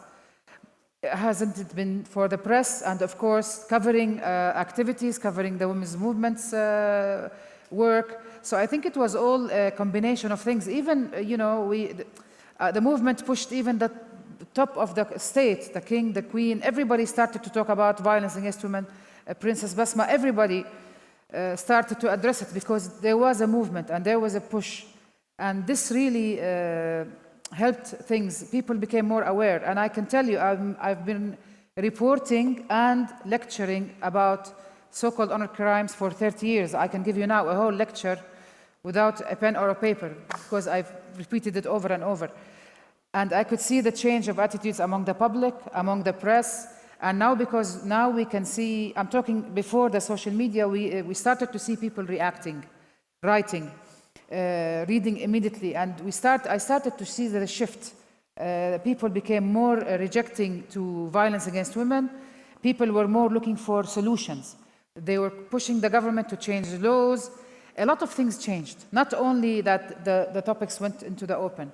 The laws related to that gave perpetrators of so-called honor killings changed. In the past, men used to get away, mostly men, of course, the murders committed by men, used to get 3 months or 6 months, maximum 1 year for killing a female relative in the name of family honor. In the first 10 years of 2000, a special court was assigned to try these cases. The investigation of murders committed against women and children improved because of the training, because of many factors, because of the awareness. It's no longer a woman being killed for the justice system. Okay, let's try to help her brother who wants to raise a family. They became more peculiar, more detailed. Now when I go to talk to investigators, they tell me, you know, don't ask me about regular crimes. Ask me if there's a so-called honor killings. In the past, it was the other way around. They would tell me, who cares? It's just another woman who died. So this is very important also when you push the justice system, since you're the police here, when you push the justice system to investigate thoroughly, then you can preserve the rights of the deceased. Unfortunately, we wish nobody dies, but if they died, at least this is something very important. Now, perpetrators are getting between 15 to life in prison. Imagine the difference. It took maybe around 20 to 25 years. A lot of lives were lost, but things have changed. As I said, the investigation, the justice system. We pushed the government to open a shelter for women. For a long time, they didn't believe in that. They said, no, this is a house for prostitutes. We don't want to open a shelter. There are a group of women who survived the murders or their families tried to kill them. They put them in prison for indefinite periods to protect them from their families without a charge, and they cannot release themselves. And this was something else that I also focused on in my career. And we wanted a shelter for these women instead of wasting their lives in prison. It took us 20 years for the government to open a shelter, but eventually they opened the shelter, and they opened the shelter for abused women and children. Now the society is more accepting. When you talk to people, they know that we have so-called honor killings. They know that there is laws. They know about the women in shelter. So these are all important things that really the media, the social movement, they all worked hand in hand to shape the public's opinion and to get us where we are now in terms of talking about all the topics freely, openly, less backlash, and more wanting to have solutions by the public. Mm-hmm. Thank you very much, Rana. Thanks. And I guess we all applaud because we need a little bit of hope, no? So the fact that you are coming up there's with always hope. a positive experience and that proves that things can be changed. I would like to say also that I was shocked when you said that you started discussing about this in the end of the 80s. I would guess that in Spain it came much later than the end of the 80s, so you were opening the way for all of us then. So let me move now to Mrs. Andronicou. Now we move to the public policies and what can be done. She's going to share a presentation with us in order to tell us what kind of measures should be taken in order to support victims of sexist violence in the region. Thank you very much. The floor is yours. Thank you, Christina, very much. I would like to thank as well the Commissioner of the Gender Equality for the opportunity to give us.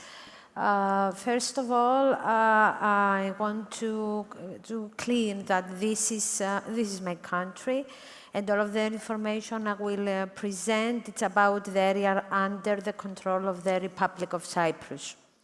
Well, if we want to build the best practice about the victims of domestic violence, we have to know these big 5 things. The first one is that domestic violence is like an iceberg. It's dark and hidden, and sometimes it's not relevant, not recognized, and sometimes the victims, there is no personal perception about what happens. At the other side, we know that the women can be abused up to 30 times before getting effective help. Because in the cycle of the domestic violence, we have a period of confusion, and this creates hope for change. The third one is that in the cycle of abuse, the women are afraid the revenant feel helpless, not to be believed, hope for change, but we know that when she decides to leave, get a divorce, fight back, the things are put in danger. The fourth one is why does she return? And all of person who work with these women, they know all of this faction, financial dependency, no home, dreams, promise of the perpetrators, effects of abuse, lack of support, and the last one is the impact and victim needs. We told victim to draw their self. I feel like a dot. I go where the wind blows. I am dismembered. Help me to find myself. If we know that, we can help and build the effective and customized services and a customized approach for the victims. Of course, the needs of the victims is the first one. The reclaim control is the sooner, the choices, and of course, simple and understandable languages for the victim.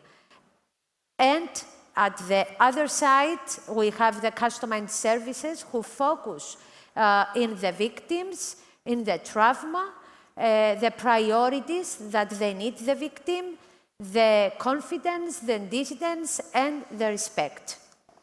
Now, in Cyprus, we built for this best practice for the victims.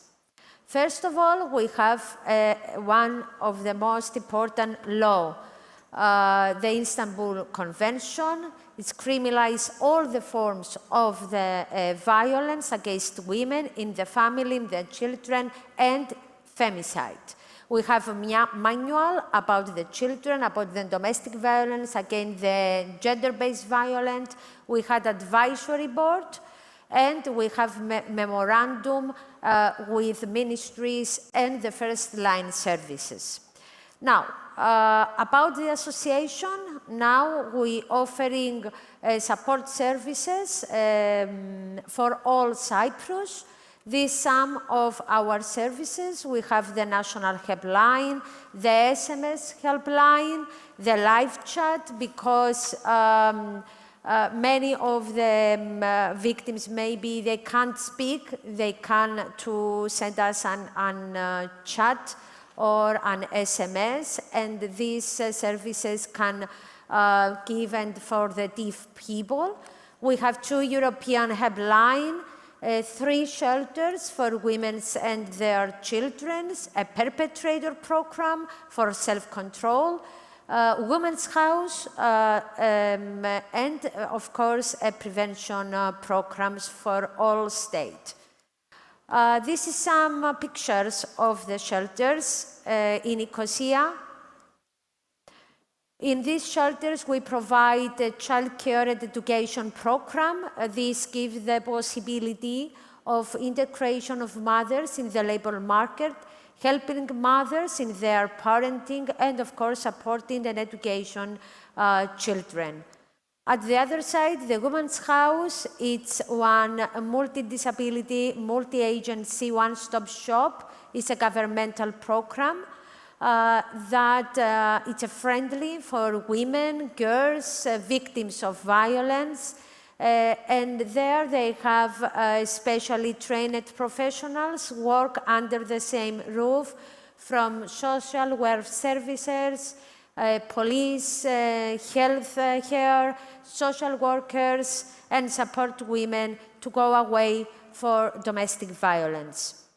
The services there is psychological support, social economic support, of course, videotape testimonies, security protection services, legal services, and advocate for the child. Even that we have these services, the cases of family violence is increasing. Trends, this is the trends of the report, and the last one is for last year is 30,759 cases of domestic violence. But we have and other programs that they have other organizations. One is the Children's House that provides services to support sexuality abused children. That the services are the forced interview, medical examination, psychological support, social support, and of course family therapy. And we have now the last center, the NEMA, that support and treatment of persons who experience sexual abuse in childhood. In Cyprus Police, we have now 4 special departments for domestic violence, who had experienced investigator, who specialized, who take a specialized education. They have for last year these cases that were forwarded to prosector for criminal prosecution, and all the governmental, they funding the programs that we provide. Of course, we need a political priority for domestic violence. We want a systematic and holistic social policy, funds, sanctified assessment tools, criminal justice system to protect victims, and prosecute perpetrators, and of course, quality staffing in existing services. Thank you very much. Thank you very much, Doctor. So let me go out of the script now. I don't know if you want to take the opportunity to react to what your colleagues have been saying. I mean, we had lots of information from a very multidisciplinary approaches. Is there things coming to your mind to the other speakers that you would like to comment? I mean, you are all experts on gender violence, so I'm sure that Rana has a lot to say about the role of the shelters and the police, or what happens with women with disabilities. I mean, feel free to react to what you have been heard. I think there, you know, she said interesting numbers. I didn't know that 39% women, it takes them after 39 times to report it. But I feel that they've done a lot when it comes to shelters, the same in Jordan, but it took us a long time. Now, the second shelter, I would like to focus more on the one that has women whose lives are in danger. Now they're going to this shelter. So this shelter basically is a temporary shelter. And I'm looking at the pictures, and it's similar in terms of like they try to make it like it's their home. At least they can move around, they can cook for themselves. There are small things that we don't think of, small details that makes all the difference for the life of these abused women, especially the ones who are imprisoned. They can move around, they can sleep when they want, wake up when they want, they can see their children sometimes. So these are all important things, and I feel that from my experience as a reporter, I feel that, like you said, in the past, in 80s, even in Europe and elsewhere, the police was not interested to help an abused woman, like go back and it's your fault. It was always that. And I feel that the hotlines and shelters, by time it grew, and many countries went, like in Jordan, they went to the UK and maybe to Sweden or else to look at other countries' experiences. And eventually I feel like it's all similar models with similar services.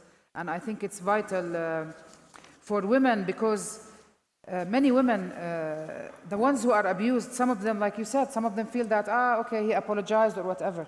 But one time I was attending a seminar in the US, and the women, they said, be careful, because if it starts a slow physical abuse and then it increases, and then it ends up with someone threatening a woman, most probably she would be killed. And when I went back to Jordan, a woman called me and asked for my help. And she came and I met her, and she was telling me the same thing. So I told her, please go immediately to a women's organization and seek help, because she said he waved a gun at me. I said, go and immediately seek help, because you most probably will be killed. So I always believe in the power of word. I believe that we always have to talk about this. Somebody in this room maybe will not know this fact, that when the physical abuse increases, most probably it will end up in severe injury or death. So yeah, I think it's very important. What you talked about is very important, really. Just I want to ask a question regarding if some women with disability, they face any problems and they contact you, and I don't know. No, with disabilities, unfortunately. Sorry. Sorry for her, because she gives some percentage. If there is including some women with different kinds of disability that they approach you, I don't know. Yes, we have women with disabilities. The percentage is very few, maybe. It's 1%. I thought it's 1 or 2%. I thought that it's why the most of these women, they didn't come to ask for help. But your shelters are accessible for them? Yes, it's accessible for all of these women, yes. Okay, and all the services. Okay, thank you. Okay, shall we move to the next round of questions then? Now we will focus a little bit more on the potential solutions. No? So let me come back to you, Tucker.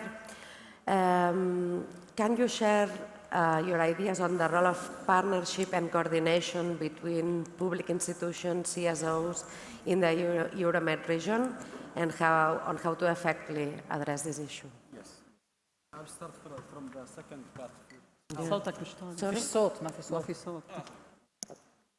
Yes. Yes. Good. Yes. I'll start from the second part of your question, how it affects women's rights. It is well known for all that violence against women and girls is a complex problem, widely prevalent phenomenon. And for combating this phenomenon, we need long-term cooperation between government and civil society and real partnership. And as I already said in my response to the first question, government can enact laws and enforce laws, but civil society should be always in a place to support government, to be partner to the government, and to always provide expertise and experience. Best practices showed that when civil society is included, the results, the end results of all policies and the laws are more efficient. So here we, in the Euromed Feminist Initiative, we consider partnership with the government as part and parcel for achieving our goals. And the Euromed Feminist Initiative has built long-term partnership with governments in the South Mediterranean region and supported them for some action plans. And we also supported the ministerial conclusion by bringing some, the Euromed Feminist Initiative, I mean here, recommendations from the ground to support the UFM ministerial conclusions. But also the regional index that we have on women, peace and security agenda and on violence against women and girls also gave us further opportunity to strengthen our cooperation with governments, because the index has indicators and sub-indicators, and we involved the government and civil society in most of index country where it is possible, of course, to review the index structure, to provide information also to the index, jointly the civil society and the government, and to the final stage, which is the most important stage, to scoring the sub-indicators. And all these stages were done in consultative approach between the government and civil society and with the Euromed Feminist Initiative. Why we always also try to focus on this partnership between civil society and government, because we also believe that for combating VAW, we need to have a comprehensive approach. It should not be only limited to criminal approach in the penal code or to some scattered legal provisions in different legislation and laws. There should be a comprehensive and specific law in combating violence against women and girls. And in such law, we can ensure that we provide all aspects that are required to combat violence against women and girls, including prevention, protection, relief, penalizing perpetrators, rehabilitation for women, and all these aspects cannot be ensured without having such a comprehensive and specific law involved. And through this law, we can state on the cooperation with the civil society. Unfortunately, in the MENA region, from our monitoring indicators, we have only, of course, only Tunisia and Morocco who have such a law, but still the inclusion of civil society in the implementation of these laws far away from being achieved. We also, and through our index indicator, tried to cooperate with both government and civil society on the level of provision of services funded by the state. Because, of course, government can establish hotlines, can provide psychological, legal support, also shelters, but also best practice here indicate to us that shelters is the best to be run by civil society. Because it is more close to women victims of VAW, and the government role is only to provide fund to the civil society. In the region now, only Tunisia and Jordan, by the way, who had experienced that the government provided fund to civil society organizations to run, in Tunisia, 3 shelters, and in Jordan, there's 1 shelter in the south, where the shelter is run by civil society organization and receive fund from government. At the level of preventive programs and measures, of course, here the role of civil society becomes very essential, especially when we talk about changing the stereotype among public. Here, the national awareness-raising campaigns, the advocacy campaigns, spreading even information is the best to be done by the civil society in cooperation with the government. The Euromed Feminist Initiative, we developed a regional campaign on zero tolerance towards VAW, and in this campaign we cooperated with both governments and civil society in the South Mediterranean for changing the stereotypes about violence against women and girls, and also under the education sector, under, I mean here, the prevention of violence of VAW. The Euromed Feminist Initiative also developed manual for teachers of gender-sensitive education in the South and ABC for gender-sensitive education. And these manuals are now in the dissemination process, and they were adopted, for example, by the Ministry of Education in Jordan to train the teachers through using these manuals. Because in many cases, like here, civil society have the experience, have the best practice, who can move it and transfer this knowledge to the government. I will not take long time, but in the last two sectors that I want to speak about, the professional capacity of civil society, first respondents. We know that first respondents in social services like shelters, police, courts should be trained on how to deal with women victims of VAUG, refer and take care of these cases.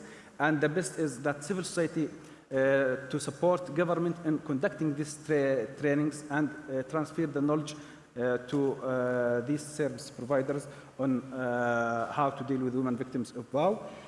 And under the national coordination and regional cooperation, we have also noted, and through our work, that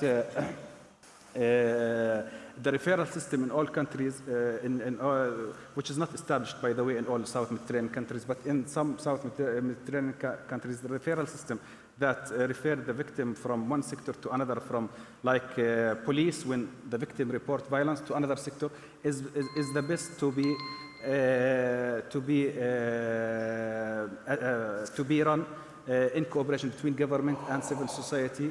But unfortunately, we don't have good best practice. Like, for example, the best maybe practice that we have seen in Palestine, there's a referral system where the civil society also work with the government, but unfortunately, due to the occupation and the checkpoints, even this referral system is not efficiently working. Well, definitely. Yes. Okay. I think that's all, yes, and I hope I was short. Thank you very much. Just a yes or no question. Do you agree with the idea that shelters are better run by civil society organization? Do you all agree with? No, I don't. No, because. Yes.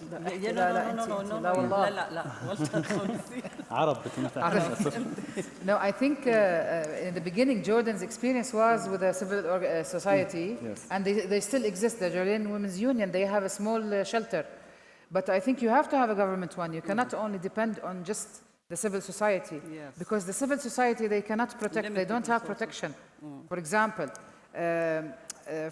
the shelter that was open for abused women and children in the mid-2000s, they went to an eastern suburb. It's not actually a place where they would have accepted the presence of this shelter. But what they did is the people who work in the shelter, they went and visited all the houses around the shelter to explain to them what the shelter is and what they're doing. And they asked them to come and visit the shelter. And this was a government-run shelter. It was a big shelter. It had protection. Also, the one with the women whose lives are in danger, also it's in a secret place, and there is protection. So it's good to have both. It's good to have both, depending on the cases. And we have also the Family Protection Department, which started as a unit.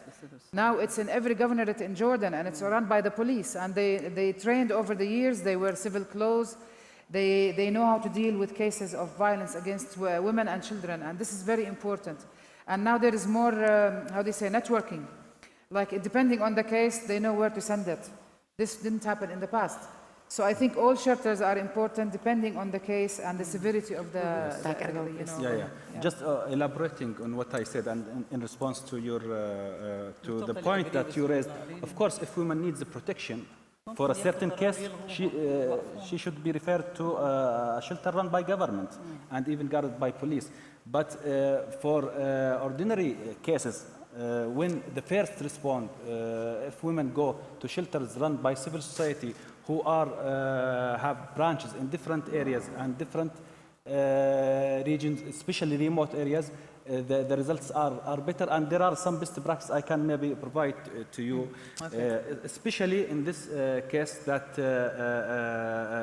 if we want to have a sufficient number of shelters that cover all the country, we may say, for example, for like Jordan, we need more than 12 shelters because there are many governorates. And to have such big shelters only run by government, it will not be effectively working. Yes. Okay, thank you very much. So let me now turn to you again, Mrs. Khalil. Can you discuss any specific programs or initiatives by the Arab Women Forum on Disability that have made significant impact in protecting and empowering women with disabilities against violence?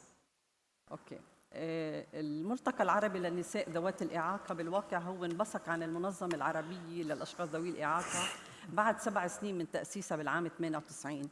المنظمة لقت بهيئتها العامة والإدارية أنه في صوت الفتيات والنساء ذوات الإعاقة ما حدا مش مسموع ولا حدا بيلمحهم، ومن هون كانت أصواتهم منخفضة ومثل ما قلت أنه غير مسموعة. مشان هيك سعت من خلال أعضائها الإناث لتشكيل الملتقى العربي للنساء ذوات الإعاقة لحتى يكون هو صوت المرأة العربية ذات الإعاقة، والسعي لزيادة تمثيلها بمنظمات الأشخاص ذوي الإعاقة. حتى النساء ذوات الإعاقة احيانا بيطالون التمييز ضمن تنظيمات الاعاقه، بالنادر ما تشوفوا سيده عندها اعاقه هي رئيسه جمعيه للاعاقه او انه ضمن الهيئه الاداريه.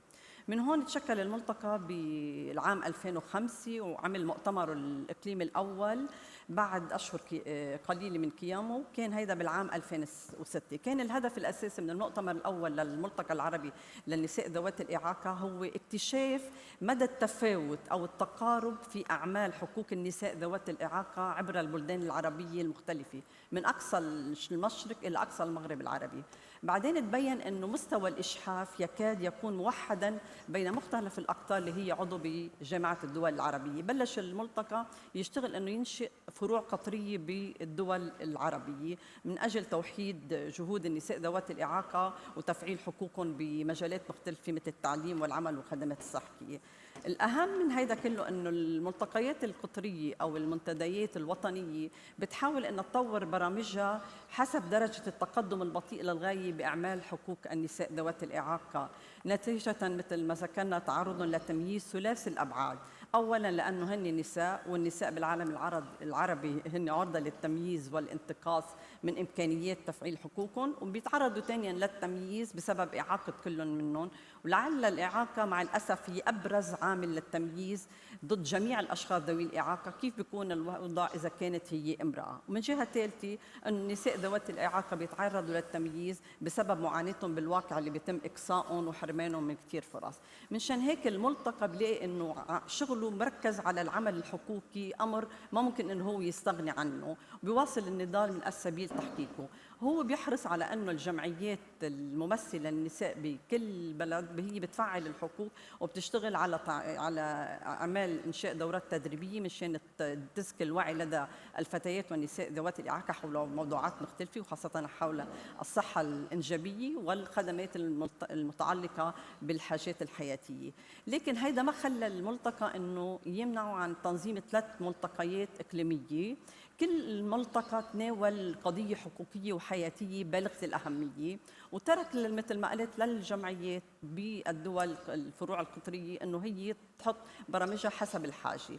المؤتمرات الإقليمية اللي نظمها الملتقى كان المؤتمر الإقليمي الثاني تحت شعار المرأة ذات الإعاقة بين الحقوق والأعراف، أما المؤتمر الثاني كان تحت التعاون من أجل عالم خالي من الحواجز، والمؤتمر الثالث اللي كان بال2022 تحت شعار النساء ذوات الإعاقة ما بعد مرحلة التعافي في مرحلة التعافي ما بعد كوفيد من التمكين الاقتصادي الكامل إلى المشاركة السياسية. وممكن أنتم لكم تتصوروا قديش أهمية القضايا اللي أثرناها بهالمنتديات. ممكن أنه العناوين بتبين أنه هي كتير كبيرة وبعيدة عن التفاصيل والجوانب الحياتية لنساء، لكن النجاح بالتصدي لكل من هالقضايا بيتطلب عمل متعدد المستويات لجهة أعمال حقوق النساء ذوات الإعاقة من جهة، ومن جهة ثانية من أجل شحذ المهارات واعتماد برامج مختلفة لنفعل مشاركة النساء والفتيات ذوات الإعاقة. من شان هيك الملتقى بيلاقي نفسه ضروري أنه يحاول الحرص أنه يرفع الصوت بأي محفل يتاح له، إن كان على المستويات الوطنية ولا الإقليمية والدولية. دايما بنذكر أنه يا ناس أنه في مثل ما أنا ذكرت مثلا امبارح أنه النساء ذوات الإعاقة وين ضمن البرامج. أنا ما عدت كررت السؤال على مدى النهار اليوم، لأنه بعرف أنه في تغييب للنساء ذوات الإعاقة ضمن برامج معظم الهيئات النسائية، حتى ضمن البرامج الخاصة بالمرأة. من هون بدي أنا أختصر يعني كثير أنه الملتقى هلأ في عنده مسؤولية كثير كبيرة، أنه الجامعة الدول العربية مثل ما قلت بالسؤال الأول أنه أطلقت العقد العربي الثاني للأشخاص ذوي الإعاقة 2023-2032، وبيتضمن المحور 12 حول النساء ذوات الإعاقة. يعني اكتشفنا أنه أكيد في ضعف في تفعيل حقوق الأشخاص ذوي الإعاقة في دولنا العربية. من هون الجامعة الدول العربية بالتعاون مع المنظمة العربية أطلقوا العقد العربي، واللي النساء حنشتغل من هلا لنهايه العقد على التاكيد انه مضمون المحور يتنفذ مثل ما هو مذكور، لانه هو محطوط مؤشرات قياس مدى التنفيذ ومدى التطور ومدى القياس اذا فعلا تنفذت هالاشياء.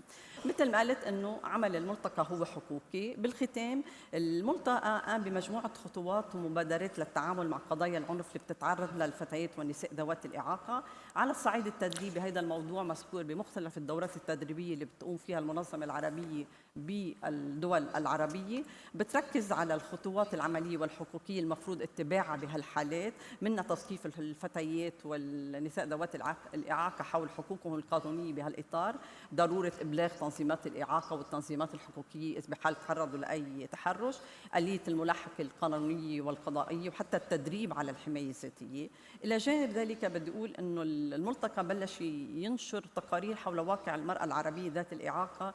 المنظمة العربية بلشت من الشهر الماضي نشرت مجلة Our Voice صوتنا، هي مجلة أبحاث حول الإعاقة، وكان ملف العدد خاص حول النساء ذوات الإعاقة.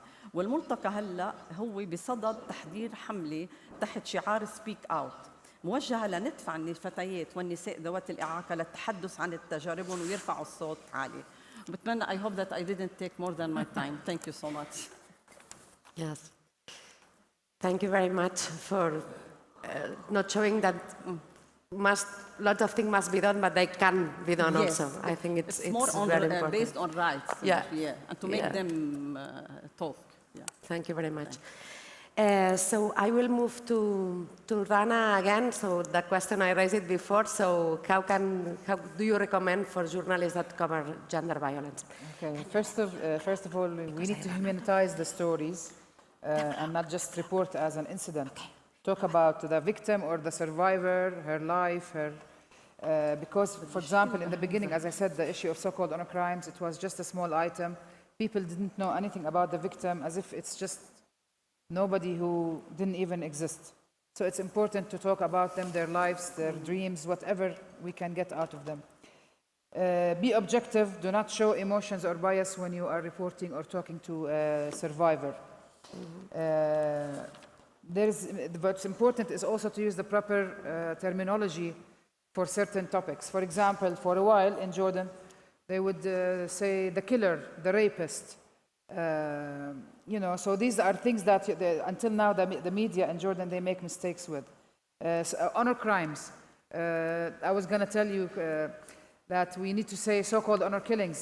There are some activists who like to call it femicide. So we need to be very careful when we choose the terminology. Another thing is when we talk to a survivor, we need to stress that if they do not want to be identified, we have to stress that it's going to be confidential. Make sure we don't use any information that could indicate who they are in terms of like age or place they're living, or any description that could lead to their identities. This is really, really very important because it will allow the subject to be more relaxed in the interview. And of course, protect their lives. Respect their privacy. There are certain questions that shouldn't be asked. We shouldn't even think about it. If under 18, of course, make sure not to use a name or a photo, and sometimes be very vague about the description so as not to also harm the survivor. When you interview someone and you want to tape, for example, ask their permission. Same goes with taking, if it's a camera. Another important thing is to maintain strong relationships with government officials and local NGOs, because they are the ones who will give out information and can help in the stories you're making. Of course, it's important to use data and figures. We've seen here in the conference how many times they spoke about figures, which is very important. And background, of course, to certain topics, it's very important. We need to also take all sides of the story. If there was a case of someone who, let's say, allegedly murdered his wife, we have to hear his story and we have to hear what the investigators are saying. Research and read. It's very important to read about the subject and the issue you're going to be covering before you go. It's very important so that you don't ask questions that might sound stupid afterwards. Follow up on the stories. If there are certain stories that you could follow up, it's very important for journalists to follow up, because the readers, sometimes there are stories they remember, but okay, what happened? This person did this, then what happened? Did he get sentenced? Did she go to court? What is the final result? Of course, never pay a subject for an interview. This is a no-no. Always protect the sources. Never say who your sources are. And finally, make sure that the story or the report will not cause any harm or danger to the subject. This is journalism.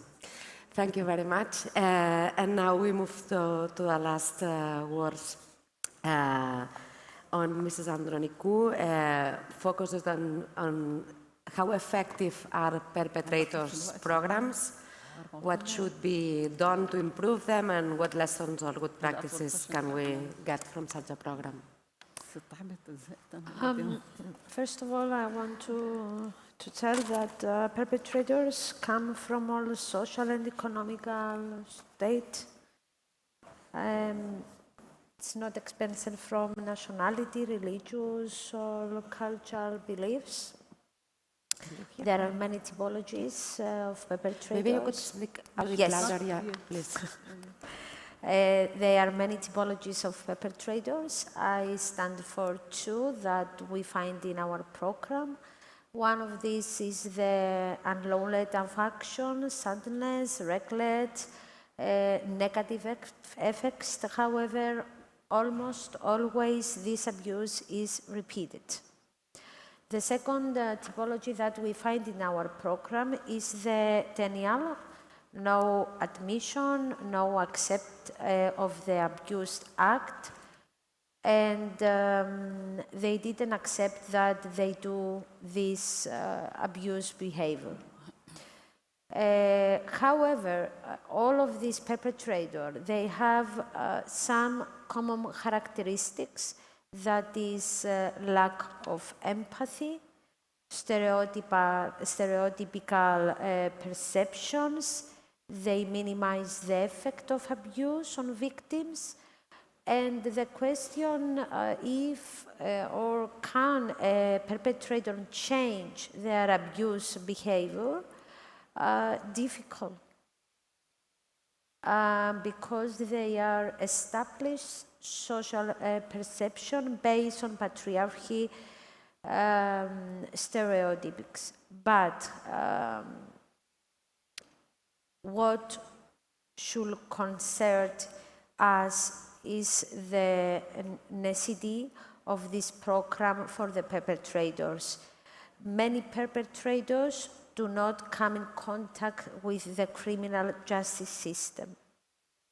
Even if they convicted and imprisoned, they will soon return to the community. They often back to the same family. Most perpetrators more on come in contact with their children, even if the intimate relationship has ended. When a relationship ended, most perpetrators establish other relationships, leading new victims.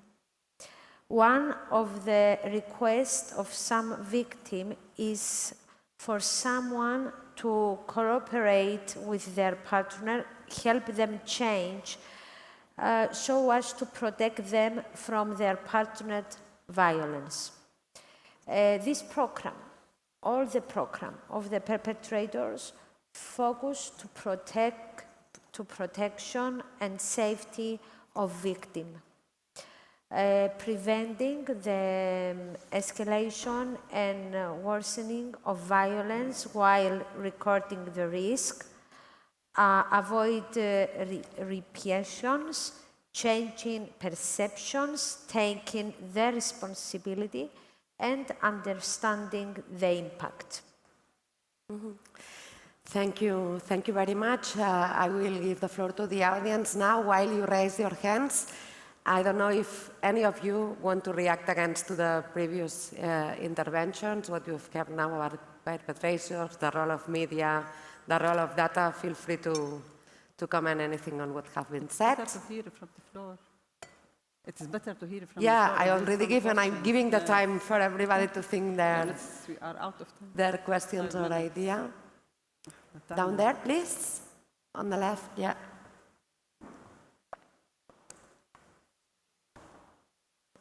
Can you introduce yourself, please, and tell us who are you addressing your question? Yes, I'm Heidi. I'm a journalist based in Cyprus. I had a question for Andronikou.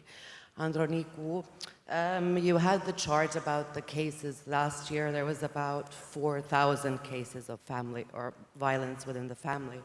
Do you have any numbers on the percentage of these cases that actually lead to a conviction of the perpetrator? So are these actually being tried and there is like vindication for the victims, or if you have any numbers on that? Okay. Yes, go ahead, please. Okay. This is the number. This I present. It's only for our organization. It's not for all Cyprus, of course. And this number is the cases that they come in all forms of our services. That means the helpline, the shelters, and the SMS or the live chat. And of course, not all of these cases, they didn't go to the police. But from this number of cases, we have 400 women in a shelter per year and 500 children with their mothers in the shelter per year. Of course, when one woman go to the shelter because she is in a danger. And I thought that in these cases, they didn't go to the perpetrators program. They go to the perpetrators program if you have in the first line, the first sign of the abuse. Mm-hmm. Any other question? Tired. That's it, Tayyip? Okay. So let me just do a short wrap up. I think it was a very interesting session because it showed how this idea of what would we mean when we speak about multidimensional, multidisciplinary approaches. So I thank you very much because I find your comments were very complementary. You all stressed the idea of multidisciplinary and comprehensive approach, the idea of the cooperation between institutions, both locally, internationally, and the civil society, also in different terms. You also stress, I think it's important also, this rights approach, no? The idea of coming through this rights approach. And I want to keep repeating the idea that many things must be done, but they can be done. Also, it's still in our hands. Thank you very much for your attention. And thank you very much for sticking to the times.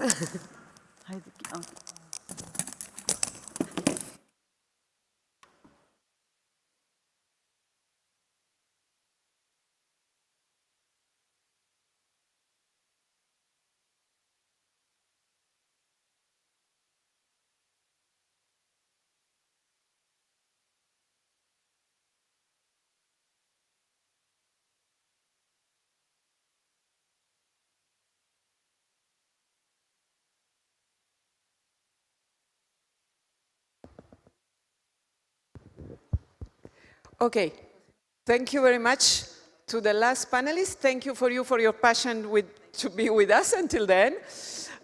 We have almost done, and then we can go for a walk all together. I wanted just to, sorry, Julia, I left the notebook there. My head, I'm lost, I'm sorry. I wanted just to make a short, let's say, takeaway intervention about the key messages that we got in these 2 days of exchange. And then I will leave the floor for the closing remarks to the Deputy Secretary General, Ambassador Grech, and to the Commissioner of Gender Equality that is coming and joining us. First of all, the idea of this conference was linked to how your contribution could help to shape our roadmap for implementation in order, from one side, to check the relevance of our priorities, but from the other side also to get input and contribution on project and joint activities, and of course with the purpose of creating more collaboration and synergies. The first session, it was a closed session, it was with the journalists. Why? Why we decide to have this session with journalists? Because when we talk about gender equality, for us, the narration is part of the challenge. And the media and social media play a big role in this. And during the media session with the journalists, and I would like to thank all of those who are still with us today, some interesting element came out. Because the discussion was focused how the media themselves can shift the narrative, but take into account that media is not an isolated world. They are facing the same challenge in terms of gender equality in their own area. So it was a double perspective on this. And some, let's say, element of discussion came out. First of all, and of course, the journalists that we invited were both from European and non-European countries because we wanted to create this exchange. And I hope it was a first step and we can keep working on it and thinking even to a Euro-Mediterranean journalist network in order to keep alive this discussion.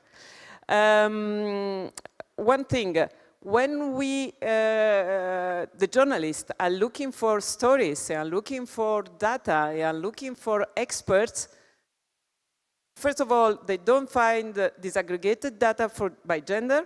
Two, they have some issues in having access to female experts, not in terms of having only database, but also bringing the female expert to speak about different topics. And this is related to many reasons, because there is some technical times when you speak about news, you need someone responding quickly, and sometimes women, for different reasons, also for a matter of management or work-life balance, there are not those available. So you go because you need to reply quickly to cover the news immediately, and you lose content on this. This is one element. The other element is that the language is important.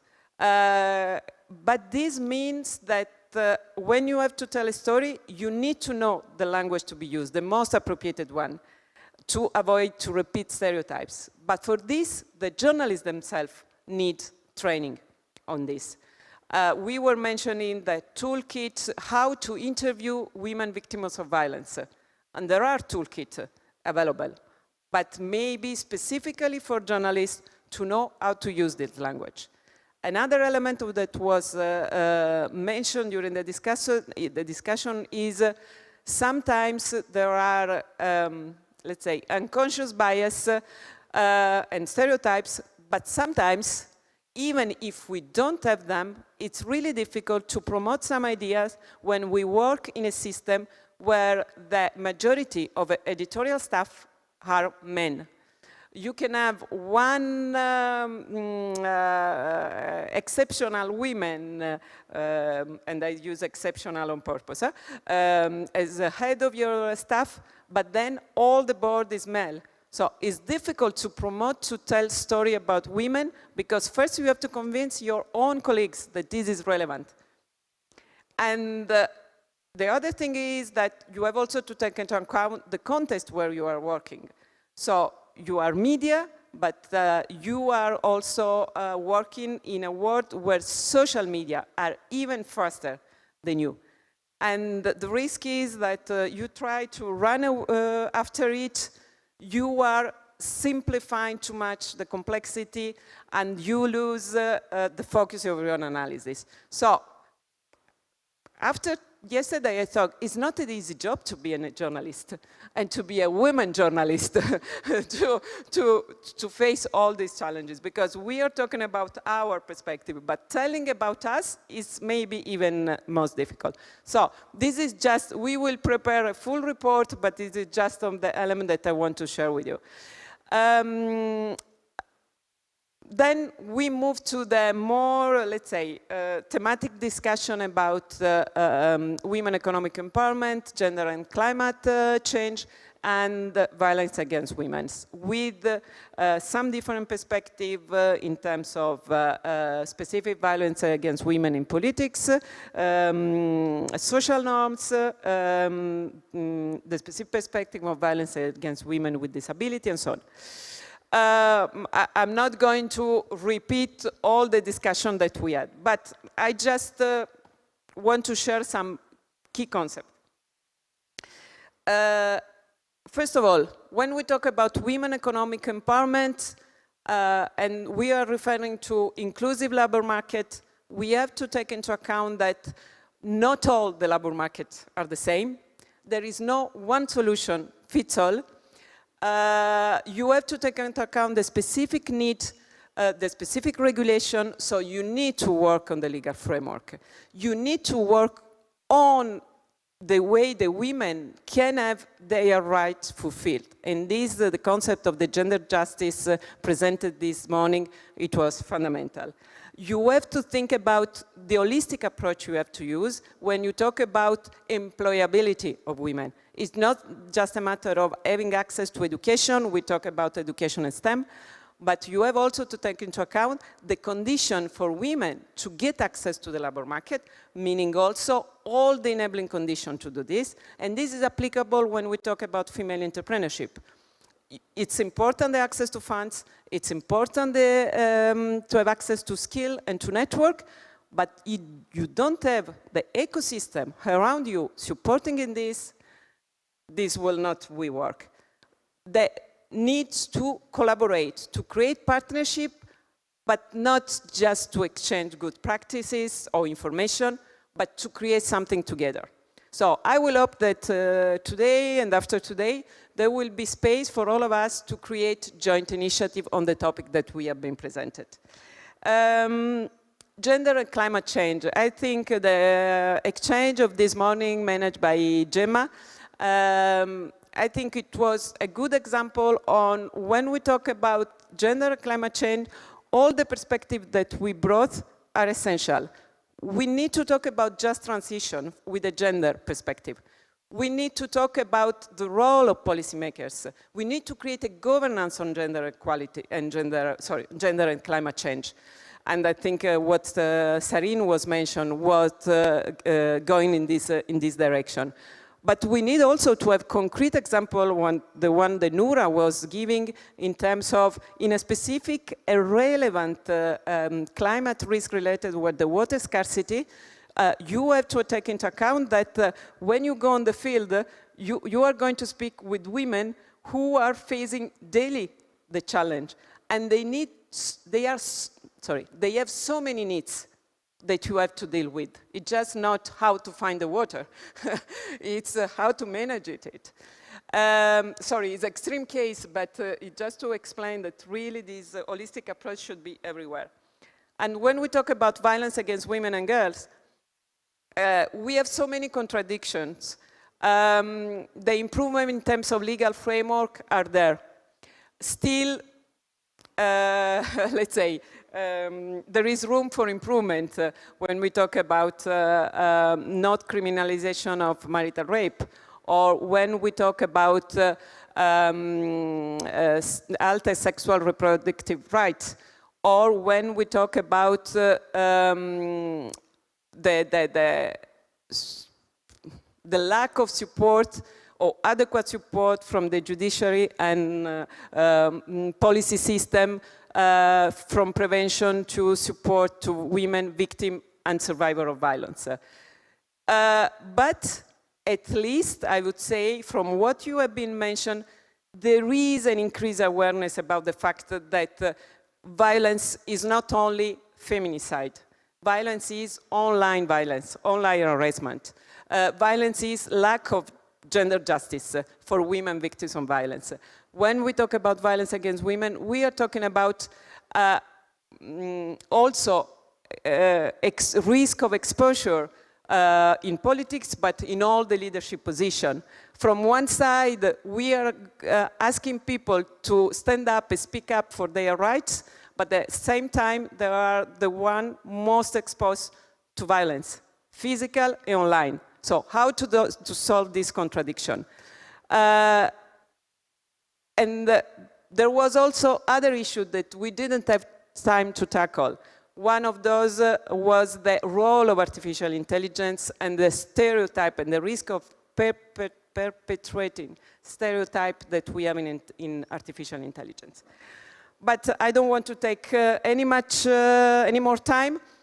All these will be summarized in a structured way in the report that we are going to elaborate in the coming weeks, and we will be more than happy to share with you.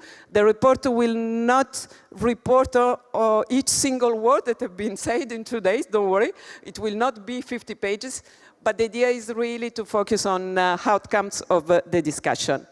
I would like now to give the floor to the Commission on Gender Equality for Cyprus, because I think it's important to have also a few statements for you and then follow it by the Deputy Secretary General.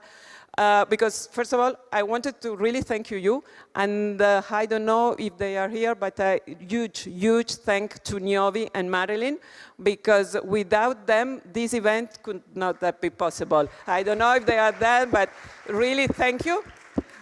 Yes, I think you deserve to be with us. Marilyn, Niovi, thank you very much for everything. Thank you. And to Anastasia, of course. Sorry, I didn't want to forget you. Thank you very much. And I'm really happy because we start working about organizing an event in Cyprus in November 2021. Even still under COVID-19. And then the time passed, and here we are. So I hope, as you were discussing this morning also with the ambassador, there will be further opportunity to cooperate on more specific initiative and this. And indeed, the proposal also to work more on gender and media was one of your priorities, so I'm really happy that we had this session. The floor is yours. Thank you very much.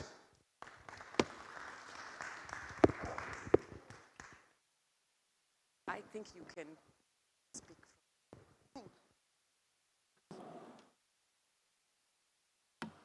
Trying to use technology as well. So hello everyone, once again. First and foremost, it was our honor to host the high-level conference, Women for Mediterranean in Nicosia. It shows exactly our political commitment, Cyprus' political commitment to the promotion of gender equality and women's rights. I think, and you will agree with me, that it was two exciting days with women and a few men from across the Euromed area discussing about and for women. The discussions on the four main themes were useful not only with regard to all the information they provided, but also as a reminder of the action we must take urgently.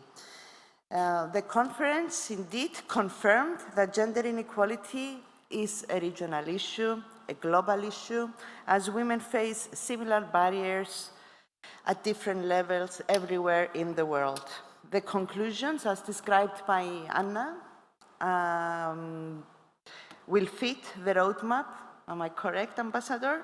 And it is our responsibility, the responsibility of member states, so the UFM, to implement it once the report is approved.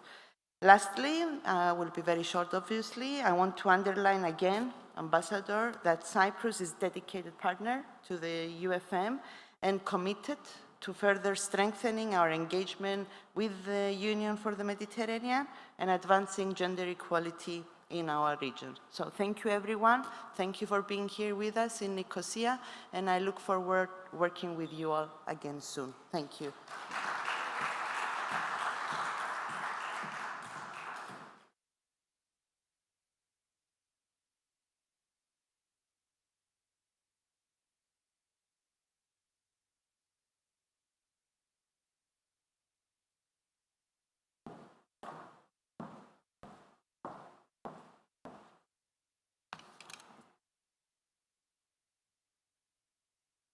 Well, having the last word from a male member of this group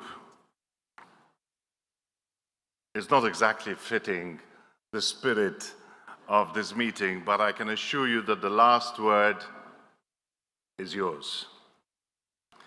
So, distinguished participants, dear Commissioner, as we draw our high-level conference, Women for the Mediterranean, to a close, I want to extend my heartfelt thanks to each and every one of you for your participation and engagement over the last 2 days.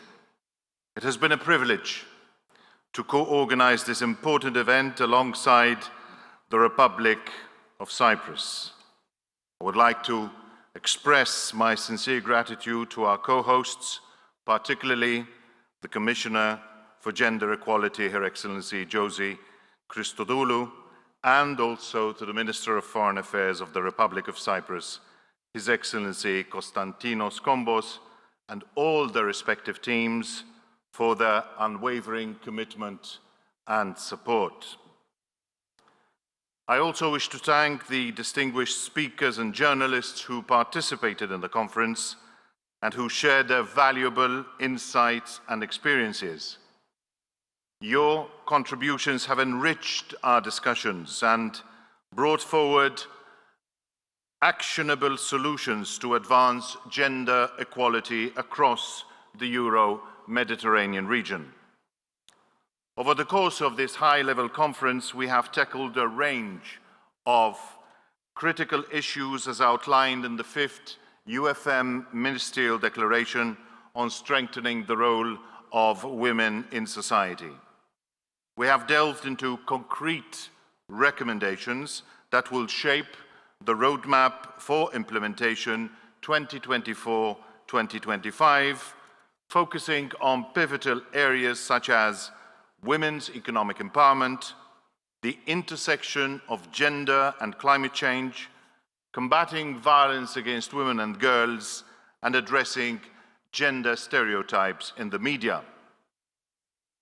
From this conference, different roundtables and sessions, we can extract the following transversal messages. The first, the need to enhance partnership collaboration with private and public sectors.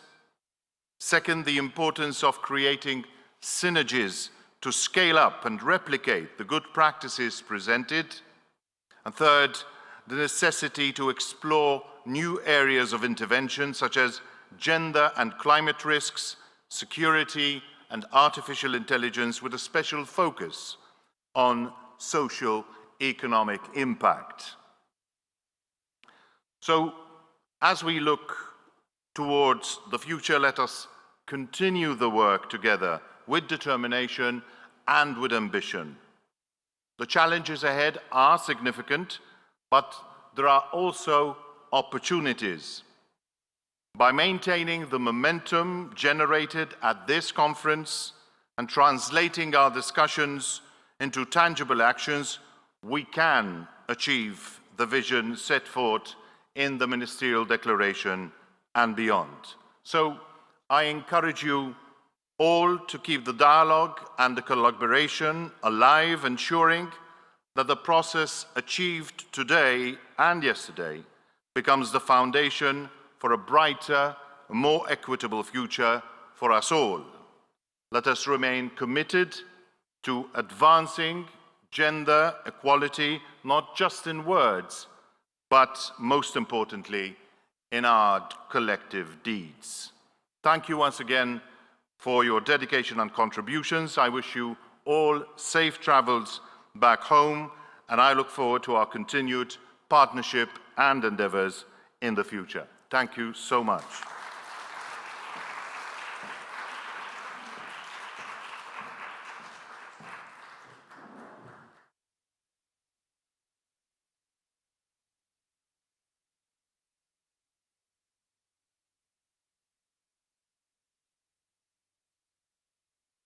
I know, you are 18 minutes. The microphone, please. Okay, it's fine. So, the good news is you are free. No, yes, you are free, but I wanted also to say that two logistic things. One, on the website devoted to the conference, you will find the link to the live stream of these 2 days. So there are YouTube link, and it's accessible, open for everybody. You will have floor language and English translation. Second thing, we are going to publish web news, and you will find the link. I already sent to some of you, for those who I have the phone number, but there will be the link to the picture of these 2 days. Again, free to download, to promote, to use on social media, and as you prefer. Third thing, the most interesting part, our idea is, if anyone is interested, is nothing organized. But the idea is that maybe we can go back to hotel, rest a little bit, and then at 6:30, if you are interested, we can meet close to the town hall and maybe have a walk together. And if you want to also go to the crossing point to visit also the other part of the city. Can I say city? Country? And just to have a walk. If you are, the meeting is in the